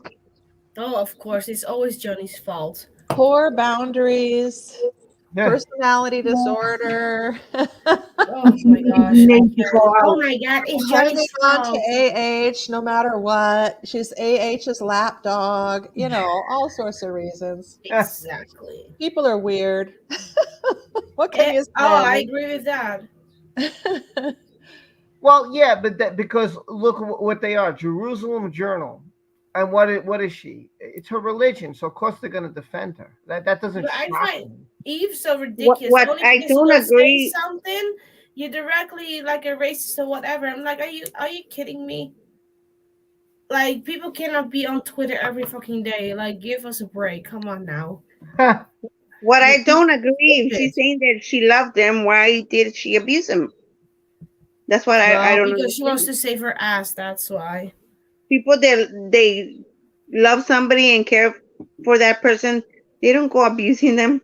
Well, what I've observed over time and through unfortunate personal experience is that there's an ownership type of mindset for abusers. And they, True. once you get in a relationship, and especially after you get married, there's this, I own you. I'm your owner. I get to control you Yeah. mindset that they have. Of course, none of that's true, but then they proceed to act on that because they believe that if you become a spouse, then you are owned. So that explains why someone can say on the one hand that they love you and whatever, but then they don't treat you in a loving way because they own you. You're property. Like her baby. Yeah, Yeah. I mean, Oh, that baby. listen, Oh God. if you come out of the court and you're not going to be a witness anymore and whatever, then the rules don't apply anymore. Like Isaac is done. If Isaac wants to go on Instagram and Isaac wants to talk about whatever instead of posting an art picture, and he decides, hey, you know what? I'm going to post up my experience, what I felt, what I saw. Well, he's done with. They're not recalling him. Now they're going to, and they said they will recall Mr. Keenan Wyatt. They might call him back. So he's being recalled. That means he cannot. If he's going to come back again, he can't say anything. He can't get involved in this right now until he is finished. Once he's finished and the court excuses him and he gave his service and he gave everything he has to do and he's done, he's done. Now he can go out there and do whatever the hell he wants. Unless the court made an order and said, no, you can't do this. But they didn't. So it's fair game. Can Gina right now write whatever she wants? Yes, Gina can write whatever she wants to. It goes both ways. It again, if Eve uses social media and they don't, well, whose advantage is that too? Amber's. But that's not, that's not her fault. She's not ordered, hey, you can't say what it's freedom of speech. Like it's like saying to any one of us, you can't go on Twitter anymore. You can't on Instagram, Facebook. You can't go on YouTube. You can't say these things. But why not? Why can't I say how I feel? I'm expressing my thoughts and my feelings and how I got to this decision. Right? I mean, Eve's gone against me. It's obvious Eve has gone against me. It's obvious Eve has seen my channel. It's obvious her, and I don't know. I'm sure that Amber has seen it too. I'm positive because if Eve's seen it, I'm sure she went back to Amber and said, "Hey, you see what this guy's saying about you? Did you see this video? Did you see what Rob Rules said about you?" I'm sure about because she went after me on Twitter. Apparently, Hollywood's gonna testify against Amber. What happened? Apparently, Hollywood's gonna testify against Amber. Well, I don't know. Is James Franco going to go against her? Is Elon Musk going against her? Paul Bettany? Yeah, okay, I can see Paul. Yeah, because Paul's going to say, look, they're going to bring up the text messaging. They're going to bring up that Johnny said these horrible things. That's going to pop up sooner or later. And then Paul's going to say, yes, this happened. Yes, this happened. And hopefully Johnny's team says, have you ever vented before? Have you ever been angry at someone? Have you ever said in high school, college, anytime in your life, have you ever said mean things about somebody? And then later on, you didn't really follow it through, right? You might have said, I'm going to beat the hell out of you. You might have said, hey, I'm going to kill this person. Did you really go and do it? Did you really mean figuratively that you're going to go out and do these things? No. But I'm sure everybody here has been in high school and college and whatever. I'm going to beat the shit out of this person. I'm going to hurt this person. This person's never going to walk again. You say all these things just because you're angry. You're venting. You're not literally going to go out there and do it. You're just so angry that you're just thinking that the first thing that pops in your head. There's nothing wrong with that. That's why when they bring up, he called her a cunt, he called her a bitch, he called her. So what? What does that mean? You just have to get your frustration out. Yes. Well, the thing is, there's no proof that he called her that to her face. These are texts to friends where he's venting, where he's saying, I want to kick her ass or whatever he's saying, right. Which we all say. We all vent like that to friends. Yeah. It doesn't mean you're saying that to someone's face and threatening them that you're going to kick their ass, Exactly. Like I don't when they were saying like, yeah, do you see this text that Johnny was calling Amber a C word? I'm like, okay. So big what? Deal. What do you want to achieve with this? Okay, he said this, he said that. Okay, so what? And the most ridiculous thing is also like, oh my God, Johnny Depp was drinking Red Bull. Oh, and Like, when Isaac was on the stand, and did you see? Did he call her a cunt and this and that? Well, he calls me a cunt. You know. I don't know if you guys read message, and there's the audio also. There, she says what she's gonna do, how she's gonna do it. She was saying the whole plan. Yeah, what she was gonna do, and she's doing it. And Well, there's Also, one of the things that was also ridiculous when they said, yeah, have you seen Johnny slapping Vanessa parody? I'm like, girl, seriously, Vanessa literally just said on a fucking statement that she never saw Johnny being violent or whatever, and then you waste everybody fucking time saying, yeah, but have you seen this? Oh yeah, but have you seen that? Like, girl, come on. Vanessa literally just said what she said. And if he was that violent or whatever, a monster, like, the turd has to say, then Vanessa would have left him a long time ago. And another thing is that Johnny has this weird humor. Winona came into his defense in the UK, saying that he wasn't violent. He didn't do anything to her. He was safe. And this bitch comes into his life and messes everything up. Yeah, Laurel said, so true that everyone expresses themselves verbally, especially people who are actors. So what? Are we all required to stop talking? Isn't that what humans do just as much as they? Yes, exactly. That's what I'm trying to say. Like, we're all human. That's a great point, Laura. That's a great expression that they should bring up. So, are you human?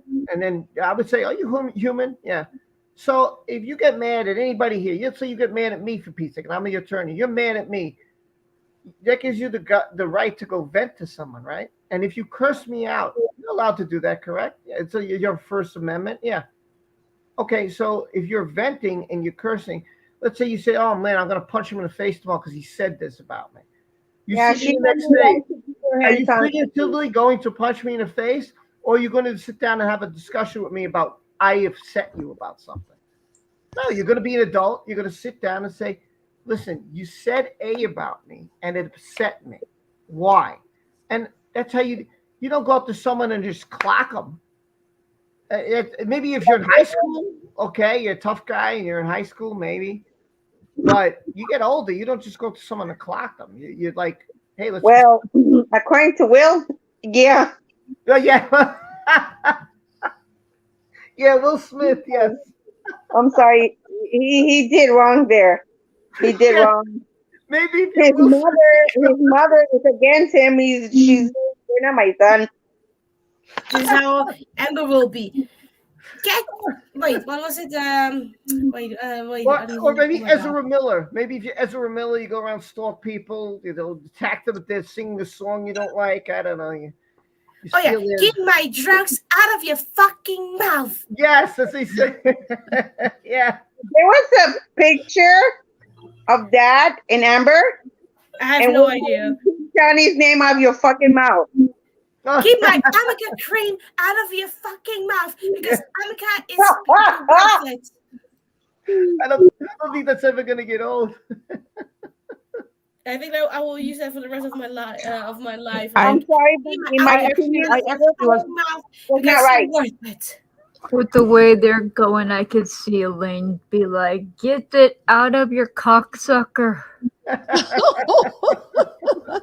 With her filthy mouth, how she's been going on, dropping the fucking bombs. It's like I'm just waiting for her to say that. It's like, oh my god, you shit pickle, shut up. That woman infuriates me. I actually cracked up after I was going through the whole court thing with Isaac and everything again. And actually, I think we all missed it because they asked him, is Amber good with any makeup? And he is like, apparently not, because she has a makeup artist. It just cracked me the frick up. But, here's the thing. Like, if you see someone every day, I would honestly think you can tell if they got made. The red lipstick, or the eyes are done, or the nails are done, or you could tell. Like it's just there's a difference in that person. Like I'll give you an example. My wife does not wear makeup every day, but yesterday she did. We went out and, like they said, to an event. Oh, when it was an event, Amber wore, because there's a difference. You could see that the eyes are done, and there's some mascara here, or there's some lipstick here, or there's blush on it. It's obvious. They're trying to make it seem as there's no way you could tell that she's wearing makeup. Dumb. That's just dumb. Are you kidding me? Everybody knows that's not true. You know, I've had No. girlfriends where I saw them with makeup when I went on a date, and then when I got to know them and we got closer, I could see, oh, this is what she looks like without makeup on, and then this is what when we go out, this is what she looks like. I could see the difference. There is a difference. You wake up in the morning, it's different than when you all. I say, listen, sometimes I wake up, I got a beard on. Okay, when I go out, hey. Let me shave the beard off. Let me do my hair. Let me go take a shower. Wow, I wish that I could stand up early in the morning. Rob, I love if you did it with your armpits.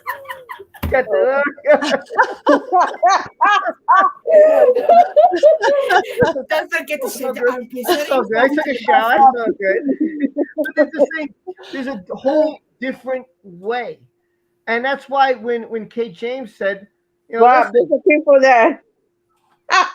I mean, I don't know how much closer you can get than I'm a next door neighbor. Oh, I worked with her. I was there. I saw the house. I'm like, damn, I'm a security. Yeah, Court TV saying that Johnny's gonna take the stand today. Yeah, he is. Listen, it's coming from every which way I'm looking now. Yesterday came from one person. Then last night I got another one. Now today I've got 2 or 3 more. I've got articles. Oh, Johnny's taking. He's obviously taking. It's everywhere. It's everywhere. So I think what? it's I a will not little. be surprised if Emma starts to cry and have this Jackson is here. Daddy's lying. It's here, she said. Ms. McGuire, I don't know how to say it. I'm going to say this. I think that if he took the stand next week, it would have been better. I just feel like you're throwing a whole bunch of people in different directions. Here's what I'll give Elaine. I wish that what they would have done was they would have took each event and then said, okay, let's bring up this event and let's bring up the person that was there. Okay, great, good idea. And then they cross-examine. And Amber brings her witness, and then they cross-examine. Okay, now let's go on to the next event. Let's talk about the Boston plane. Okay, who was there? Well, let's bring in Stephen. Let's bring in, we can't bring in Jerry, unfortunately. But let's bring in, this guy. Yeah, whoever was there. Now you talk about the Boston incident, and they cross-examine. And then, okay, now we get past that incident. Let's talk about the LA incident. Now we got a whole bunch of people. This could go on for days. Let's bring in all the witness, Rocky, or so Io, Isaac, and then you bring in all the. It just seems like we're throwing a person here, and then we're throwing a person here, and then we're throwing a person here. It just seems so jumbled. Like if I had a puzzle, it's all over the place. Like I'm not putting together the corners or the sky or whatever. It just seems like I'm putting together the bottom and then the middle and then the top and then I'm jumping here and I'm like, why you jump? It's driving me crazy. Like, can't you go in a specific order? Like, can't we talk about what happened with the tattoo? Okay, Johnny, what happened? Johnny, you come up first. What happened with the tattoo? I got the tattoo. I got it here. It says wine Winona forever. I changed it to wine. Why did you change it? What happened? Well, go and talk about what happened that night. Do you remember slapping Amber? No. Did you hit Amber? No. Have you ever hit Amber? So you've never hit her? No. Okay, then they cross. Now they bring Amber to the stand. Amber says hers, blah, blah, blah, blah, blah. He hit me. He slapped me so hard. Oh, I remember. It was open. I think it was an open slap. It might have been slapped my forehead. Maybe it hit the back of my head. Maybe it was close fit. I can't remember. Amber will go on. And then she gets and then they cross. Go to the next event. Okay, what happened at the next event? And just go one for one for one for. It just seems so. Let's bring Sean. Let's bring Isaac. Oh, we'll throw. Okay, hey, you got available? Come on in. Come on. Like, what are we doing? What are we doing here? Like, why isn't Johnny and Amber the last 2 people to go? They should be the very last people to go. I don't understand. It should be all the witnesses go in some kind of order, and then to summarize it, let's bring my client up. Well, but the part of the thing is that they can't leave them for the end because the judge has put them on a strict time limit. And if they leave them to the end and then the time runs out, then you don't have the primary witness. Right, yeah. But they could have done it next week. They could have brought him up Monday, like it was only week 3. And then they could have brought Amber week 4 and then just end the trial. How many weeks? I think they have 6 weeks. How many weeks do they have left? Well, this is week 2. So they have 2 more. 4 weeks. And then there's a break, and then they have 1 more week. So it's 5 weeks out of 6 and this is only week 2. So we got today, tomorrow, Thursday. Then you got Monday to Thursday, break, Monday to Thursday. So we still have time. Like I would have brought Johnny in on fresh thing Monday morning. Everybody's rested. Friday, Saturday, Sunday. Bring Johnny up. Bring him up Monday morning. We have 21 days left. Yeah, but you still got time. I mean, listen, we've got, look how we're flying through witnesses now. As long as they don't do this boring, okay, this video, check. I feel sorry for Elaine. 152, check. Give me the 1,500. What are you doing? Hey, Rob. Don't do that again. Don't waste our time for an afternoon with that bullshit. Keep bringing people. Bring 2, 3, 4 witnesses. Or don't have Debbie, who's here wasting our time. I don't recall. 2 hours later. I don't recall. God, that 3 was hours torture. later. Oh, I needed so awful. Amber's lawyer lawyer yesterday. is I don't recall. So like, broken like literally. What was that? Can you Vitamin stick to D, the don't worry. questions? Can we I go? was like, wait, what are you doing on my stream here? Hold on a second. Wait. Sorry. You're doing drugs on my stream. She's doing vitamins. She's making commercial for vitamin D. That was our secret. You couldn't. I was like, you should have done this. You should have done this. And then Don't worry, it's vitamin D, I promise. What is it? Vitamin D's, yeah. Okay. Just in case, with the whole Got me winter. nervous there. I'm just. Oh, Oh my God. No, He's like, wait, what's wait. going on? Vitamin D. Look at that. You got Rob nervous now. Look at he's sweating.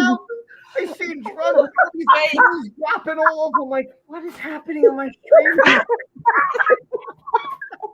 Wait, I got Well, it. Tell you are taking vitamin D. But I'm how a can you- cream. Because you're worth it. Oh, bloody hell, I have foundation everywhere. Look at it. It's Oh like my I'm God. a cream, Now that we got like about 8 minutes left and Johnny's going to take the stand. Get excited, people. Get excited. What are you expecting? We got 8 minutes. Go ahead, LC. I'll keep quiet. Go ahead, LC. What do you think? Oh, well, I hope they do what you said, and that is go through the 14 incidents or the 12 incidents that Judge Neckhole said that he gave some sort of approval to or whatever. But yeah, specifically deal with what her allegations are and rebut each and every single one. Because those are the accusations she's made about him being a wife beater. Rebut those, bring them up, bring up the dates, bring up the times, bring up who else was there, bring up what happened, ask Johnny's version of what happened. And he'll deny it all and give specifics and rebut every single one of those things. Great. Tal, what do you think? What are you looking for with John? What do you think is going to happen here? Oh God. The only thing I can say is that I hope that Johnny will not back down, because we all know he's a very caring person and he doesn't want to hurt anybody. But the risk has been taken, which Amber did, and I definitely think that Johnny just has to go straight forward, be open, not hold anything back, even if he gets emotional, which I'm pretty sure he will, that he should not hold it in. Just let everything out. It doesn't matter even if AH will give him a fucking bitch face. She doesn't matter. Just go for it and just be straightforward and everything, and just just tell everything. That's the only thing I'm hoping with Johnny Depp, that he just not will hope. Oh my god, that face of hers, I can't. Had you seen my Twitter picture on Twitter of her face, pulling a sad face, I would not be and I was like, surprised "Yep, if that's you will just start you." And crying like, oh Johnny, I thought you loved me. Sorry, I can help it. That's fine. What do you think? Not so serious. So Dolly, anything of Johnny? What are you expecting? What are your thoughts? Oh, excuse me. I hope they go mild on him, but Amber's side, I think they will put fire on him, Yeah. trying to portray him in a bad light because of his alcohol and drug abuse. What do you think, Carmen? Well, in my opinion, and if she never loved him, she was just using him for his money, for fame. People that they claim to love somebody, they don't act like that. What do you think, animation? What do you think? What do you expect from Johnny Depp, or what are your thoughts? I think whenever he gets up there, he's going to be addressing all the bullshit drug stuff, and he's going to admit, yeah, I have a problem. Yeah, I, lied to protect her, and here's why.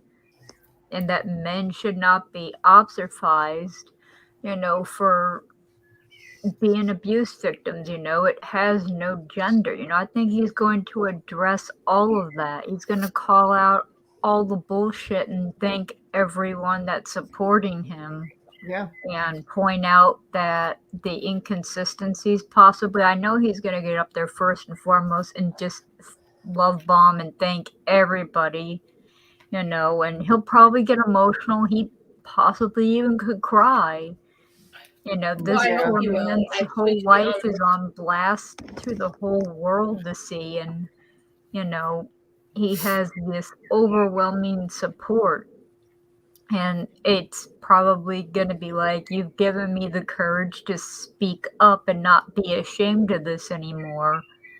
And maybe, he could be the face of something new, something beautiful for men's rights and for equal gender, abuse. It's not just women, it's men too.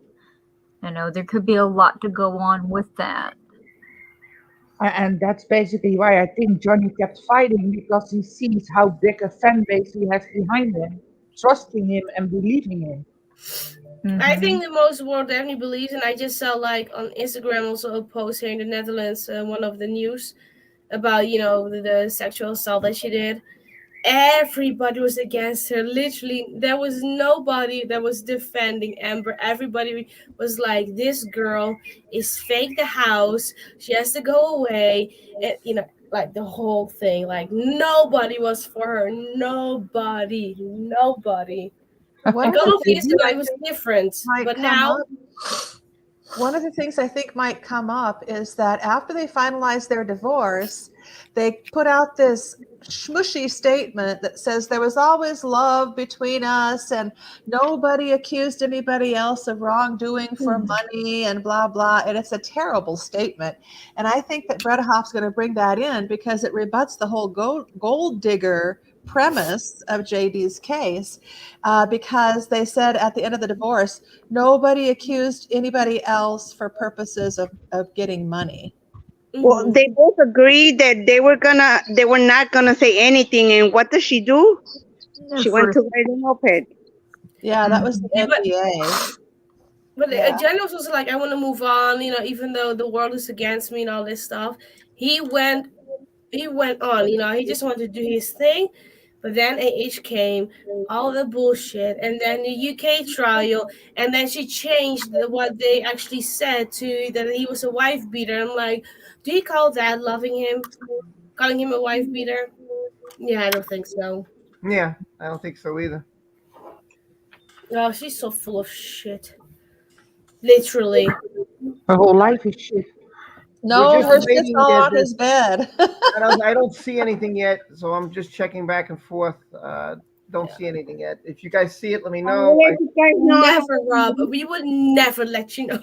I'm going to go on a How quick dare you bathroom to break ask us? before we Don't you start know up who we again. are? So. Listen, I feel sorry for Elaine. I can't do that. I only got this. I can't. But yeah, no, there you go. Literally. I can't do that. Can you imagine that they have pushed back the Aquaman movie that many months because they already feel the hot water under their feet? Like if it loses the case, then this whole film is into the trash can because no one wants to watch it.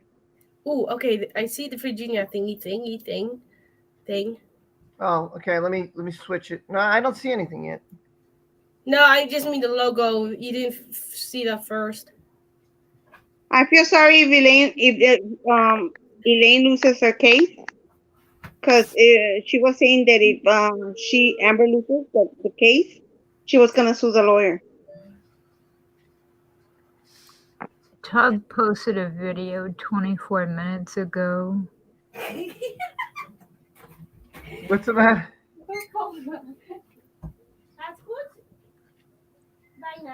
It's funny. This is probably the most anticipated. It's like the longest minute, right? It's like, okay, because we're actually going to get to see him. I think this is pretty awesome that we're going to get to see him finally open his mouth and talk and talk about what happened. And I know most of you are going to be so angry when they rebut. When they counter, you guys are going to be, man, I can imagine my chat. I think he's going to go crazy. Yeah, don't be nervous. Listen, if you're nervous, oh, here we go. Oh boy, here we go. Here we go. Ow, shaka like a shaka. Oh shit. I'm coming. Wait, help is on the way, dear. Okay, let me put this off.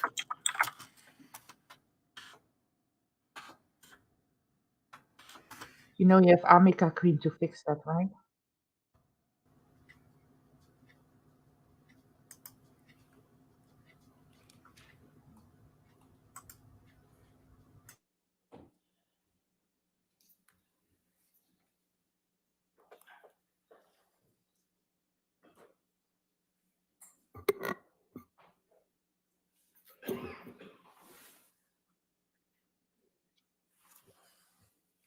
Let's go.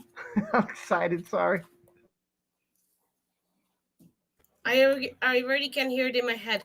Johnny, is it true that you were using Red Bull? Red Bull gives you wings. Whee!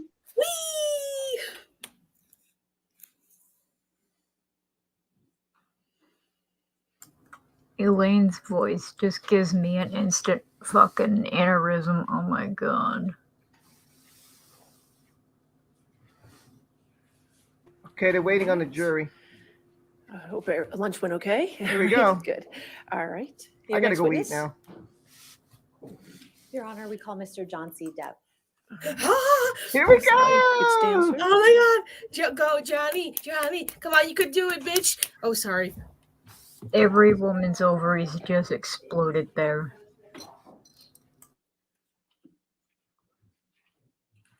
We believe in you, Johnny. Oh, look at my... Sorry. Oh god, why am I even blushing? What the fuck is wrong with me? It's Johnny Depp. True, but I wish him just all the... Oh, I want to hug him so bad, bitch, someday. Good afternoon, Okay, Mr. no Depp. sugar. Good afternoon. Can you please tell the jury why you're here today? Yes. About 6 years ago, Ms. Heard made some quite heinous and disturbing, brought these disturbing criminal acts against me that were not based in any species of truth. It was a complete shock that it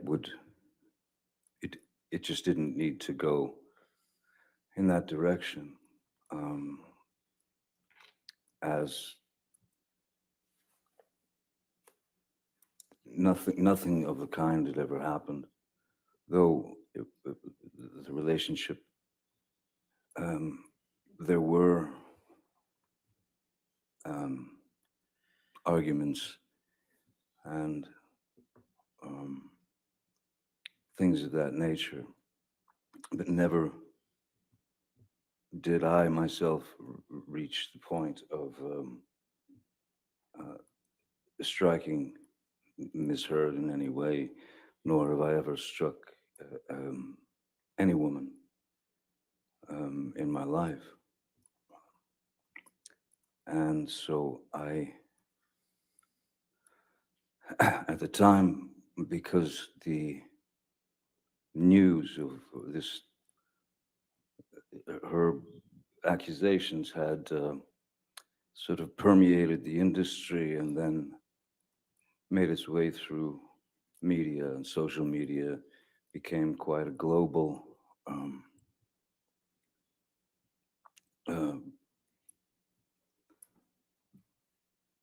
let's say, quote unquote, fact, if you will.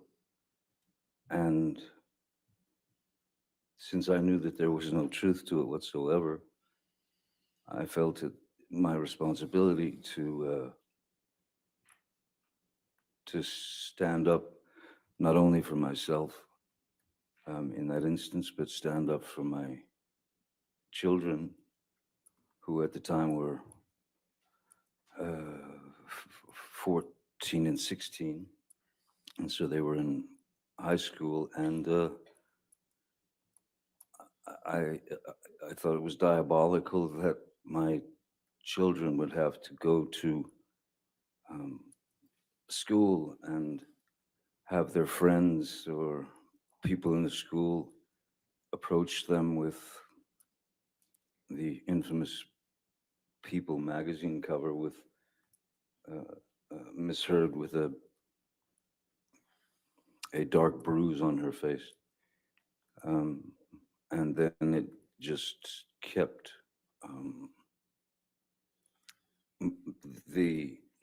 it kept multiplying. It just kept getting bigger and bigger. So it was my responsibility, I felt, to not only attempt to clear my name for the sake of, for many reasons, but I wanted to clear my children of this horrid thing that they were having to read about their father, which was untrue. And also, after many years of being in this industry, at the time, it was I'd probably been in the industry 30 plus years, 35 years. Never had any problems, anything like that. And I had met many people over the years, many of the people, and had the opportunity to talk to those people and to even give advice to these people. And I'm not, my goal is the truth. My goal is the truth, because it killed me that people that I had spoken with, that I had met with over the years, who maybe were in a not such a great position and they needed advice, and I gave them the best advice I could. All I could think of was that those people would think that I was a fraud and that I had lied to them. And so I had to wait for my opportunity to address the charges, which were criminal charges. and they just weren't true. So I felt the responsibility of clearing the record as the only way that I could get to the point where I could speak has really taken this full 6 years. And it's been 6 years of trying times. It's very strange when one day you're Cinderella, so to speak, and then in 0.6 seconds you're Quasimodo. And I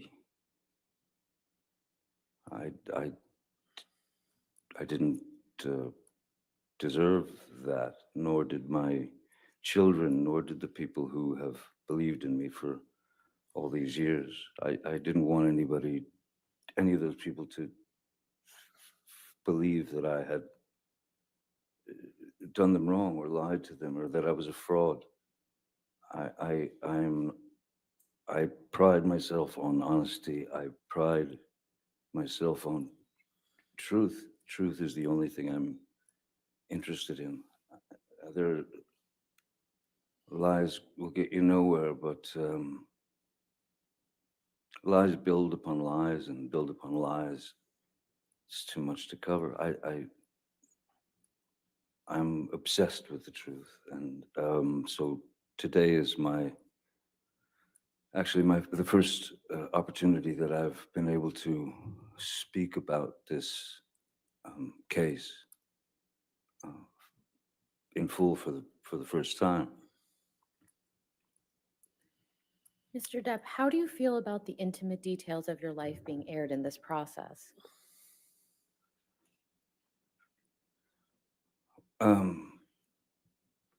As a father, raising kids, when they were very, very little, it was important to me, very important to me, to try to shield my children as much as possible from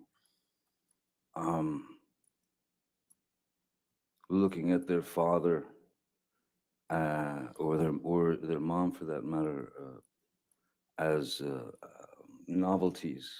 I didn't want my children to experience hordes of paparazzis. So I was always a very private person. So for me to come up here and stand before you or sit before you all and spill the truth is quite exposing.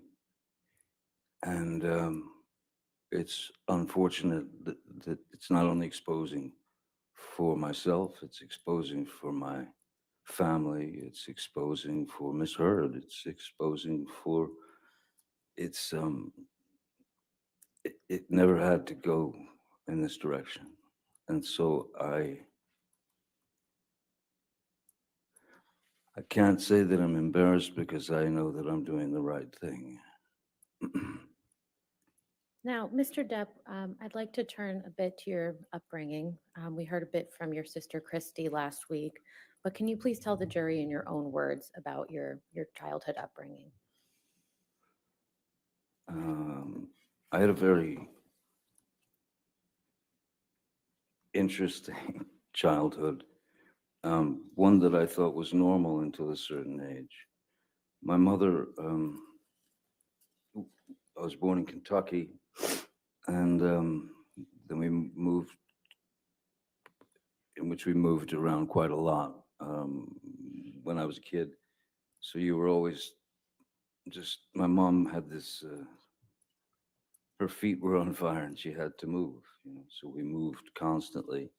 So you were always the new kid, and that wasn't ever particularly pleasant. Then we moved to Florida, South Florida, when I was about 7 or 8.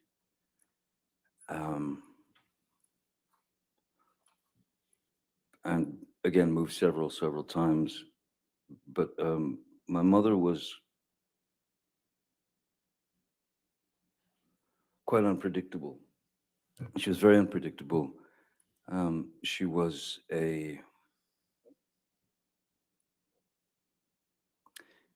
she had the ability to be as cruel as anyone can be, with all of us. That is to say, my sister Christy and my brother Danny and my sister Debbie, also my father. So essentially, she was she could become quite violent, and she was quite violent, and she was quite cruel, and though there was physical abuse, certainly, which could be in the form of an ashtray being flung at you, it hits you in the head, or you'd get beat with a high heel shoe or a telephone or whatever's handy. So in our house, we were never exposed to any type of safety or security. The only thing that one could do really was to try to stay out of the line of fire. I started to be able to observe, and I could start to see when she was about to head into a situation where she was going to get riled up, and somebody was going to get it. Generally, it was me. Mr. Depp, you mentioned that your mother could be cruel. How could she be cruel? The various categories, I suppose, there's physical violence, of course. There's physical abuse, to which she was. That was a constant. That was just a constant, We were all somewhat shell shocked, Even if she just walked past us, you'd sort of shield yourself because you didn't know what was going to happen. Excuse me. And so there was the physical abuse, which was a constant. There was quite a lot of verbal abuse. There was quite a lot of name calling and bullying. Making fun of whatever defect one might have. If my brother wore glasses, so of course he was four eyes, and his teeth were messed up in the front, so he was buck-toothed as well. My sister Christy, which this is such a hideous psychological play. My father's parents were quite refined. My mother comes from Eastern Kentucky, which is where you grow up in shacks and hollers, And my mother despised my father's parents, and my grandmother's name was Violet, and every now and again you would hear my mother just scream across the house, "Come here, Violet, get in here, Violet." And Christy, my sister, knew very well that that was a deep cut psychologically, emotionally, but we had to take it. I mean, you just had to take the pain. I was born with a very strange, it was a very rare thing in my eye, as the the back of the lens is spherical. Normally, is spherical. So in this eye isn't normal. This eye, I was born with a more conical lens, so my brain never learned to see out of my left eye, and they noticed when I was about 3, 4, 5, 3, 4, that I had a lazy eye, a wandering eye, and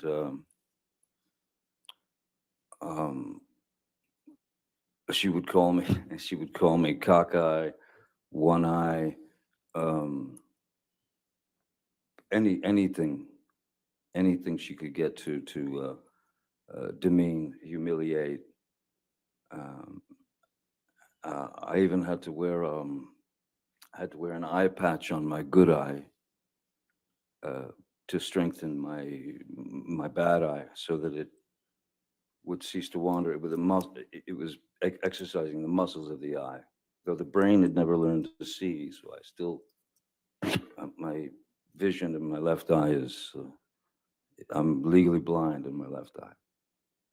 But so yeah, the verbal abuse, the psychological abuse was almost worse than the beatings, because the beatings were just physical pain, and the physical pain you learn to deal with, you learn to accept it, you learn to deal with it. But the psychological and emotional abuse, that's what kind of tore us up, I think. What about your father? What was he like? My father was a very kind man. In fact, my father's still alive. He's a very kind man. He's a very quiet man. In fact, he's very shy. Not a confrontational person in any way. And when Betty Sue, my mother, would go off on a tangent toward my father, and of course in front of the kids it was no matter to her. He amazingly remained very, very stoic, and never, as she was rationing him with horrible things, he stood there and just looked at her while she delivered the pain, and he swallowed it. He took it. There was never one moment, never a moment when my father lost control and attacked my mother or hit my mother, or even said a bad thing to my mother. The things that I witnessed were, there were a couple of times when it got too far, that I could see his eyes welling up as he was staring at her, saying nothing. And then the most that he would do is he would punch a wall.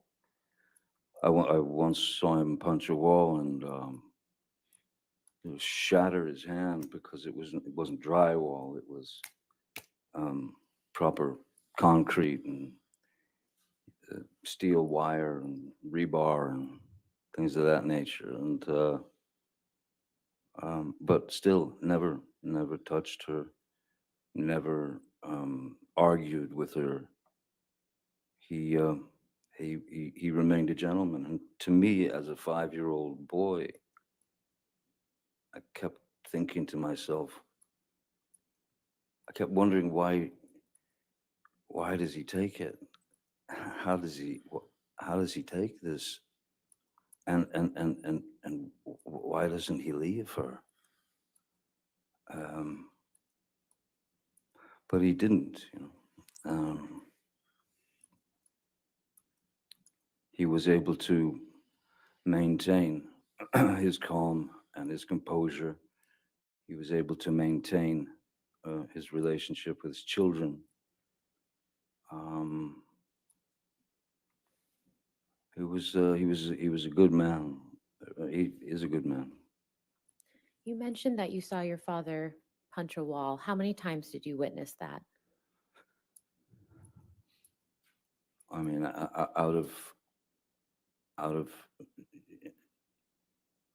I couldn't count the amount of fights that they had, but I know that I've seen my father strike a wall 2 or 3 times tops. Once when he broke his hand, but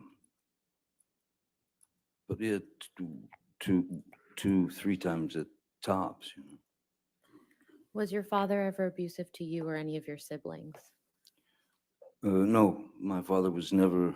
My father was not an abusive man. At the same time, my father was also, to some degree, at the mercy of Betty Sue, because if he argued with what she wanted done, that would just turn into another barrage of hatred towards him. So I can remember my father coming home from work, and maybe I'd gotten a bad report card, or maybe I'd gotten in trouble at school, or something like that. And my father would arrive home from work, and the first thing she would say was, "John, take him out there. He gets the belt. Give him the belt." And he wanted to know what it was about, so he'd take me out to the garage, and I'll never forget this white, thick leather 1970s era, thick leather white belt that he would take off, and then he would commence to inflict the punishment on me. But interestingly, there was one time when my father, I kept telling him I didn't do this. It was another incident. I kept swearing to him that I did not do what Betty Sue, what my mom had said that I'd done. But he went through with the punishment anyway. And then, not long after, he found out that I had been telling the truth and that I hadn't done what my mom had said that I'd done. And he came to me and apologized to me for having gone through with the whipping, you know, the belt. And I have to say, my mom never did that. She couldn't. She knew what she knew. She was raised how she was raised. And I had no power to change what was inside of her, you know. How did your parents' relationship ultimately come to an end, to your understanding?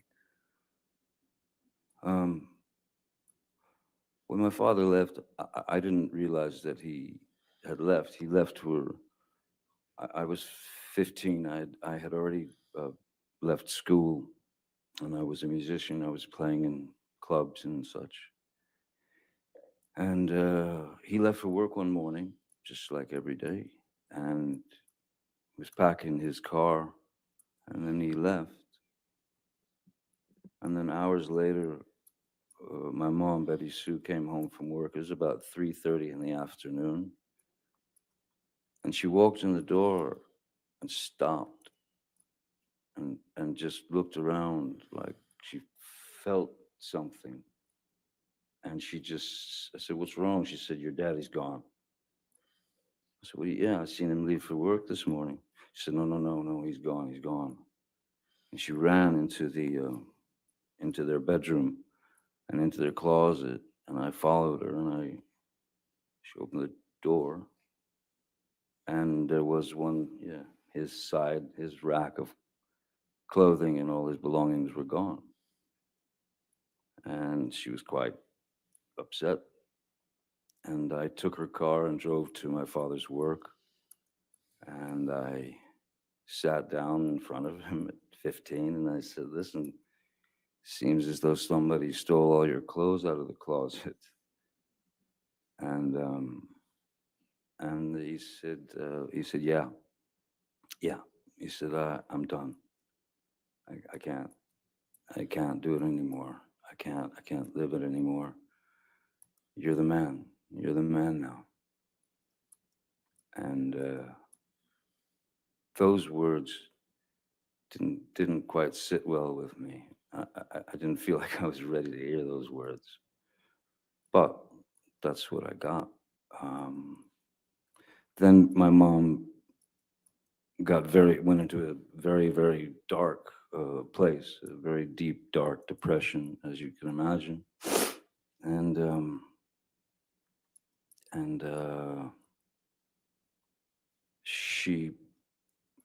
one afternoon, I woke up. I'd fallen asleep, and I woke up and walked out into the living room, and I saw my mother,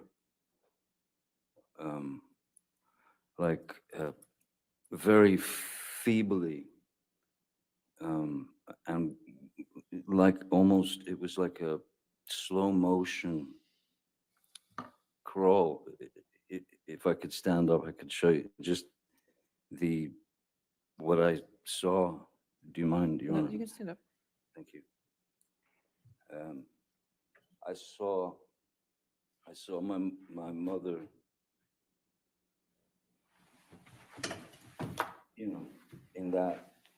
in that mode. So instantly, I knew that something was dreadfully wrong, and there's drool coming out of her mouth. And as I was about to run and call, the front door busted open, and my uncle and two paramedics came in and threw her on the gurney and whisked her out of the house to get her to the hospital to pump her stomach. She had swallowed a multitude of pills to try to take herself out, to try to commit suicide. And when she got out of the hospital, she was a small firecracker of a woman. She was about 5'2". But when she got out of the hospital, the depression was so deep. She was down to she lived on the couch, and she weighed about 70 pounds. And all that imagery spun into my head at that time, that I thought that was in my head at the time, I thought that was a cowardly way for my father to have left. And I was deeply upset by that. Until my father and I had a conversation years later where I asked him what really happened, how did it happen when I was older, and he told me the story. Your Honor, may we approach? Sure.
Mr. Depp, how did you feel about your father when he left?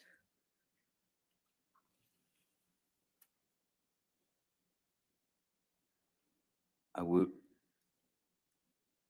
I was, I was, I was very disappointed in him because I started to believe that his exit was sneaky, cowardly. He didn't, when he said goodbye to me, when he left for work that morning, he just said goodbye, goodbye, Bob. No, see you later, Pop. That was it. Until I learned the truth from him. And without getting into what your father told you, how has your impression of your father changed now? Objection, relevance. Your Honor, this is just an understanding of his perception of his family. I'll sustain the objection. Next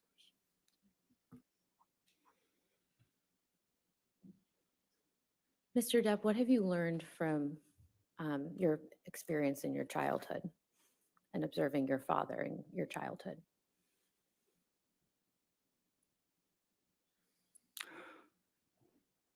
I learned that I was wrong about my first impressions of his exit from the family. Very wrong. And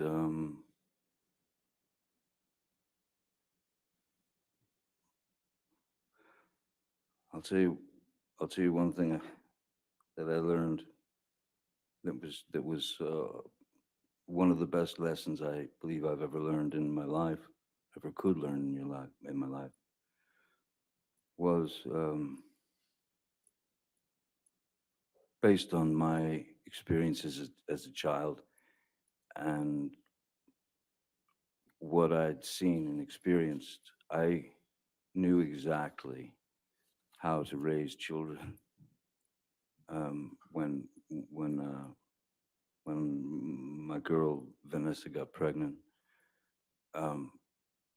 I knew exactly how to raise children, which was to do the opposite of what they did, of what Betty Sue did. Never raise your voice in front of the children, never.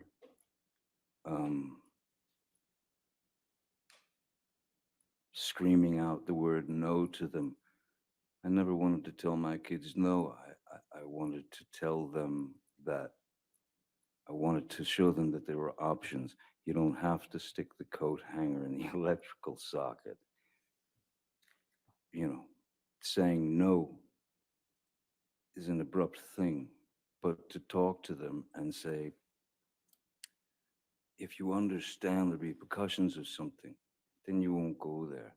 So maybe think about this as opposed to this. Give this some thought, but that will clearly, that could kill you. So I would ease them away from um, things of that nature with a more of a conversation as opposed to a a flat out, don't you ever do that again, and threats and things of that nature. I did not raise my children that way, nor did Vanessa. We never raised our voices in front of our children ever. How do you And think your experiences with your parents in your childhood affected your approach to your relationship with Miss Heard?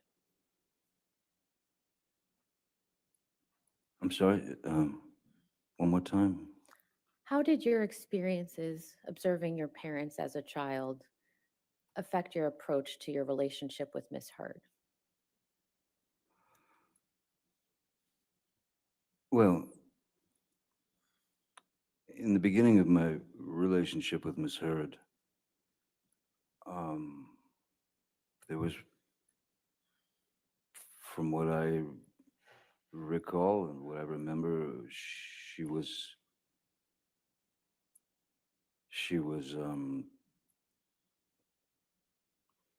it was as if she was too good to be true. She was attentive, she was loving, she was smart, she was kind, she was funny, she was understanding, and we had many things in common, certain blues music and, well, music, literature, things of that nature. So for that year or year and a half, it was amazing. There were a couple of things that, I don't know, stuck in my head that I noticed that I thought might be a little bit of a dilemma at some point. For example, I worked quite a lot, and when I would come home from work, I would come in the house or the hotel, and she would sit me down on the couch and give me a glass of wine and take my boots off, set them to the side, and I'd never experienced anything like that in my life. I just never thought that was, I just never experienced that before. And it became a regular thing that she did, this kind of routine. And I remember one night I came home from work, and I think she was on the phone or something, and or busy. She was doing something, and so I sat down on the couch and I took my boots off, and suddenly Miss Heard approached with this look on her face that she just said, "What did you just do? What did you do?" So what do you mean? You took your boots off. I said, "Yeah, yes, I did. You were busy, you know." No. That's my job. That's what I do. You don't do that. I do that. Okay, all right then. And then she said, "Let me get you a glass of wine." And she brought me the glass of wine. But I did take pause, of course, at the fact that she was visibly shaken or upset that I had broken her rules of routine. I thought that strange. And then once you notice something like that, then you start to notice other little tidbits and things that come out. And then within a year and a half, she had become this was another person almost. Mr. Depp, we're going to talk about Miss Heard in a couple minutes, but I'd like to first talk about your career in Hollywood. And so could you please tell the jury how you ended up acting in the first place? I ended up acting by accident. I was a musician and I'd moved out to Los Angeles with my band when I was 20 years old. And then there were a couple of things that happened in the band where the band split up. And I remember I was filling out job applications, and then Nick, with a friend of mine who happens to be, he was an actor, less known then than he is now, Nicolas Cage. And I was filling out job applications at any, video stores, clothing stores, anything, just to be able to pay the rent. And Nick Cage said, why don't you meet my agent, because I think you're an actor. I think you could be an actor. And I said, look, I'll meet anybody, I'll do anything at this point. And so he sent me to his agent, Eileen Feldman, and I met with her. She sent me to read for a casting director named Annette Benson, who was casting a film called The Nightmare on Elm Street. And they brought me back to read for the director, Wes Craven. And I read for Wes Craven and somehow got the job. But I mean, I was by no means an actor. I didn't have any desire to be an actor. I was a musician. But the fact that these people were going to pay me what I found to be a ludicrous sum of money, which was it was kind of the SAG minimum. It was $1,284 a week, which I'd never seen that kind of dough before in my life. And so I suddenly, and then I did some other couple of dumb movies because I still, in my mind, I was a musician, and this was just a way to pay the rent, pay the bills, live. Then suddenly I found myself on that road. I had been placed on that road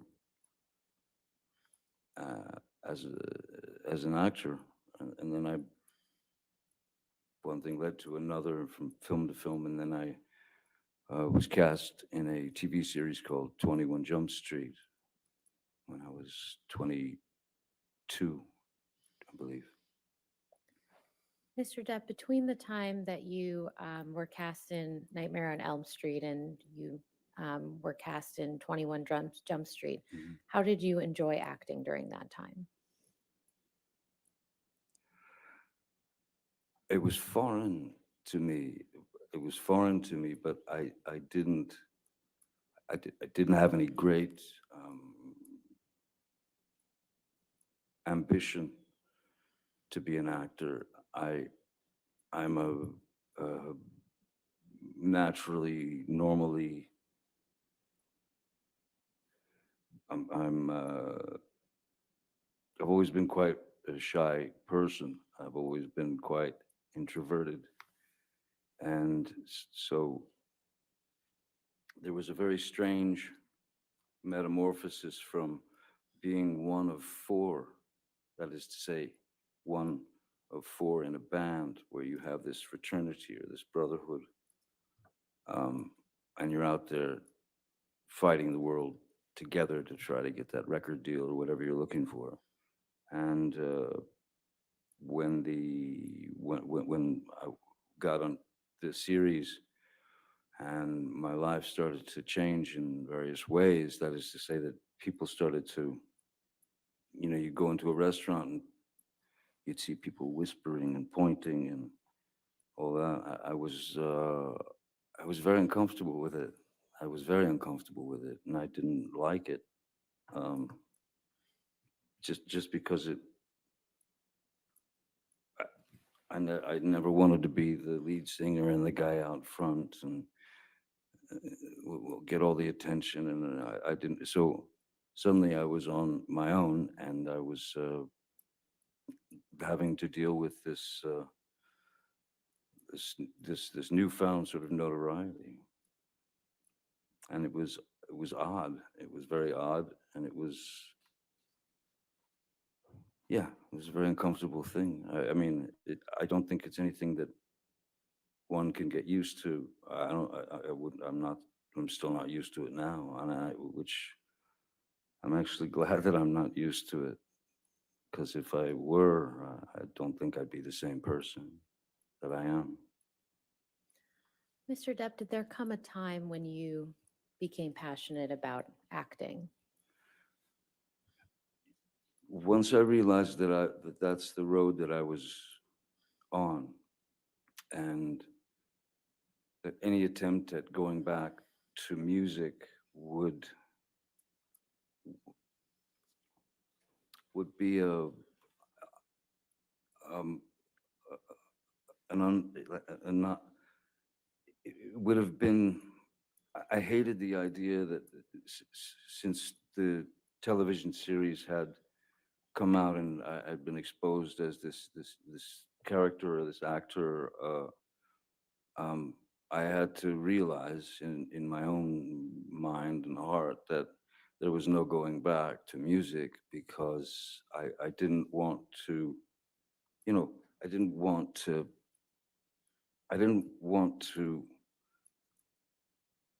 use whatever amount of success that I had attained from the TV series and that sort of thing.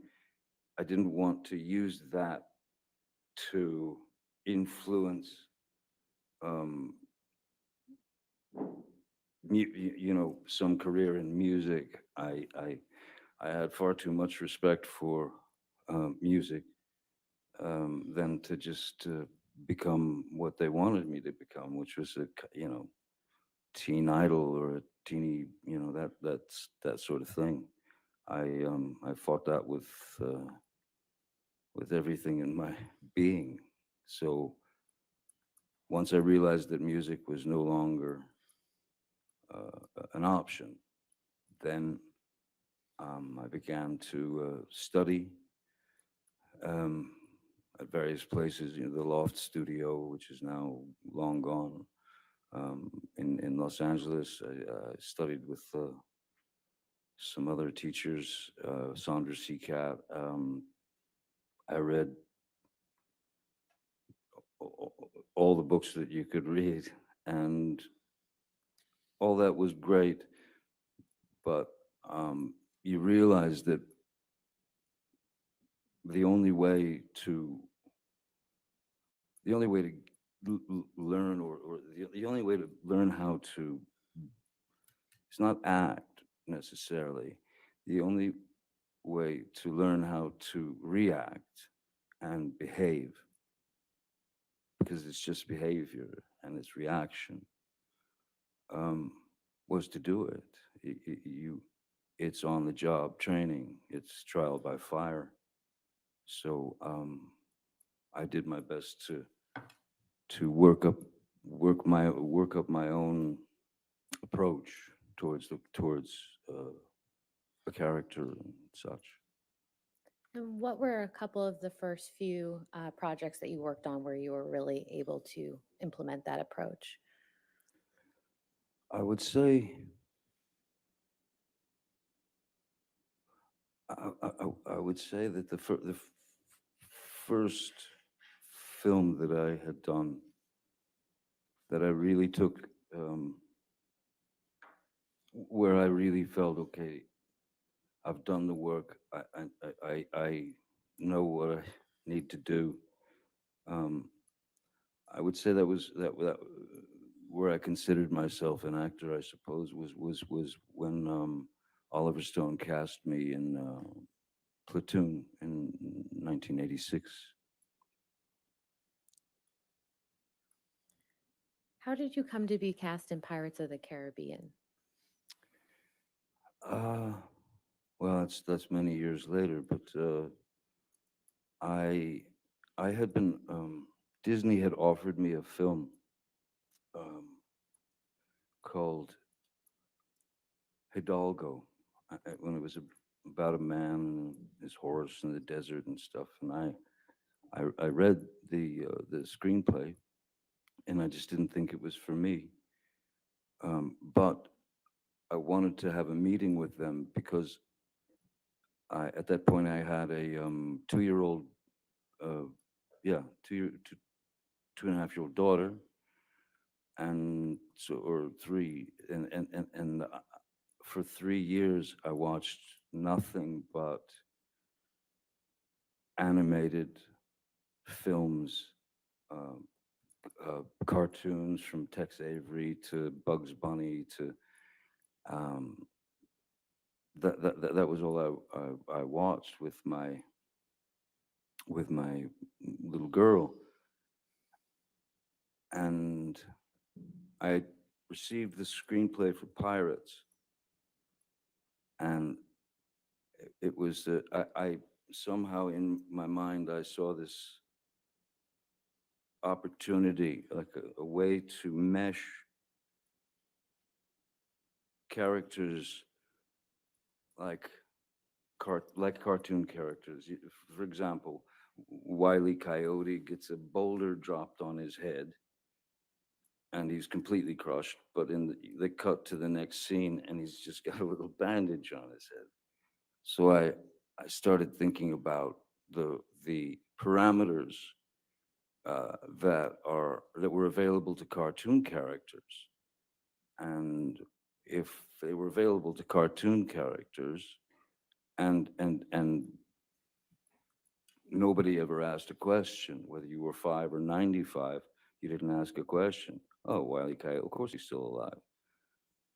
So I tried to incorporate these kind of ideas into the character of Captain Jack Sparrow, so that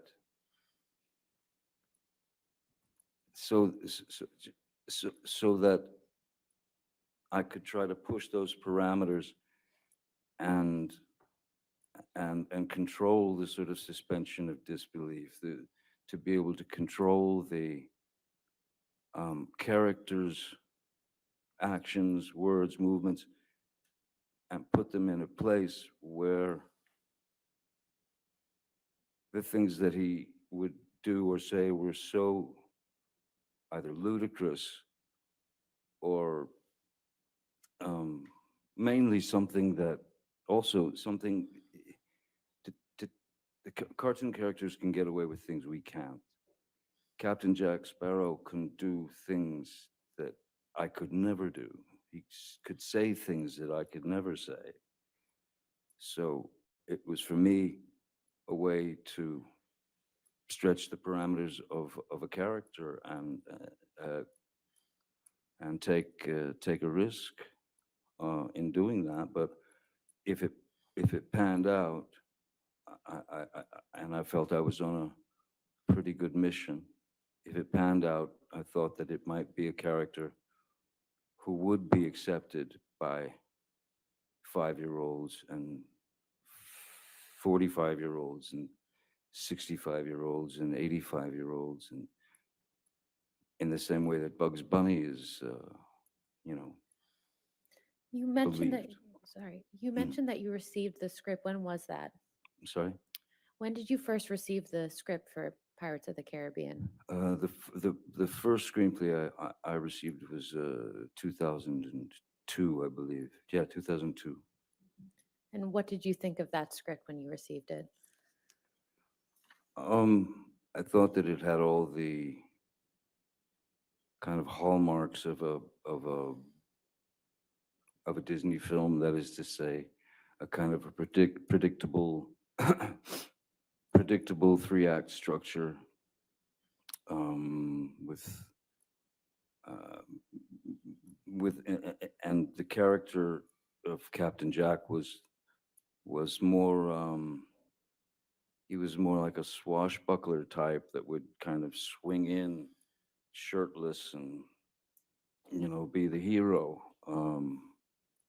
And I had quite different ideas about the character, so I incorporated my notes into the character and brought that character to life, much to the chagrin of Disney initially. Now, when you say you made changes to the character, how did you do that? Just in preparation, the very same way that I've ever approached any character. You look for a back history. You base it on,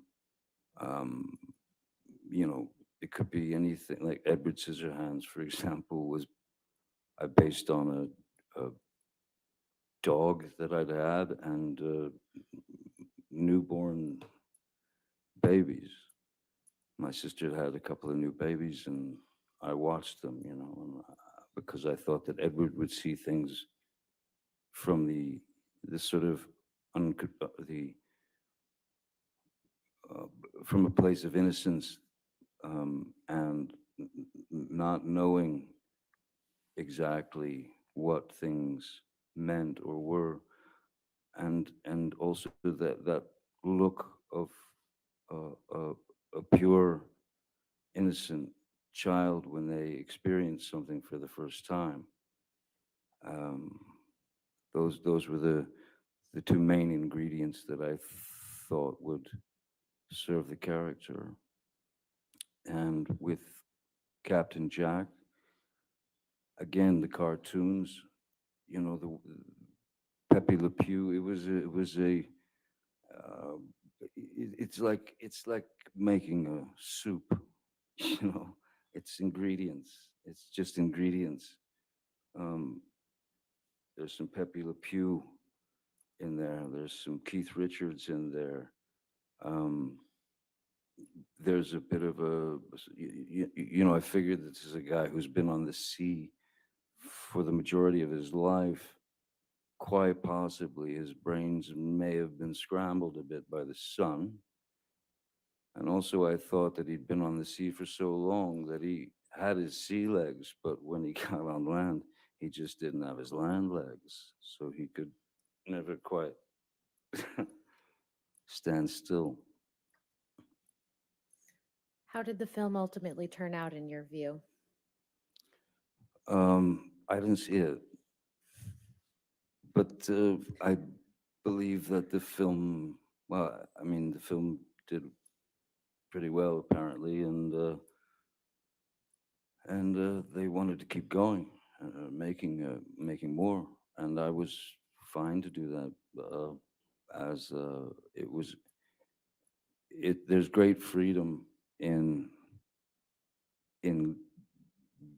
being able to. It's not like you become that person, but if you know that character to the degree that I did, because he was not what the writers wrote, so they really weren't able to write for him. So once you know a character better than the writers, that's when you have to be true to the character and add your words, add the rewrites. I was, yeah, no, I believed in the character wholeheartedly, and the initially the Disney folks were somewhat upset. Now, you mentioned that the film was, to your understanding, a great success. How did your life change after the first Pirates of the Caribbean movie came out? Though I'd been around for many years already, and people knew who I was and all that. After Pirates 1 came out, there was completely different, it was a completely different way of life was being sort of, my family and I were being plunged into. That is to say, at our house in Los Angeles, you would have people trying to climb the gates to get into see Captain Jack Sparrow. You would have people trying to bust in the gates dressed as Captain Jack Sparrow. You would have and follow you and your family. So that was the moment when um, there was no other way but to we had to hire more security guards, and I was certainly worried for my kids' safety. And so then that's when instead of just the one guy, there became several security people, because I wanted to make sure that my kids were safe when they went to school, or when they went to Disneyland, or when they went to the mall, or whatever. So yes, more security, and then just getting followed, by hordes of paparazzi and things like that. It's I've had worse jobs, certainly. I can't complain about it, but yeah, after a while you realize that uh, anonymity has left the building a long time ago. Anonymity's gone, and that's an odd thing to deal with. Um, when you can't just drive down to the diner and get a cup of coffee or something. It's not possible. It turns into something else altogether. So you know, it's acceptance, and of course there's a bit of sacrifice involved. I can't complain about the work that I've been given. I can't complain about any of that. I have no right to. But it does make you have to think very creatively with when you've got little kids about how to take them to the park, or to the swings, or to the this or that, or movie, or it becomes a strategic mission, and that's what happened after Pirates. Now, you mentioned your family. Who did your family consist of at that time? Vanessa Paradis, the mother of my children, who we were together for 14, 15 years. Myself, our daughter Lily Rose, and our boy Jack. Now, you mentioned hiring more security. Did you already have a security team at the time that Pirates of the Caribbean came out? Yes, because there'd been more films prior to that. I mean, a number of films prior to that. So uh, I was recognized, and I was known. So if you wanted to attempt to have any experience that might be normal, you sort of had to have somebody around to get you out of a squirrely situation should it arise. So I had security prior to that for who would travel with myself and my family. But not like, when I was at work. Back then I didn't have security at work so much, not before Pirates. Pirates was really that was the thing that everything, it all turned around. It all just went weird. So how did your security team change after Pirates of the Caribbean came out? Well, like I said, with anything, it become more strategic, and you had to have more guys or gals because um,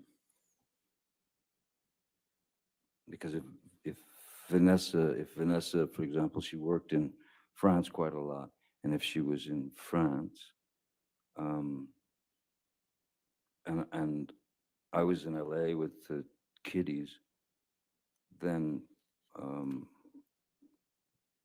been working, um, security would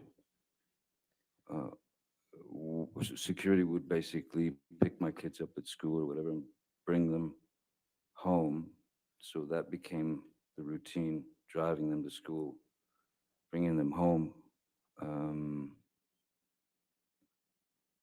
um, so yeah, and then if I went somewhere, it just, the security guards kind of multiplied because you needed to protect your street, your house, your kids.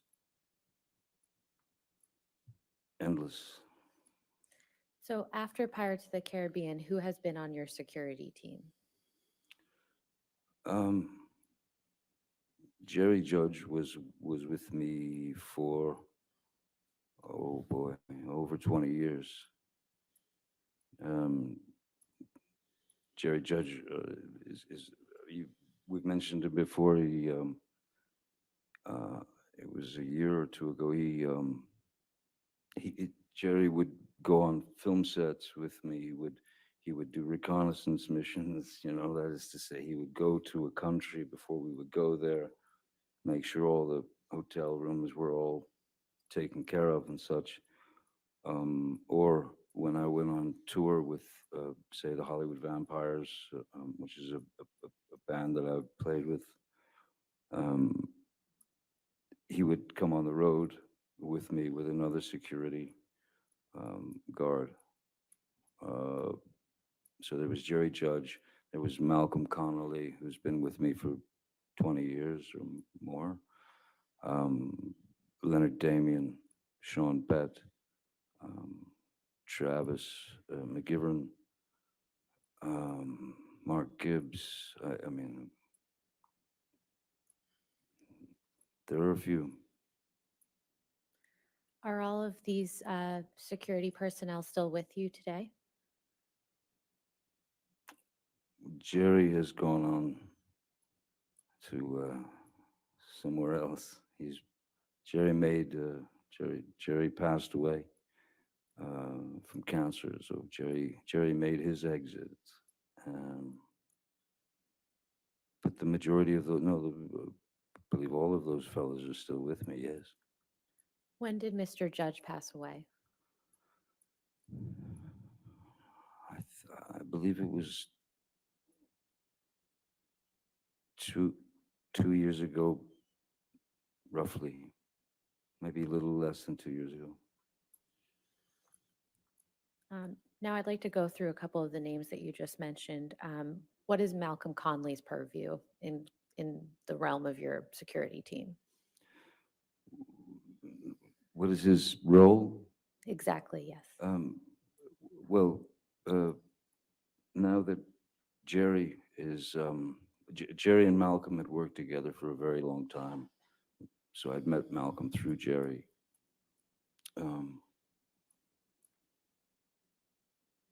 After Jerry's passing, Malcolm obviously took over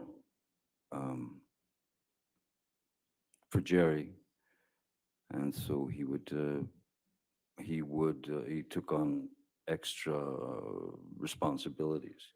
He would have to make sure that there was someone on the ground wherever we were going that had done their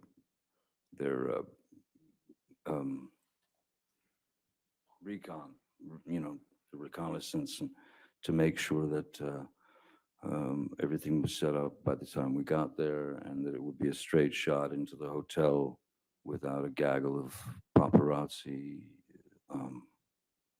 you didn't have to walk through 50 screaming, hollering photographers. So you'd go in through a garage door and through a slippery kitchen, and you were taken to your room where you stayed. When did Malcolm Conley join your team? Malcolm had joined. I mean, Jerry brought him on, so Malcolm has been with me for over 20 years now. And in those 20 years, how often have you physically been present with Malcolm? With Malcolm? Yes. Endless, countless, all over the world. Everywhere.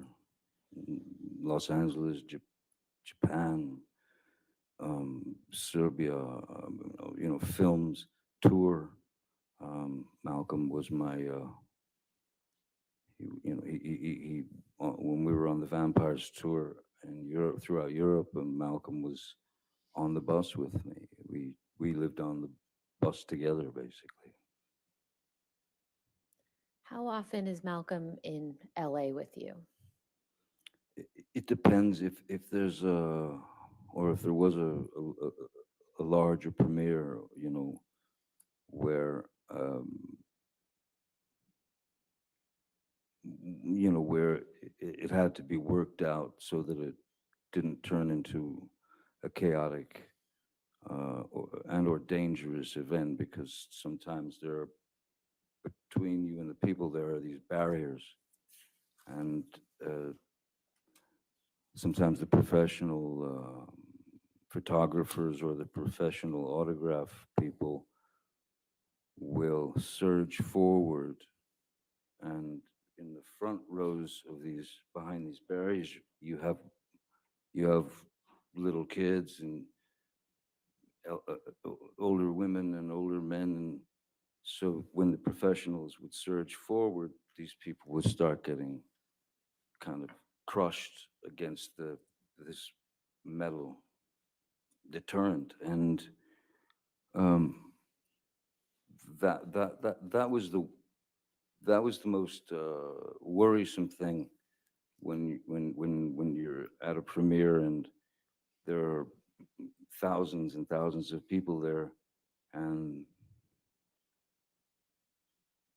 I've always called it running the gauntlet. Essentially, what it is that people are there to say hi and to support the film or the cast or whatever. So I have always gone out and signed for those people. I've always gone out and signed for all or as many as I possibly could. I mean, to the point of sometimes Jerry Judge would literally pick me up off the ground to make me stop signing and take me away.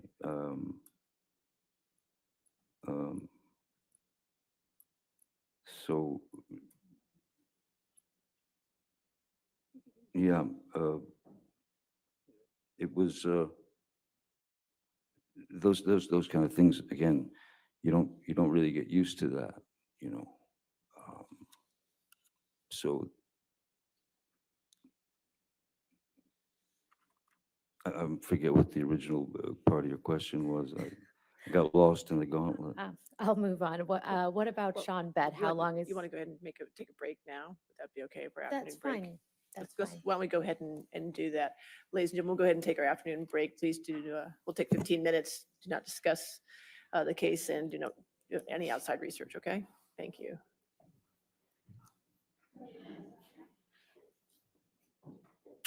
Stay there for a minute. Wow, a lot to talk about. I missed some things. I only got up to the part where Johnny's father left, and he talked to his dad, and then I couldn't follow it after that, and I So had to just a fast reminder, forward. since you're on the witness stand now, you cannot discuss your testimony with anybody, to include your attorneys. Okay. All right. And let's come back.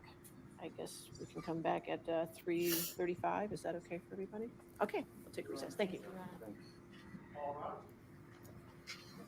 Wait, did you just say he can't discuss anything even with his attorneys? Oh, yeah. Yeah.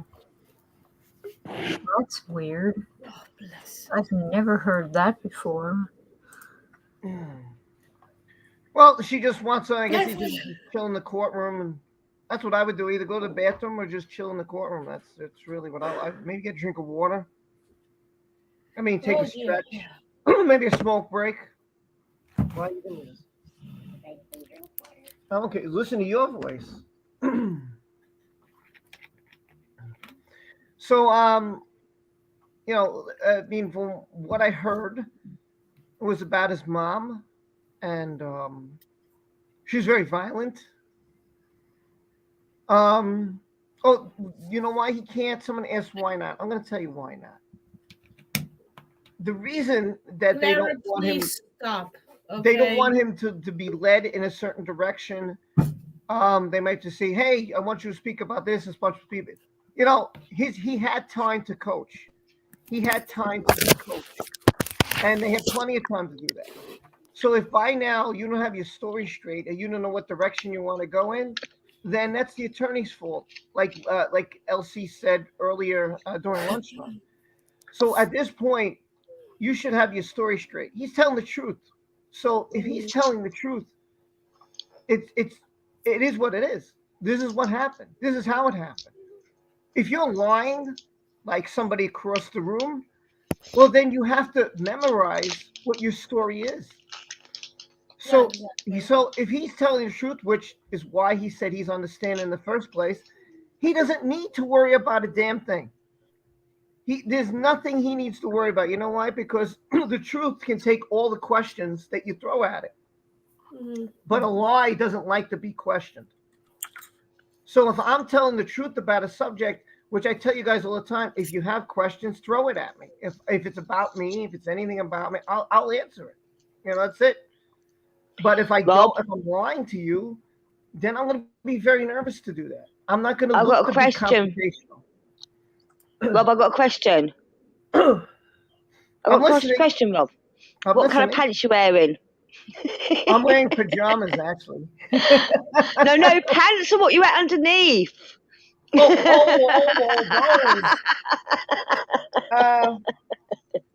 They're not briefs. It's taken. I just thought I'd lighten the mood a bit. Yeah, well, I know you. I know you like to tell a lot of jokes, so I don't care. Yeah. But, obviously, I've missed loads.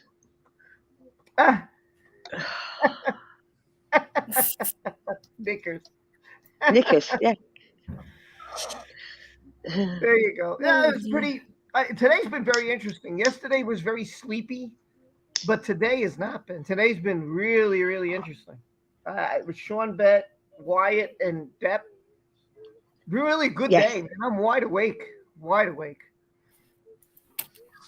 And he's supposed to do this all day tomorrow. And as far as I heard, all the way into Thursday. So, but, you know, be ready, because I know all you are going to be pissed off when she comes on the stand and she talks about her dad and she talks about her abuse and her sister and her childhood.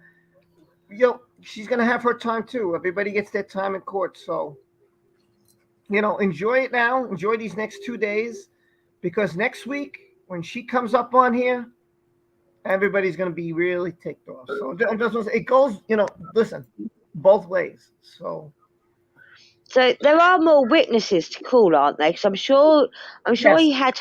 he has Amber's father as one of his witnesses, doesn't he? Well, don't forget there's Elon Musk.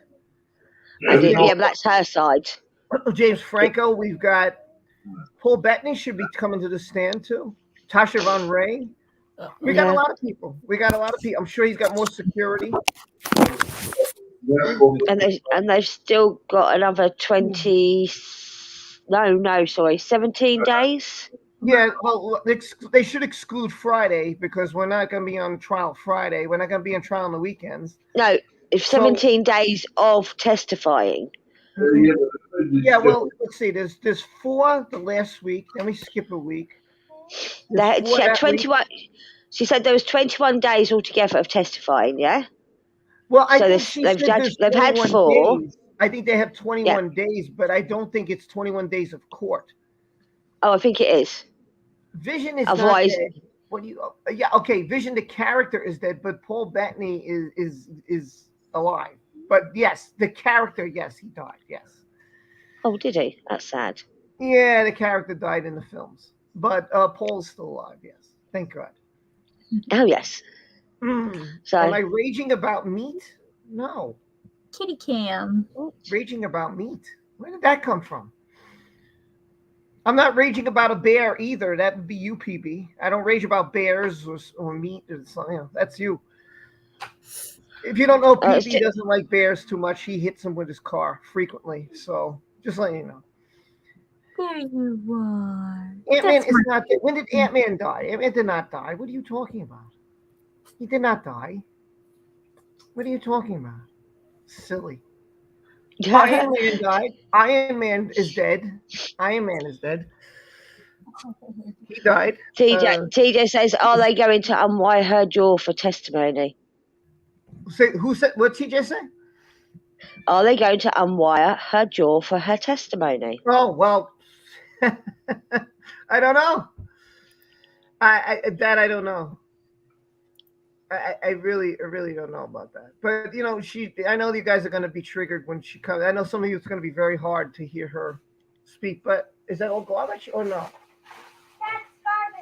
That's garbage. So, I think it was very, very touching, very sad to hear his past. He doesn't have an easy life, this guy. Now he does, but his life wasn't always easy. You know. Wasn't always easy. No, but do you know what? And people are going on about his past is irrelevant. Let's get on to now. What's happened? It's not irrelevant because your past makes you the person you become. Agreed. Yes, you change, but it molds you.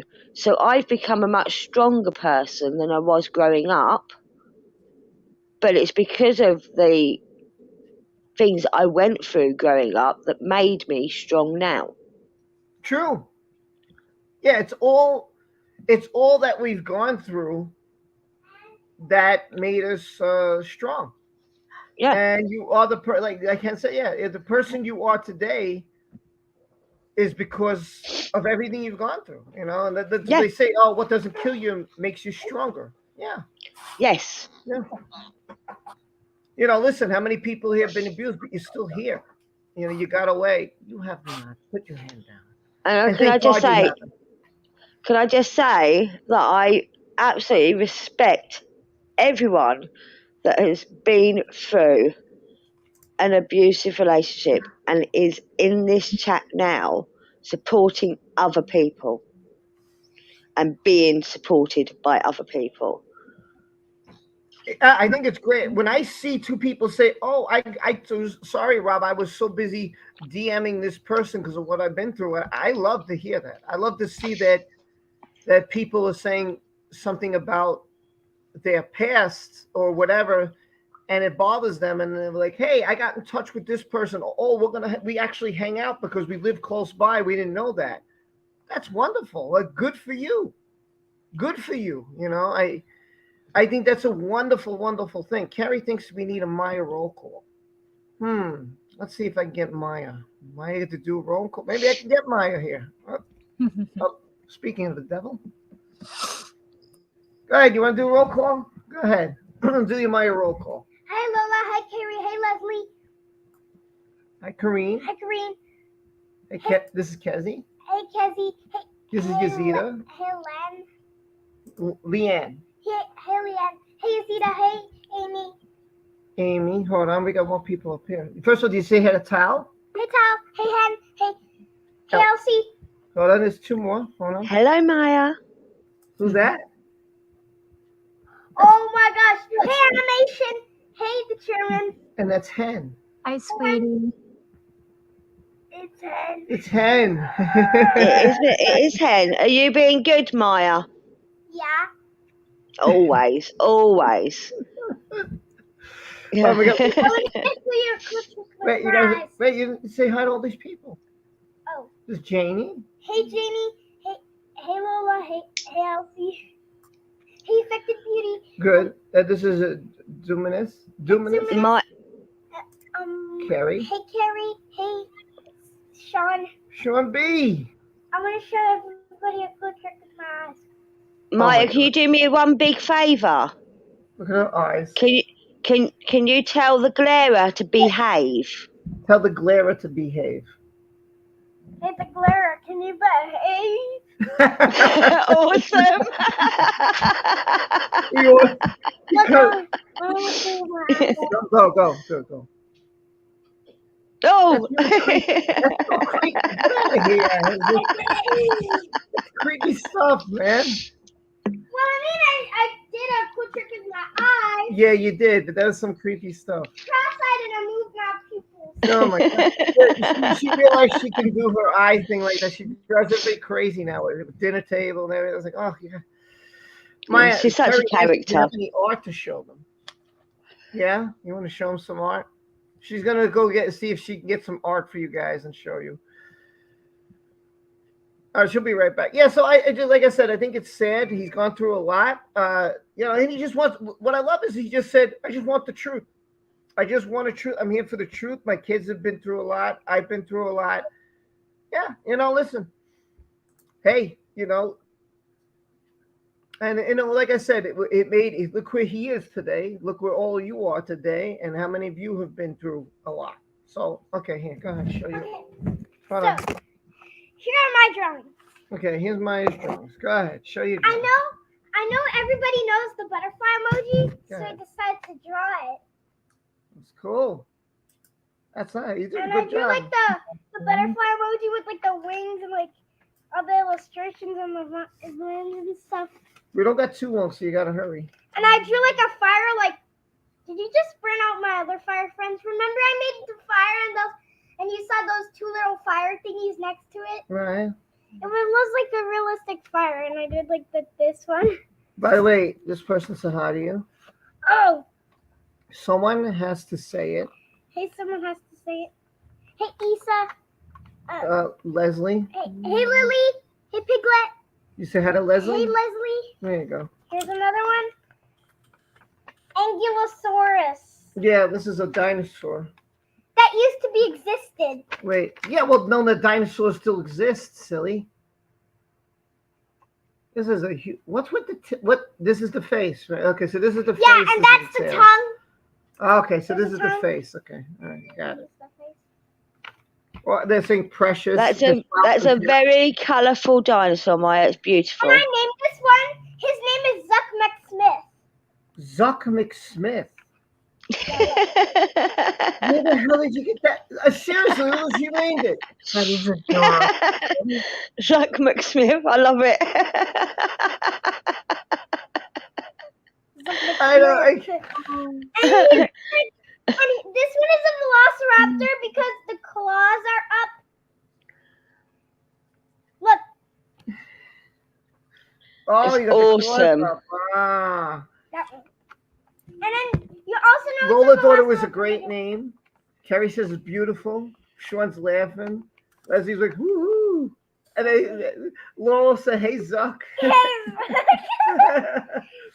the dinosaur. Zuck McSmith. Where did you come up with that? Zuck McSmith. That's his name. Okay. I mean, basically, I tried to come up with a name for the dinosaur instead of velociraptor. Well, that was a great name.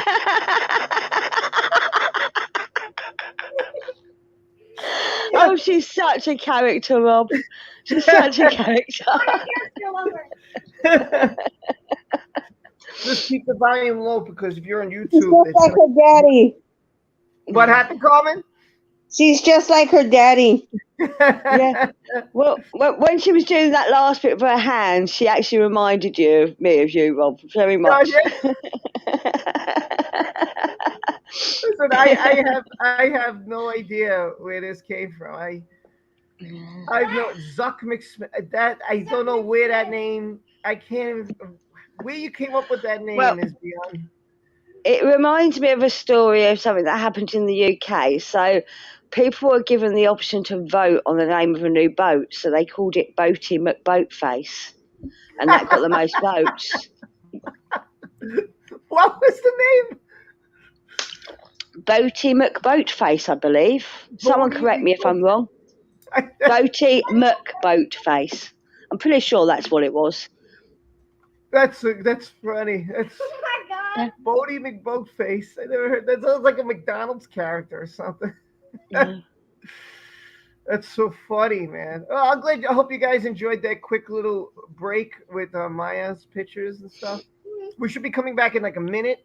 It's 3:34. She said 3:35, so I expect them to go on. 3:35 with what? Johnny's coming back on.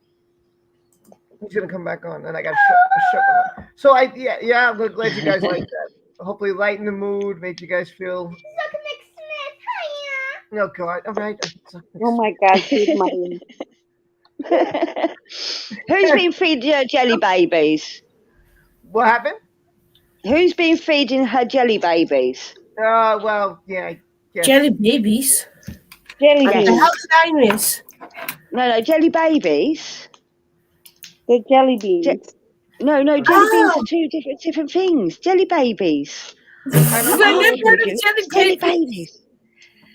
Well, they're a British thing. Well, no, okay. Doctor Who eats them. Doctor Who eats them. Ah, okay, got it.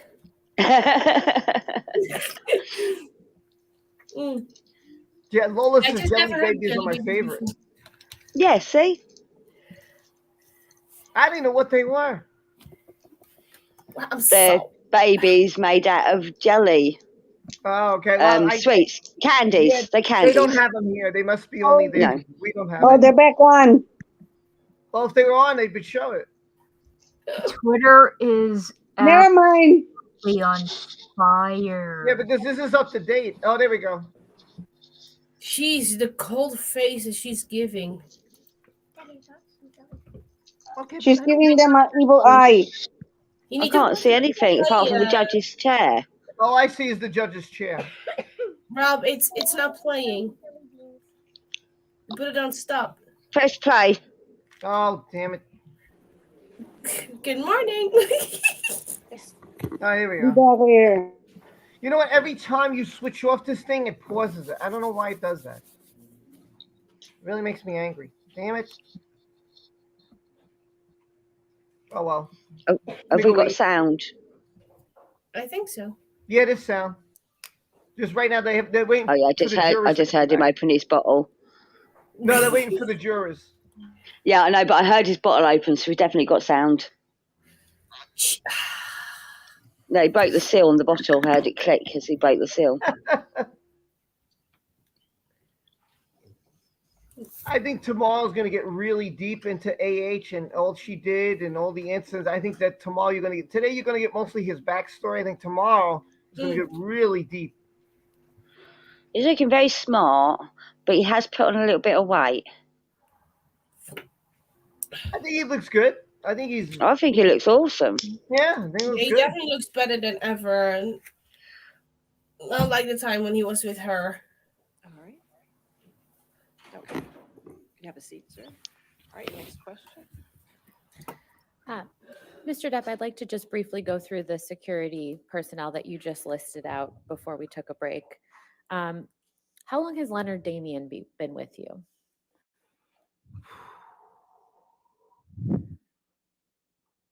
My kids are now 20, 23. Leonard Damien's been with me, I believe, roughly the same time as Mr. Bett, somewhere in the neighborhood of 16, 17 years. I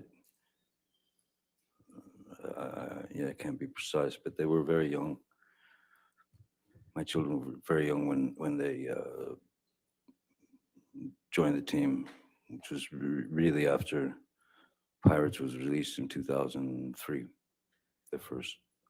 Now, you mentioned your children. What is Mr. Damien's role with respect to your children's security? Excuse me? You mentioned your children Yes. with respect to Leonard Damien. Is his role in connection with your children's security? Yes, very much so. Leonard, Leonard Damien and and Sean Bett for quite a while, were both sort of assigned, as it were, to my kids, taking them to school, picking them up from school if Vanessa and I were unable to do it, or even if we were there, we would drive with them to take the kids to school. And over the years, obviously, your children, my children have taken quite a shine to them, and they've become like another set of parents in a way. And how long has Travis McGivern been with you? Travis, I believe, a little bit less than that. I believe. I couldn't really speculate. It's a little less. Maybe it's 13 years, or I don't know.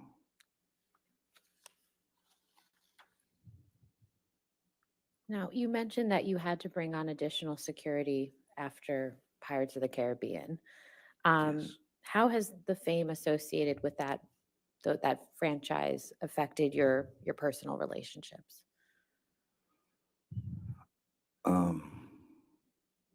Again, I would never complain about the repercussions, let's say, or the repercussions of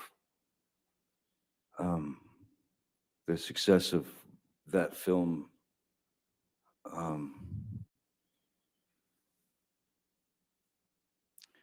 But of course, as I said, there are sacrifices that one has to make. Sacrifices that you're not nearly ready for. Just simply when you when you go to a town, or you go on a press tour or something, and you're staying in a hotel. People stay in hotels all the time. I stay in the hotel. We've found that it's just a lot easier if I stay put in a hotel and not kind of,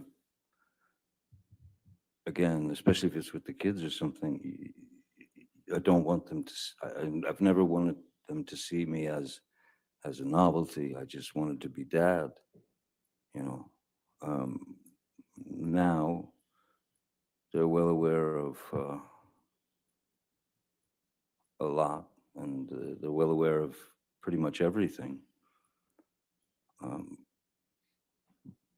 But no, you know, when you get recognized wherever you go, the basic truth is it's pretty simple. People are generally kind and curious, and if they've grown up with you in their living room,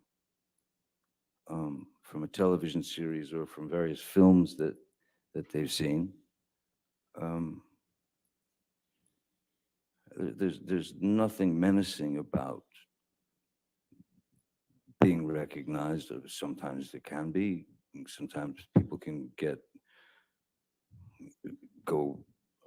weird, but we've found that it's just it's better all around if I stay in my hotel room and don't go out to too many restaurants or anything, because it generally causes a bit of a hubbub. If you go to a restaurant, someone calls the paparazzi, and you go in for a meal and you come out and there's 30 guys out there. It can be a little overwhelming. It's not something, I think I said it before, it's not something that it's not something that I've ever gotten used to, and it's something that I hope I never get used to. Because I don't think of myself in those terms. I used to be Johnny, if that makes sense. I used to be Johnny, and then my name, full name, which I honestly find still, it's difficult, it's uncomfortable to say my own name, because when I say it, I hear the commodity, I hear the product. So I went from Johnny to Johnny Depp, and then that name, with that name, Johnny Depp, and some image was cultivated. Certainly not by me, but the media,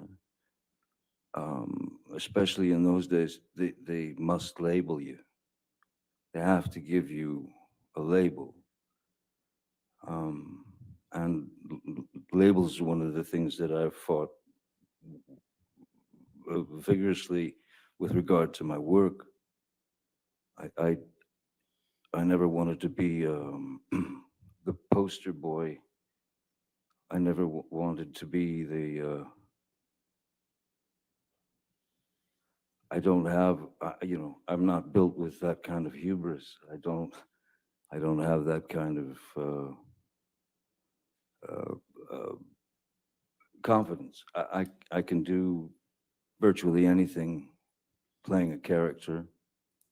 I can become the character in my work, and that character may be able to spit out 100 words a minute, but me, myself, Johnny, I cannot. So therein lies the difference. Mr. Depp, other than acting, what other artistic pursuits do you have that may be a little less known to the general public? Well, I've remained a musician. I've been a musician. I started playing the guitar when I was 12 years old, and that saved my life, because I locked myself into in my bedroom at the age of 12, listening to records, moving the needle back, and then learning that piece, and then learning it again. So so much so that I don't remember. I have no memory of going through puberty. I was just playing the guitar. I was obsessed with my guitar.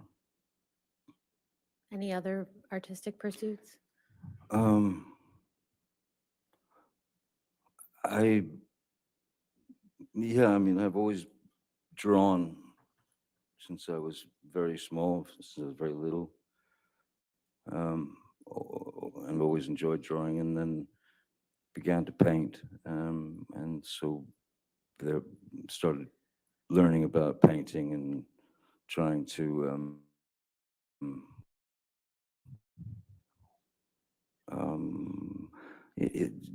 I suppose different ways of expressing oneself, different ways to release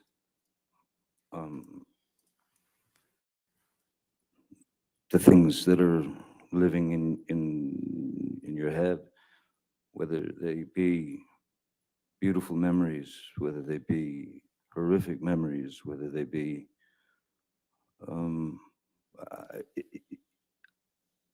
I have a,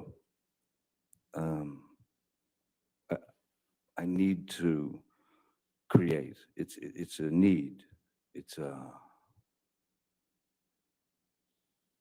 of course, I want to create as well, but I actually need to create because I need to summon whatever it is that I need to summon to whether that's within a film or a painting or a guitar note. All of those things should come from a place an organic place, a place of truth. Because if they don't, well, then you're just lying, aren't you? Every bit of truth, the person doesn't have to say anything on film. What's important is what's behind the eyes. And if they do say something, what's important is not necessarily the words that they say. It's very easy to say, I love you. But what brings it into the realm of truth is what's underneath it, what's not being said, the subtext, if you will. So any artistic or creative venture, any film, anything that I do, that's where I'm coming from. That's my approach. Mr. Depp, you mentioned words, and I think the jury has already seen some words that you've written in text messages. Yes. Can you please tell the jury a little bit about how you write? Certainly. When I was young, when I was about 12 years old, my elder brother, Danny, walked into my room and ripped the Peter Frampton record off my record player, threw it across the room, and said, "You got to stop listening to this stuff." And he put this record on, and it started, and I'd never heard anything like it. It was called Astral Weeks by Van Morrison. So I'm a kid, 12 years old. So my brother turned me on to Van Morrison, then he turned me on to soundtracks like Clockwork Orange or Last Tango in Paris. He turned me on to books by Jack Kerouac. He turned me on to books by Ginsberg, Philip K. Dick. Salinger. The whole James Joyce, the whole Hemingway, the whole thing. So I became very interested in vocabulary and the unique voices of these writers. And then I started reading people like Tom Robbins and Hunter S. Thompson, and then ended up becoming very close friends with Hunter Thompson for the last 10, 12 years of his life. And Hunter's writing, of course, because of the amount I spent, of time I spent with him, it has influenced my writing greatly. Hunter was known for inventing a thing called gonzo journalism, which is, it's the author putting himself in the situation as opposed to writing it from the author's point of view. He writes it with him in it. And there are great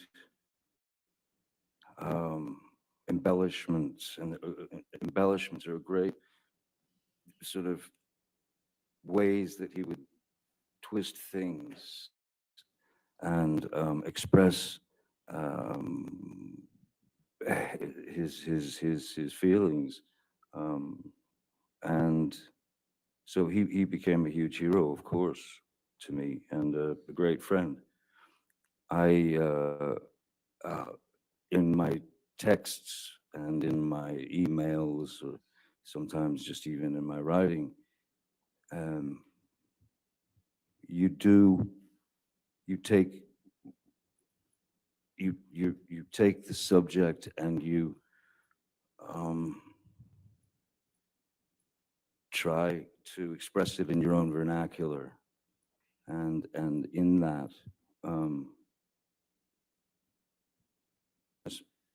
for example, with the text messages that I apologize that everyone's had to experience.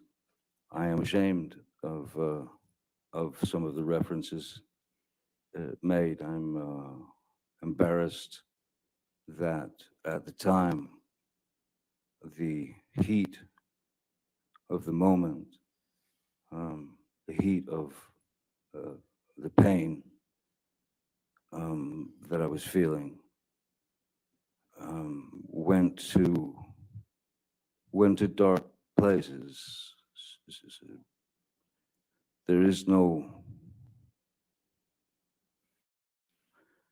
if you're writing, there is no set place that you have to stay in. You can travel, and sometimes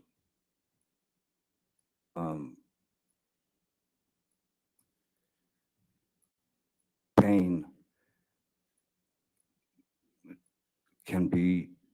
has to be dealt with humor, and sometimes dark, very dark humor.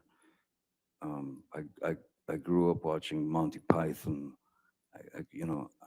so yes, it can tend to get into dark humor. It can tend to get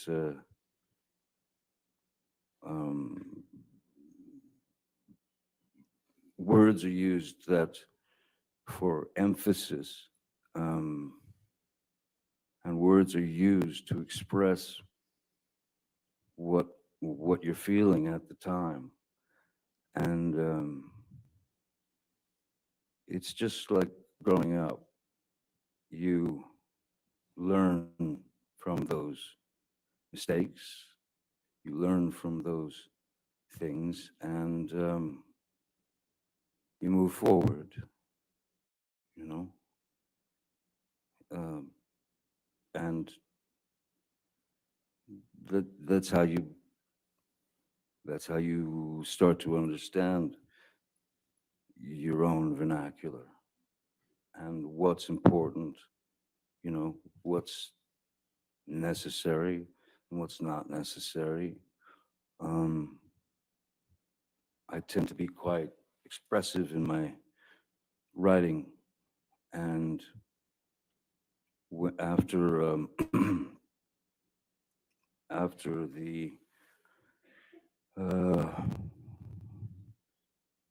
after the unfortunate words of Ms. Heard,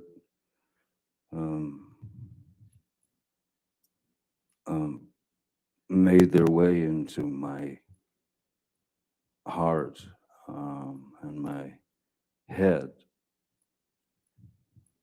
Those are two very opposing things. So you're trying to find the best way to express something to a friend. Sometimes you're exaggerating, something that you've done, just to make him understand that, I'm on planet question mark here. I don't know what's going on, but I know I'm in this situation, and I know that it cannot continue. Mr. Depp, the jury's heard quite a bit from Ms. Heard's side about your drug and alcohol use, but I'm sure they'd like to hear from you. So could you please just tell them about your history of substance use? Certainly. Again, this goes back to when I was a young boy. Excuse me. At about the age of, I don't know, 4 or 5 years old, I can remember vividly my mom telling me to go get her nerve pills, out of her purse that was hanging on the back of the door. So I'd go get the nerve pills and I'd bring her the nerve pill, she'd take it, and after a few years, you start to notice, well, you start to think about nerve pills. And then she seemed to calm down after she took those nerve pills. So when I was 11 years old, I wanted to calm down, and I didn't know how to. So I'd bring my mom her nerve pill, I would walk away, and I would take one myself to escape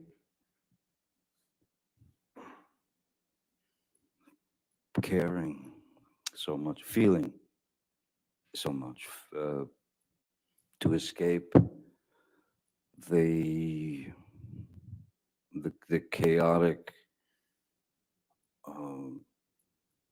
nature of what we were living through. So that was the beginning when I realized that nerve pills calm the nerves. Pretty young age to do that. I can't say that I'm proud of admitting to that, but I have to say that I knew not what else to do. I knew nothing else that I could do. So as we were all growing up, there was always those kids who would say, let's party. Let's go party. I want to party. I've never used the word party in my life. I've never taken any substance for a party. I have taken these substances over the years, on and off, to numb myself of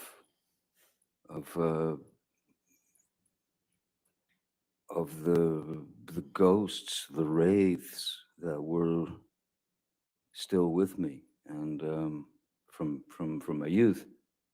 So I needed, they were everything. It was just self-medication. One of those get me out of here moments, and where you want to escape from is your own brain, your own head. How often have you used substances throughout your life? Having started with my mother's nerve pills at 11, of course, that's around the age that you're introduced to marijuana. You're introduced to, and also depending on where you're living and who you're associating with and who's around the neighborhood. I wasn't shy to try a substance to see if the effect of it would maybe even take a bit more of the edge off.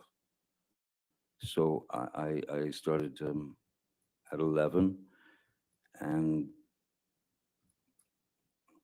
I mean, I even mentioned this in an interview in TV Guide, if anyone remembers TV Guide, in 1989, where I was asked by the journalist why I believed that kids who were watching the show 21 Jump Street about police officers in school as undercover cops, but as students. I was asked why these kids or whoever should believe me or trust me or listen to me, and I said, look, I could, because I've experienced it, and I can tell them that there is no future in it, that there's nothing but a kind of a postponing of the inevitable. That one day you're going to have to face those feelings.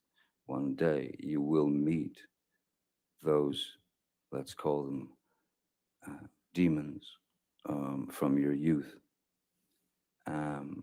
So I was straight up, open and honest at that time in a very, I mean, TV Guide was it was right at the register when you checked out at the grocery store. It was like the most popular thing, and it was a very straight magazine, little magazine. But I told them I'd pretty much done all the drugs that I was aware of by the time I was 15 years old, and which was true. Now, that doesn't mean to say that I continued into that, forest of possibilities with regard to substances. I wasn't dropping acid every 5 minutes. I wasn't. There were many years that I didn't touch a substance and no drugs. There were many years that I didn't have a drink. So as I said, it's never been for the sort of party effect. It's been for trying to numb the things inside that can plague someone's who's experienced trauma. But the characterization of the characterization of my substance, quote unquote, substance abuse that's been delivered by Ms. Heard is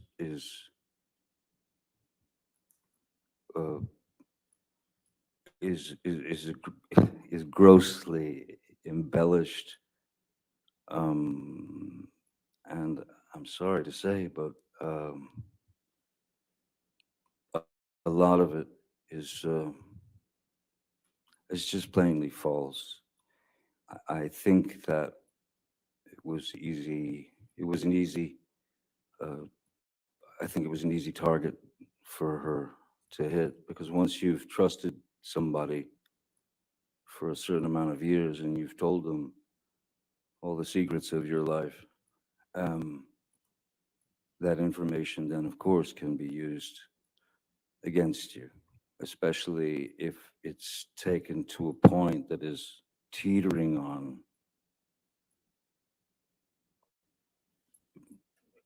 impossible, and teeters over impossible, in fact, at times. It's so I am not some maniac who needs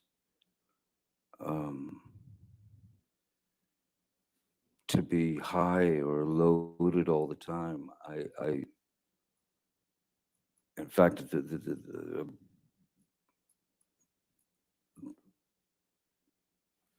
in Australia, from before Australia and in Australia, I had been off of alcohol for, I believe it was about 18 months. Mr. Depp, you've mentioned some periods of sobriety throughout your life. How many would you estimate you've had? Quite a number. You know, on various films, you see. I suppose, I guess maybe by example, if anyone's, well, if you're familiar with Hunter Thompson's book, Fear and Loathing in Las Vegas, which I was lucky enough to make into a film and with Terry Gilliam. The film calls for myself and my attorney to be absolutely blotto out of our heads constantly throughout the film. And most people just assume that, well, they just got wasted and they filmed them. There would have been no way you couldn't act that. You couldn't make that film with two actors who were loaded. There would be no way. And then to the other extreme, Donnie Brasco, a film that I made about an FBI agent. I had to go into a training regime where I had to eat 5 meals a day, drink 5 shakes a day. You know, these protein shakes per day. Work out 3 to 4 hours a day because I had to gain 20 to 30 pounds of muscle. There was certainly no abuse of substances then. There's been no abuse of substances on film sets. There have been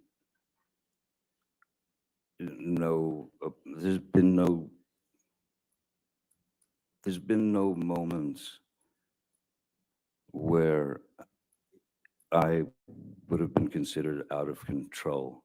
Never. In fact, it's not been mentioned. I'm sure they don't want to mention it, but I remember that because when I was with Ms. Heard and her friends, and we were all drinking wine, and I smoking marijuana, they used to tease me because of what they said was a ludicrous tolerance, because I never appeared loaded or high or any of that.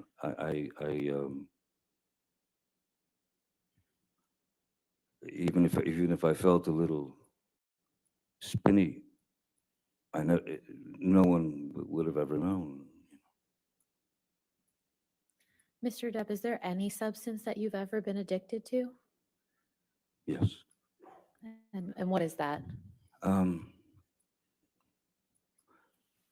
Roxycodone or Roxycontin, which is it's an opiate. It's I think oxycodone has the opiate and then some pain like paracetamol or something, and then the Roxys are just the opiate, as far as I remember. And when I was working on Pirates 4, and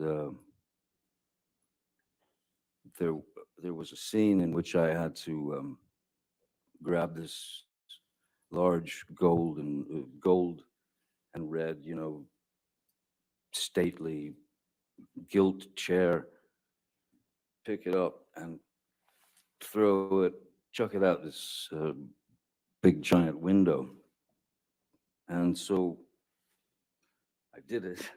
And as I swung around to throw the chair out the window, I felt this immediate electricity from the bottom of my spine down my left leg.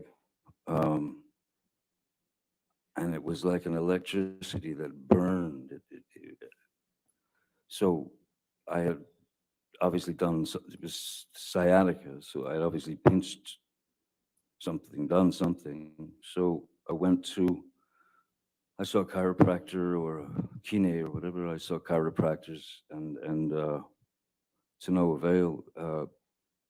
Then I saw a doctor and the only pain medication that she recommended and prescribed to me was roxycodone. And there was a part of me that was a little bit worried, just in a sense that I know I've witnessed friends and people over the years who have who've had problems with heroin, and I didn't want to get bit by that snake. And I started taking the Roxys, and I was bit by the snake. And then before you know it, that monkey is on your back to stay. And it's not like you take those pills to get high. You take them to once the addiction has grabbed hold of you. You're not taking those pills to get high. You're taking those pills to get well, or to get better.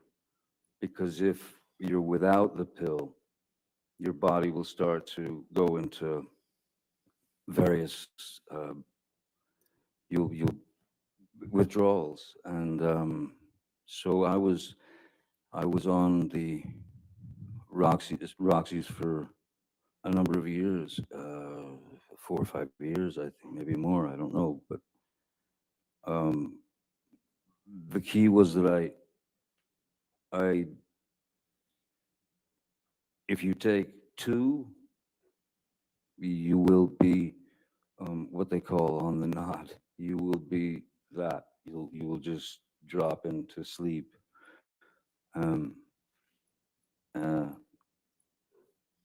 So yes, I didn't like being dependent on these pills. I didn't like being dependent on a drug that you take only so you wouldn't get withdrawals. That's what it becomes. It's like a junkie. The reason why so many, well, now there's a huge fentanyl problem, but the reason why junkies generally, why they end up overdosing, is because they're looking for the first high again. And you don't get that. You don't get your first high again. So what do? You up the stakes and you put more, you take more. And that's what makes that's what makes things go dark for them, because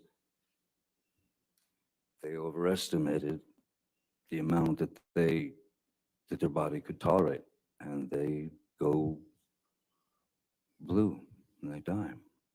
So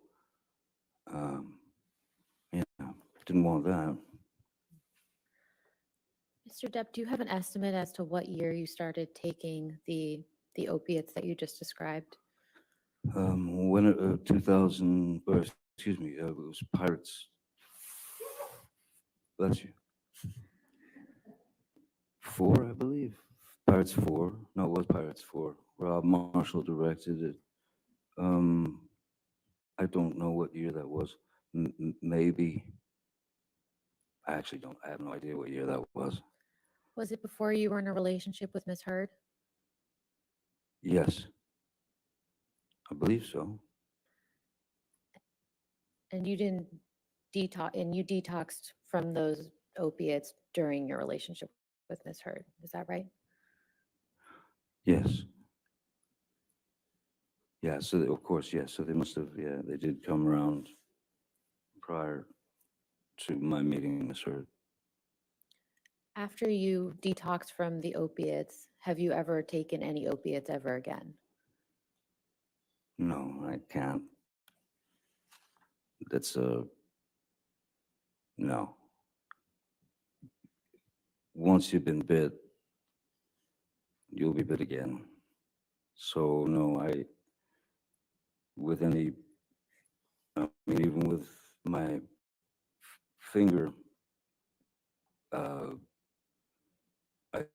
I think that it was like Motrin 800, you know, but no opiates. No, I have not taken an opiate since, and I won't unless I plan on going through the hell of the pure horror of detoxing, of coming off those drugs. No. Mr. Depp, I'd like to now turn to your relationship with Miss Heard. Can you please tell the jury how you met Miss Heard? Mm-hmm. 2000, in around 2008, Hunter Thompson and I were going through some of his manuscripts of his books that have been published, and then I found this manuscript in one of his boxes, and it was called The Rum Diary, and I had heard about it, and I knew it was what they called his long-lost novel. In fact, the only novel he ever wrote. And I showed it to him, and Hunter was shocked. My God, that's where it is, you know. And so he said, "Read me some." So I started reading this to him, and he said, "This is a movie. You know, we must produce this together." And you know, he got all excited about the idea of doing that. So we went right into it, and we started to set up meetings to get money, financing to develop the project, and we finally ended up getting the money to develop the project and to make the film. Hunter, from his own dilemmas in his life, committed suicide, but I, having had long talks with him, I knew every angle of the book, but I knew every angle of the film that he wanted, which was going to be a bit different than the book. And Bruce Robinson, who was a great writer-director, directed a film called With Nail and I and How to Get Ahead in Advertising, was the one director that Hunter and I talked about. And so I went to Bruce, who was a friend of mine, and I ripped him out of retirement because he never wanted to direct another film again. I pulled him out of retirement after 27 years, and he agreed to write the screenplay and direct the film. And we proceeded. During the auditioning process, Bruce was before that, Hunter had very specific ideas of what these characters should be. Bruce had been auditioning girls or women for the role of Chenault in the film, and there were this sort of this starlets that were up and coming, and or there were some that were well known and things of that nature. But you know, one of the things that Hunter was very against was stunt casting. That is to say, put a bunch of very famous people in a movie and we'll let them go, and then hope for the money in the end. So Bruce had asked. He said he had been auditioning this one particular actress named Amber Heard. He said that he'd auditioned her 5 times, and he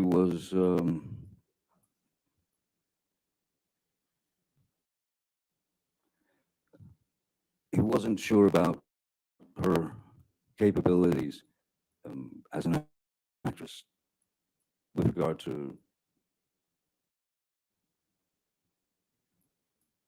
the film and the character and taking direction and that sort of thing. So he asked me if I would read with her for the film, and I had already met a number of actresses and things.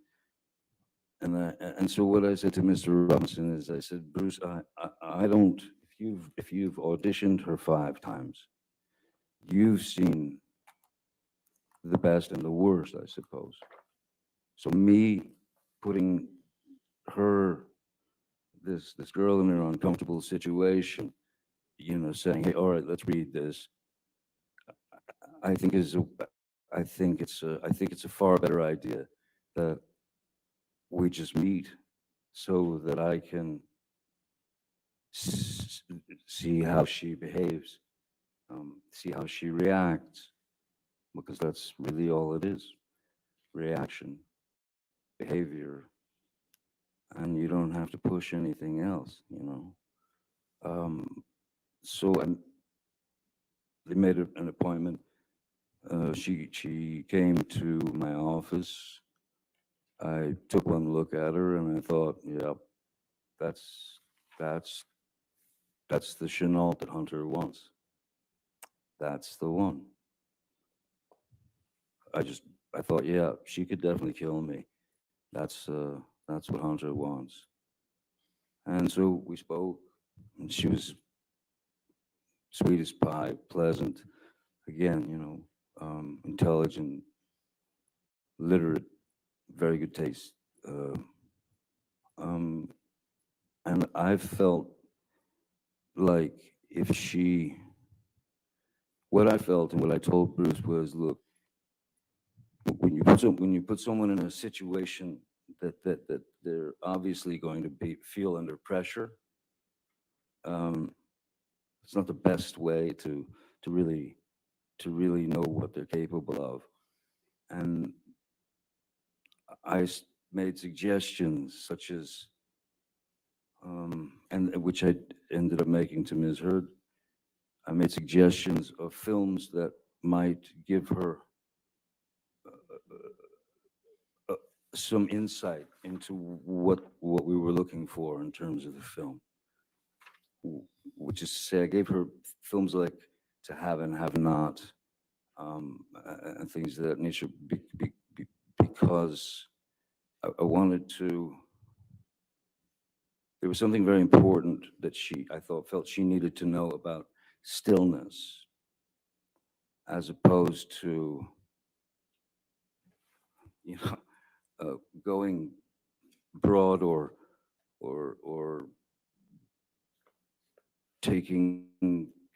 acting a little too much. So I felt like I could be a bit of a traffic cop in that sense, so that, because if we could connect, then it could work as long as there was truth in her eyes, and as long as there was truth coming out of her dialogue, then it's all in the editing. So I felt that I could help her with that idea of stillness. And that's when I first met Miss Heard. How would you describe your interactions with Miss Heard when you worked together on the Rum Diary? Initially, well, yeah, no, mostly very, very, very few interactions. I remember there was a time I wasn't working that day, but I was producing, one of the producers of the film, and it was a scene from the book that was it was a scene where Miss Heard's character was in a nightclub and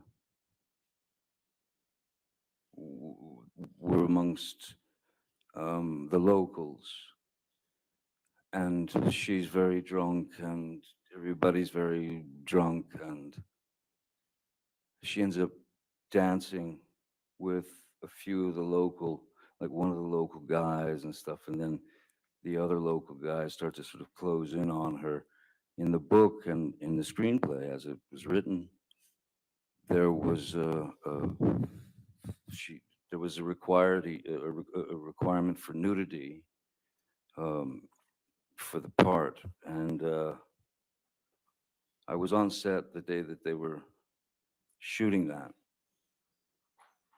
and as I was watching the crowd coming in on her, I realized, you know what? Because I would check on Ms. Heard and say, "Are you all right? Are you sure you're okay?" Because this is, she was like, "No, no, I'm fine, fine, fine." But I realized that with the crowd surging in towards her, that we wouldn't have to do the nudity, because if she took her shirt off and she had a red bra on and a skirt, then if she had a red bra in her hand, when the crowd surged in on her, all she had to do was lift the red bra up out of the crowd, and there's no nudity, but it's certainly implied, because then the character disappears for a few days, and she's quite a wreck when she comes back because bad things have happened to her. So I remember telling Ms. Heard, "Hey, you don't have to take your clothes off. You don't have to take your top off. You don't have to. Everything's cool."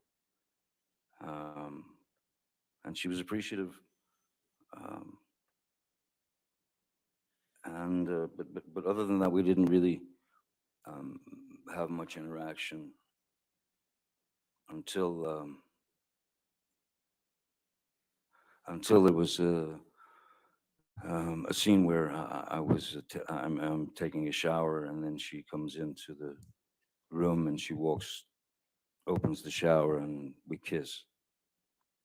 And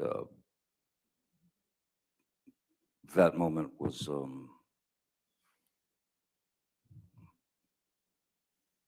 it was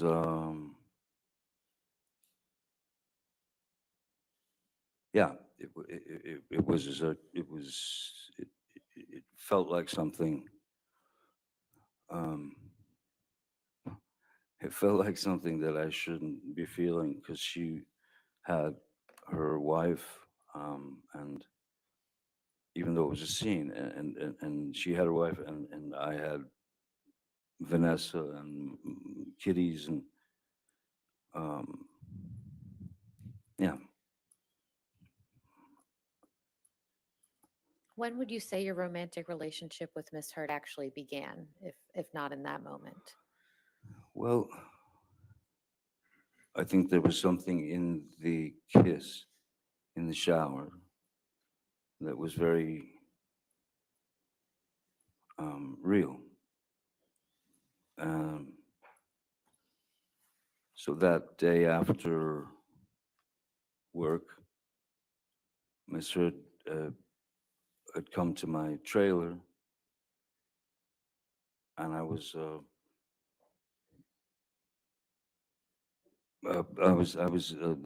just sitting there listening to actually old blues stuff, and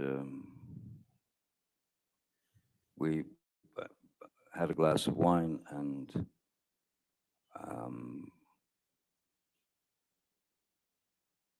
and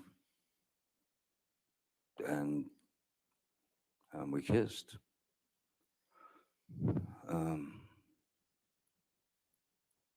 And at that point, my trailer was the only trailer in the parking lot. She had a mind to stay in the trailer there for a while with me, and I didn't think that was a very good idea on any level, especially since there were about 9 Teamsters waiting to move the trailer. And then that was that until whenever we did the first day of the press junket for the Rum Diary in Los Angeles 2 years later, and she had broken up, I believe, with her wife, and my for lack of my wife, we weren't married, but she was, of course, my wife, Vanessa. We had some not so great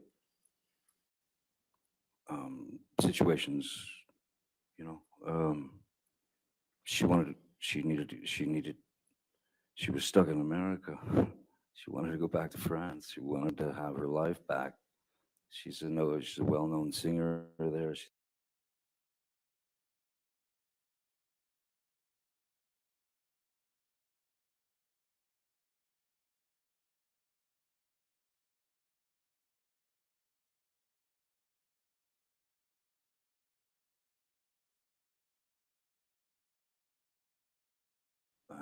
And that's not long out. Right around then is when Miss Heard and I started to see each other here and there occasionally. Between the end of the filming of the Rum Diary and the press junket, did you and Miss Heard communicate at any time in between?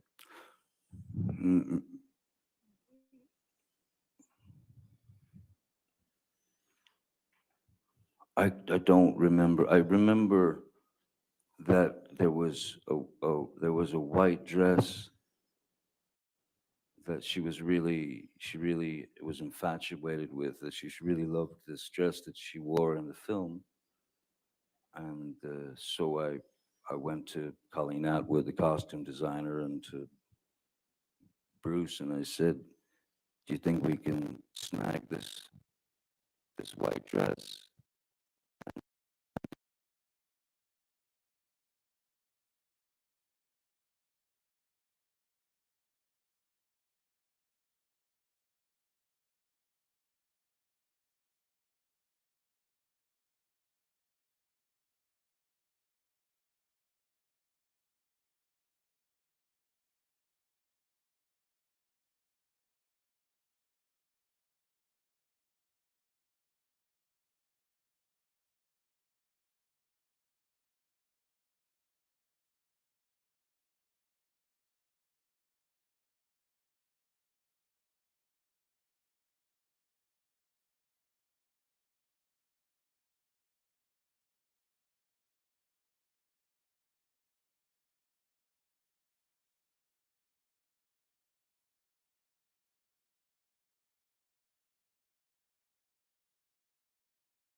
grow. They're allowed to blossom into whatever they're going to become.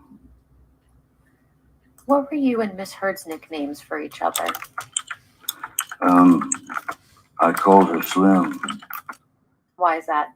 I called her Slim because of the film that I'd given her to watch, in terms of stillness, was Lauren Bacall and Humphrey Bogart. And I called her Slim and she called me Steve, which was Lauren Bacall's and Humphrey Bogart's nicknames for, that was their names in the film. And it wasn't lost on me the fact that there was an age difference, and that my God, when Humphrey Bogart and Lauren Bacall, that's when they met on that film. He was 45 years old and she was 19, and they stayed together until Bogart passed away. So, yeah,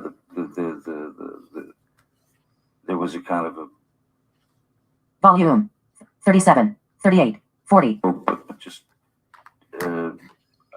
yeah, I acknowledge the fact that I was the old craggy bogey and she was this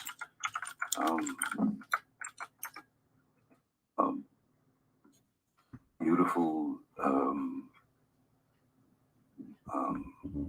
creature, just this stunning creature. When did you first meet Miss Heard's parents? I first met Miss Heard's parents when they had come out to Los Angeles, I believe, and yeah, and I feel like that I met them. I think they came to my place, to my studio, and they were two completely opposite end of the spectrum people. Paige was she was an angel. She was an angel, and I loved her very much. I loved her instantly, and we had a very good relationship.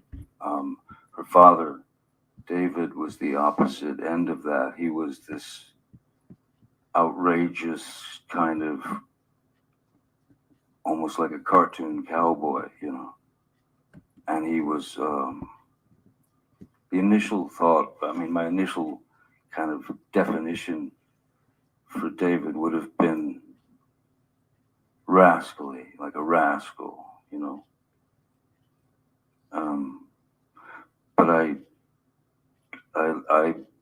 loved them. I grew to love them both very much, as well as her sister Whitney. And yes, it felt like I'd been welcomed into some sort of family. I had been accepted into this family, and those relationships stayed solid until just a bit after we'd separated.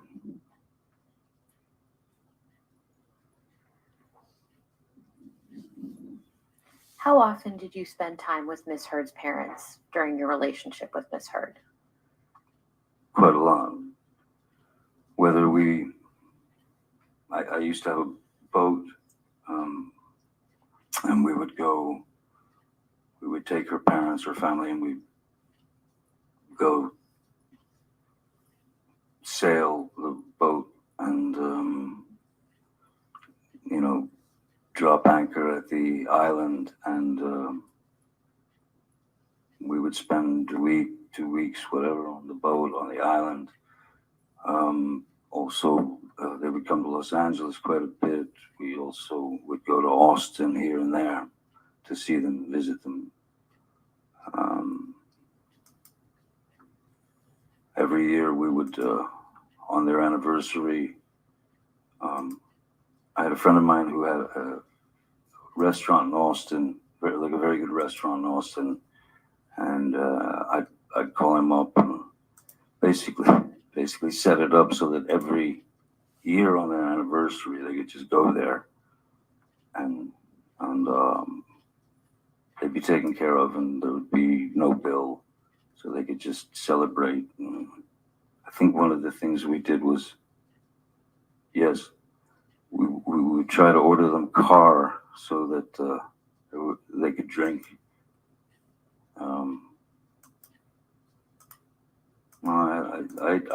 I was very fond of them, very fond of them. Now, you mentioned Miss Heard's sister, Whitney. When did you first meet Whitney? I don't remember exactly when I met Whitney the first time, but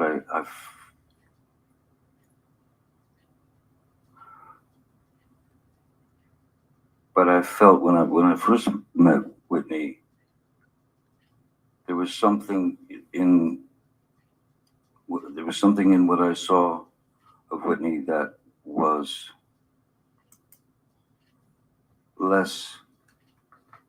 much less confident than Amber. Much more revealing of insecurities. Objection, Your Honor, just foundation. What he All right. saw in Whitney. I think if you can answer the question. You want to ask the question again? We can move on. Okay, that's fine. How would you describe your relationship with Whitney?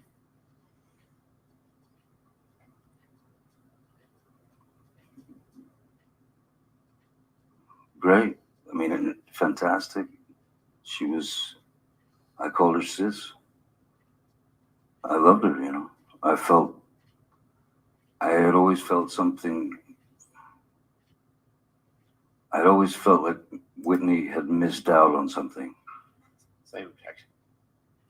All right, we can move on. Okay.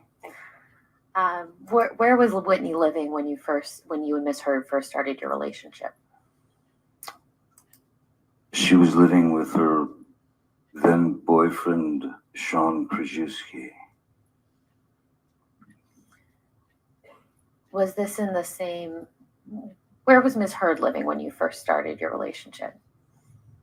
Miss Heard had informed me that she just moved to a new place on Orange Avenue. What city is that in? Los Angeles, sorry, yeah. And was Whitney also living in Los Angeles? Whitney was living in Los Angeles, yes, with Sean Krajewski and yeah.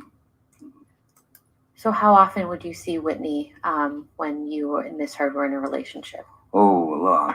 Whitney would come over all the time with her boyfriend for dinners and such. Miss Heard always liked having people over, for dinner parties and social kind of events at her place.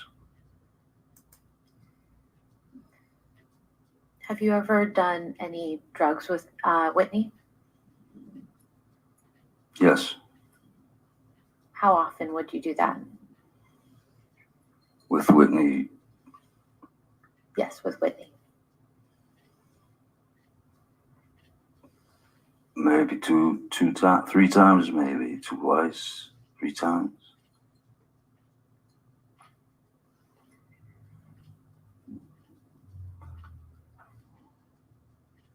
Did there come a time when Whitney moved into the penthouses that you owned at the Eastern Columbia building? Yes. And when was that? I don't remember exactly when it was, but I do remember that it was after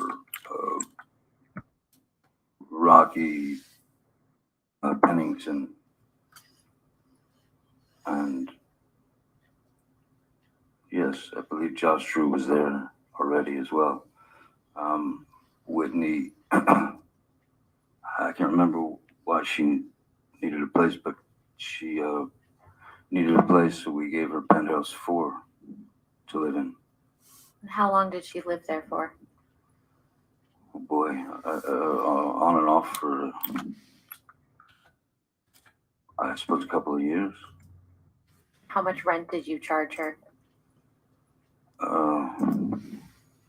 Nothing. Now, you said you did drugs a couple times with Whitney. What drugs were you doing with Whitney? Whitney and I had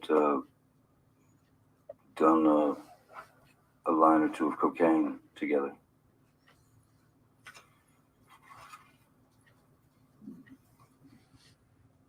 When did you start getting introduced to Miss Heard's friends after you started your relationship with her?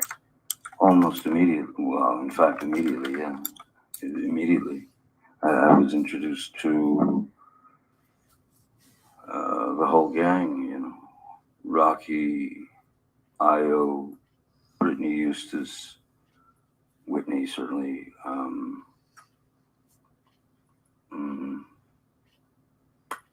Who else? That's all that comes to mind at the moment. No, you mentioned Rocky. Who is that specifically? Raquel Pennington, who was Miss Heard's good friend from youth, I suppose. And I think you mentioned Brittany Eustace as well. Who was that? Brittany Eustace was just one of the gals, you know. She was one of the gals, and she was quite bubbly and funny and real sweet girl, southern girl.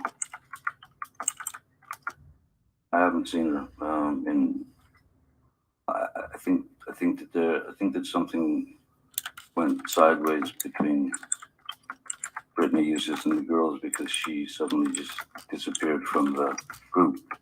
When was that? We were probably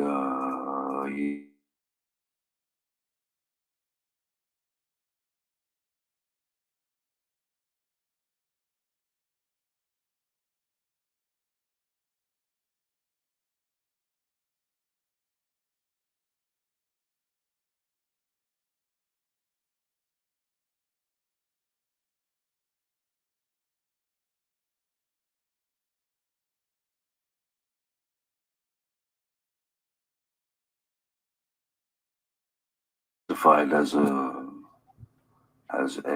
she was born a female, if that's the right terminology these days. Born a female, but she was she had chosen she at a very young age she had decided that she was a male, and she identified as a male.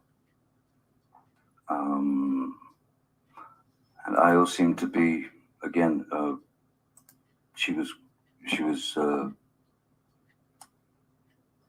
very intelligent, very literate, kind of a go-get-em kind of activist type. And she was writing a book, I remember.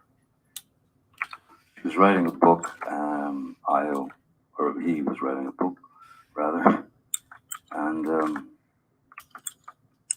I had a house on one of my, on Sweetser, one of the houses there was empty. It was in fact a house that I'd set up to write in, and when she had no place to stay or go, whatever, I called her over and I showed her the house, you know, where the desk was and all the things, and so I said, write your book here. So she did. Did Io end up living in that house or just working there? No, Io ended up, no, she ended up living in the house for somewhere in the neighborhood of a year, I guess. Somewhere about a year. And how much rent did you charge to Io? Nothing. And did there also come a time when Rocky moved into the penthouses at the Eastern Columbia building? Rocky moved into penthouse 2. And do you recall when that was? Oh no, penthouse 1. Sorry, penthouse 1. That was not long after Miss Heard and I started to begin to dress that place up as our residence. So it wasn't very long after that at all that Rocky came. I had already had my friend Isaac, who you've met, Isaac Baruch, painter. I had already given him penthouse 2 to stay in and live in and paint in, because he'd just come back from Florida, and his mom had passed away, and I think he had about $3 in his pocket. So I gave him the penthouse and asked him if he had enough paint, and so he lived there. Why did Rocky move into the penthouses? Objection foundation I'll overrule foundation. and hearsay. The question potentially calls for hearsay. I'll overrule that. Go ahead, Mr. Depp. Why did, sorry, what was it again? Why did Rocky end up moving into the penthouses? Well, she ended up moving into the penthouses.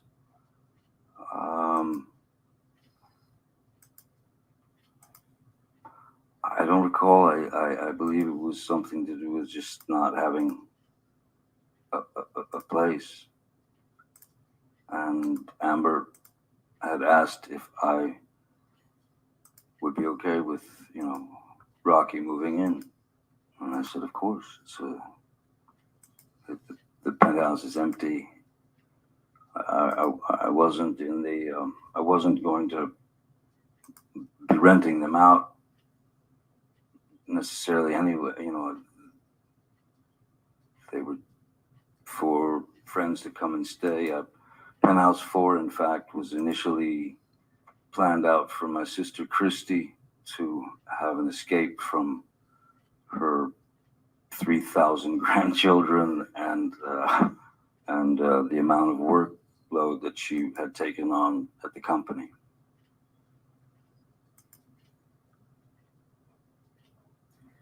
How long did Miss Pennington end up staying in the penthouses?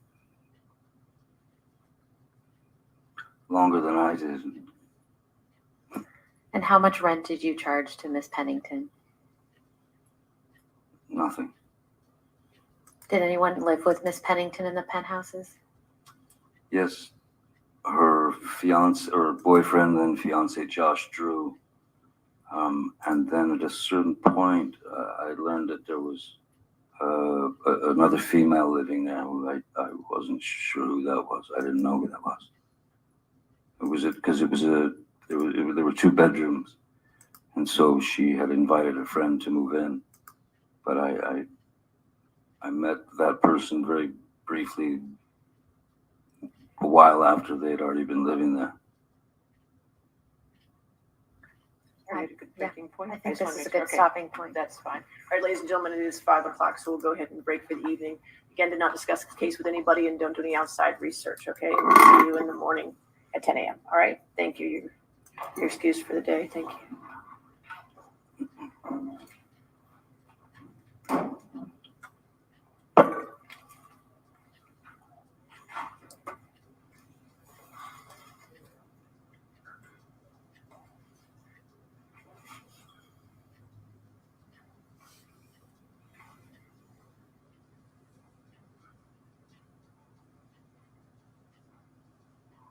All right.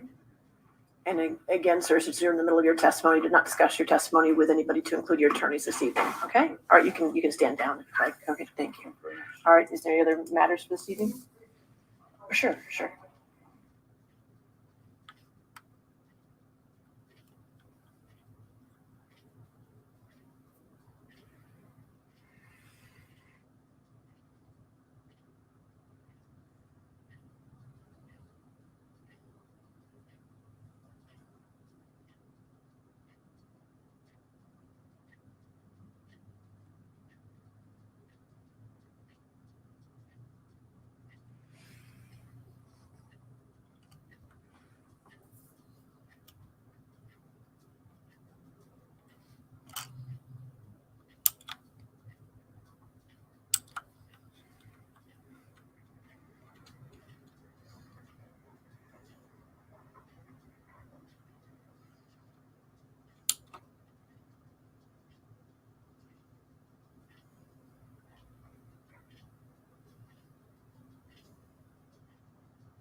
Something popped up about Musk. I'm gonna show the article once this goes off. We're gonna talk about that.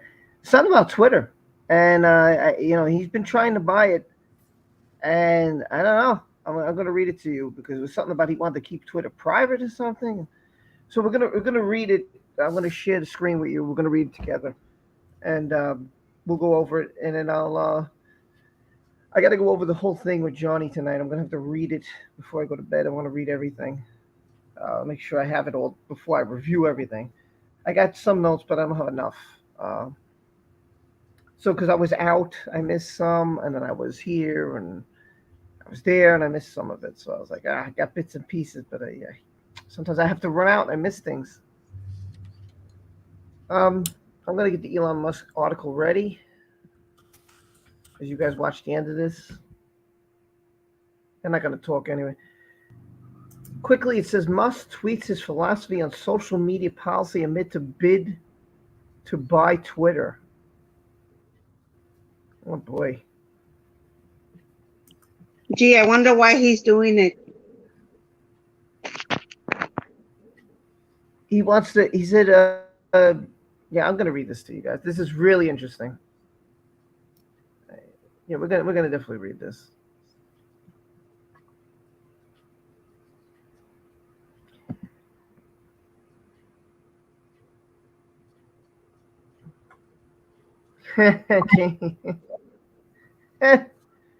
That's funny. By the way, Amber looked. I don't know. She looked like. I don't know. She didn't look good. She looked like a. There's a cartoon character.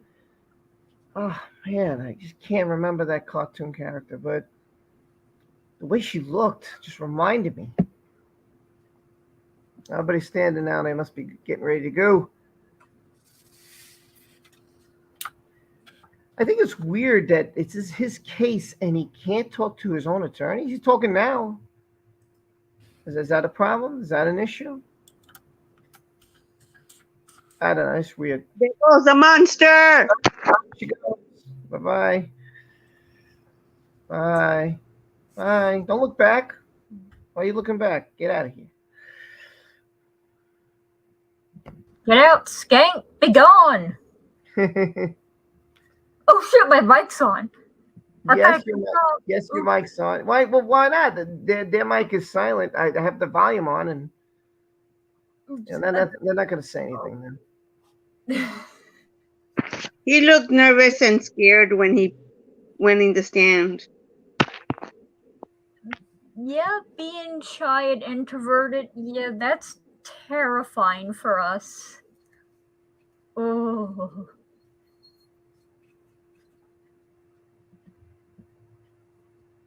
There goes the king. All right, now that he left, I'm going to shut it. I'm going to share this other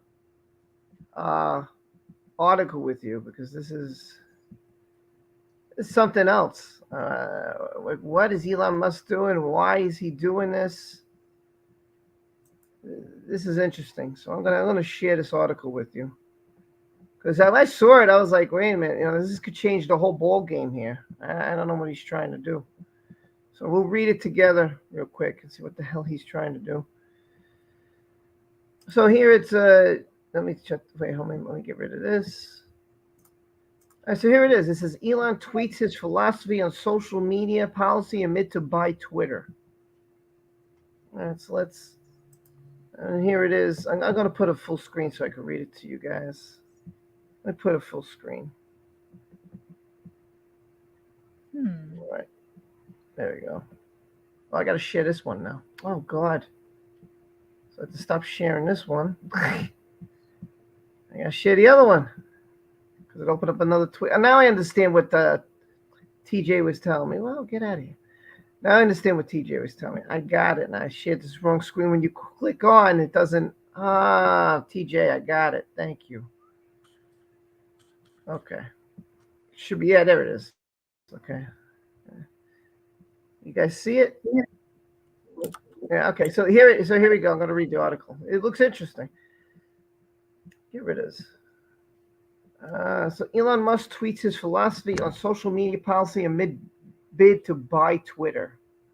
He's trying to buy it. Elon Musk weighed in on Tuesday on what social media equality should look like amid a bid to grow his influence on Twitter. Musk has been embraced by conservatives and some libertarians over his disdain for the way Twitter is managed and its so-called selective enforcement of policies that some say shut down conservative voice. So this seems to be all political. Twitter adopts poison pill. No, that's not right. Okay. Social media platform policies are good if the most extreme 10% on the left and right are equally unhappy, the tech mongol tweeted on Tuesday.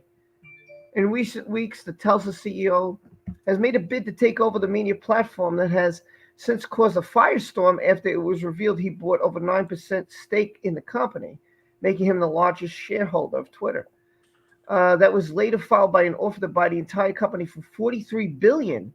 Oh my God. After declining a seat on Twitter's board of directors, in which last week adopted a poison pill to block his efforts. He agreed last week that the game is rigged if his bid falls through. If the game is fair, Elon will buy Twitter. If the game is rigged, there will be some reason why he won't be able to. Co-founder and venture capital Craft Ventures, David Sachs, said an April 16 tweet, "We're about to find out how deep the corruption goes." Musk simply responded with, "Indeed." So he feels it's corrupted. But if he bought it, well, then there'd be a lot of changes. There'd be a lot of change. And what would that mean for all of us? Would he have a problem with us talking about this stuff? What was he, was he trying to buy it to shut us up and silence us?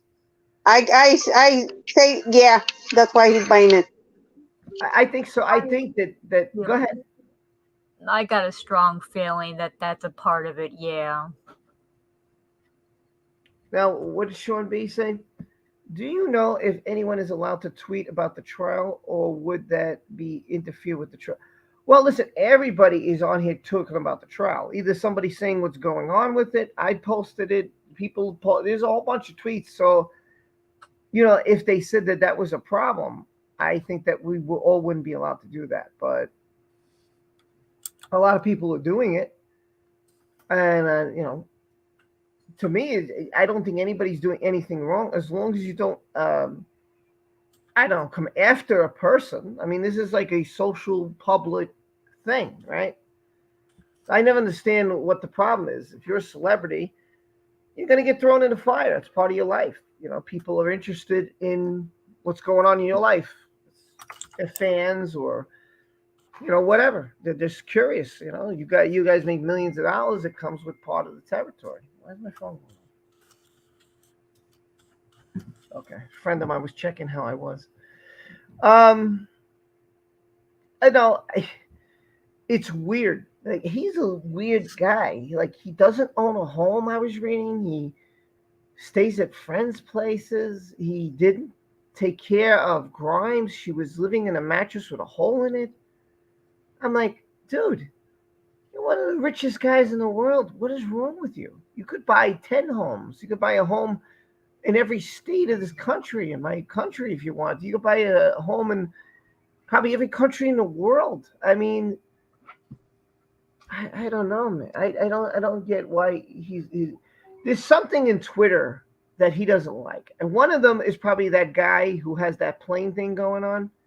That probably bothers him. This whole case probably bothers him. Knowing that his name is there associated with this case probably bothers him. Yeah, it's really weird why at this moment he's trying to buy Twitter. Why now? There's something behind it. Because his Amber's being attacked. That's why he's buying it. Think about that. Amber's in trial, and now he wants to buy Twitter. Yeah, Issa. Yeah, he does. She said he has one home, I heard, in California, but lives frugally. Sold his other. Yeah. You know what? It's true, Laurel. I don't know what he's thinking either. LC says, LC, you could have just talked. Why are you in the chat now? You could talk. Okay. But LC wants to write. So, okay. She said, if he buys Twitter, it will be the My Pillow guy. Because I'm eating chips. Oh, okay. I was like, why am I reading a chat when she's here? Okay, I'll come on though, but I'm eating chips. Yeah, I understand during the trial that everybody's typing because I try. I don't want to speak over the volume. I want everybody to hear what's going on. But I was like, now you could talk all you want. Yeah, I don't know. Well, even if he owns Twitter, that's not going to stop them from anybody can be served. You're not above the law. The law is the law. Everybody, no matter who you are, is debated to follow it. Just because he has money doesn't change anything. It changes his status and the way he lives and all that. But he doesn't even live like that. He doesn't even live the high life. It's weird, unless he invests all his money into his companies. I mean, maybe he does that. I mean, space is a very expensive project. I don't know. You think, Ginger said, I think a lot of Herd's cohorts have jumped ship. That's possible. I guess maybe it means that you could get rich enough where money is meaningless. Mm-hmm. That's what that kind of means to me, and money doesn't even mean anything anymore to him. Yeah. Yeah. And it shouldn't. Well, look at Amber. She's making him spend all that money on her court case, on her bullshit. I just sent you a text. What else is new? What? All right, I'm being beckoned inside for a second. I'll be right there. Hold on. I'll be right back. Well, I'm wondering if he will even show up for trial because I don't know. He might, but why would he bother? And I don't know. I think that maybe she just put that on there for clout. You know what I mean? She put him on her witness list for clout. Possible. And there's also still the big possibility that he's the baby's daddy. They were together, they had the embryos, and she magically has a kid out of nowhere. Yeah. It's like, I'm not doubting that. I know that Elon is her baby daddy. It's interesting too because he has like 7 kids, and I think they're all boys except for Una. Mm-hmm. Una and they're all blonde. The baby's blonde. It's like, yeah. That's her baby daddy. I really do think that he is. She was pushing hard for them to not destroy the embryos. He finally gave in and let her save them. I'm glad she didn't have a baby with Johnny. Yep, she wanted a baby from Johnny, and he said, fuck that. Thank goodness. Like, straight up, fuck no, I will go get a vasectomy. I am not having a kid with you. And at that time, the whole world was like, what the hell? That was mean. Why? And now we know why.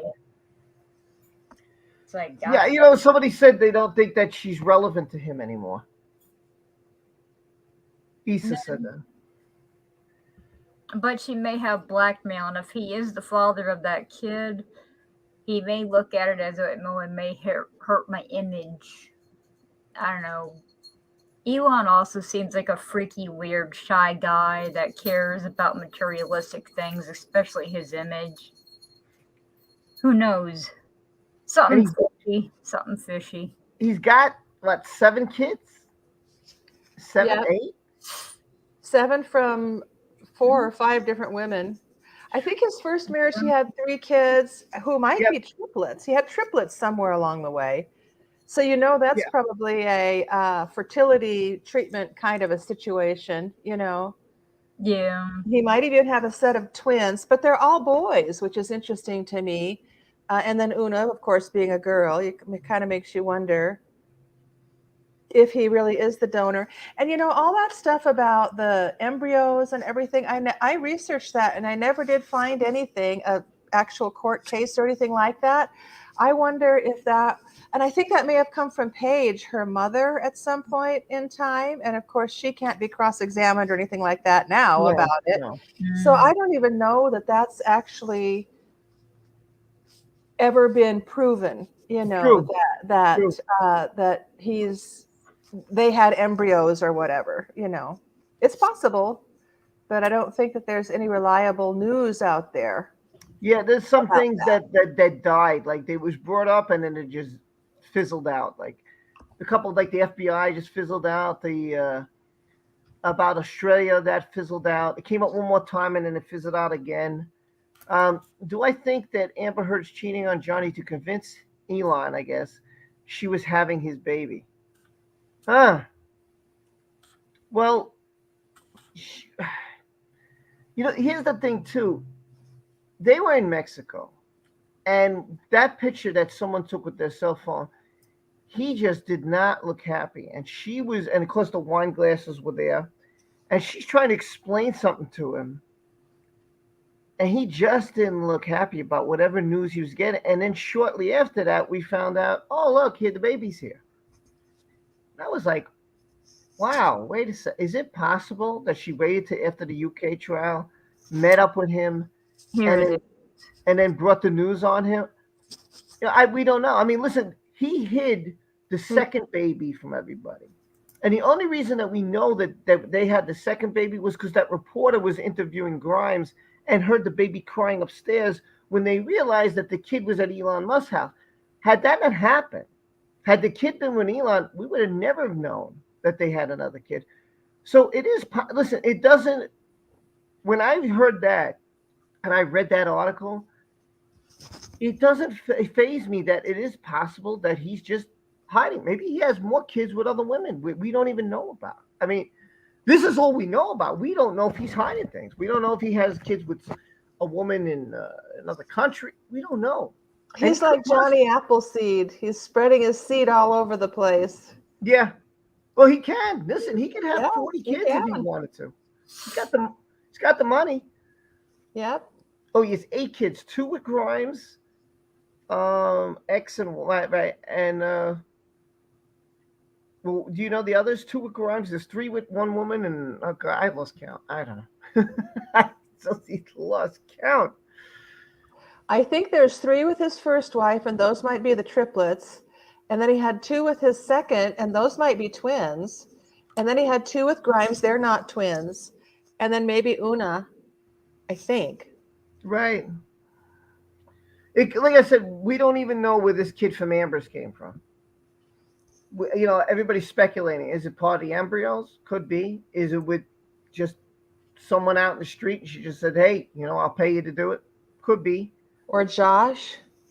Yeah, there's so many. She paid Josh for his little seed somewhere along the way. Yeah, she said she used a surrogate, but I don't really buy that. With her level of narcissism, she wouldn't just have a regular old Joe. She would want some supreme jizz to be. Perfect.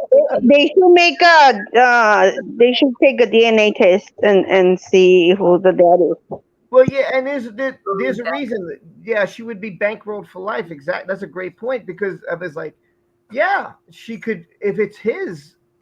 Good Wow, point. Yeah. she's got nothing to worry about because he's going to take care of that kid. He's going to visit that kid. You know, so I was like, yeah, it would make sense for her to say, hey, listen, richest man in the world, doesn't care if he's with me or not, doesn't care if he lives over there. I don't care if he lives in another continent. Who cares? He takes care of the kid. He gives me money. Or maybe they're keeping it quiet. If he is the father, he can easily prove she is a very unfit mother and an unstable person and take the kid. And then if she wants to see it, she'll be the one paying out the ass for child support. Right, but does he want to go through all that? Does he want to be in the spotlight? He doesn't seem to be the type of guy. I don't think he wants to be an active father. I mean, I don't know, but that's just my opinion. He's busy putting, astronauts into space and building all sorts of stuff and running his Tesla factory. And, he's a busy guy. But now he's trying to get Twitter as if he doesn't have enough on his plate. Now he wants Twitter, 7 kids. Like, Jesus, man, you don't have enough going. Are you bored? There's something wrong with you? Yeah. You got 2 businesses. You got all these kids. You want Twitter? I mean, shit, all the mothers and kids, they live it up. God damn it. Yeah, it was 7 until Grimes. Yeah, gave birth to Exa. Yeah. So now he's got 8. Yeah. 8. Yeah. That's crazy. And they're all boys. And the funny thing is he could have whatever he wants. If he wants another 10, so what? And he wants more. And Grimes said that she wanted more with him, but because she was in so much pain from the birth, that she can't do it herself. She's scared because she's scared she would have lost her life. What I understand was where the hell was he? If my wife's preggo, like, listen, man, I want to be there as much as possible for her. Like, you're in another state and the girl's like crawling from the bathroom to the bedroom. Dude, like, she had a horrible pregnancy. She should have been like, I need help, or he's got so much money. He should have been like, hey, listen, I need you to stay with her, watch her. Get people there 24/7. He wouldn't mind hire security for Amber for 24/7, but he couldn't hire a housemaid for 24/7 or a couple of them. Oh, Exa is a girl. Oh, yeah. Oh, that's true. Oh, I linked in the chat the article about the embryos and all that. If you guys missed it or not, I don't know. Yeah, I think I missed it. You can send to my DM on Twitter. Yeah. I'm being summoned. Hold on, I'll be right back. 1 second. Yeah, let me repost that again. I'll send it to you on Twitter. Okay, here that is.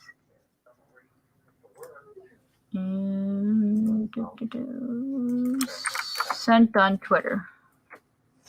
My doggy wants to go to the bathroom, and it is 5:30, almost 5:30, and I do have to have another busy night. So we'll do this again tomorrow, same time, 9:20. Johnny's on for the whole entire day, as far as I know. I got to catch up on my notes. I got to read all about. I got a lot of work to do. But we'll very cool. You'll talk about. I'll see you tomorrow, 6:15. Yeah. So So I don't know whatever time it is in your area, but we'll do it again tomorrow. Tomorrow's day 6. I'll give you the whole letdown, everything Johnny said. I have it all, and we'll go over it. And I love you all. We'll see you tomorrow. And thanks again, everybody, and being here, hanging out, having fun, and we'll keep it going. We'll talk about it tomorrow. I love you all. Bye, Amelia. Bye, guys. I'm going.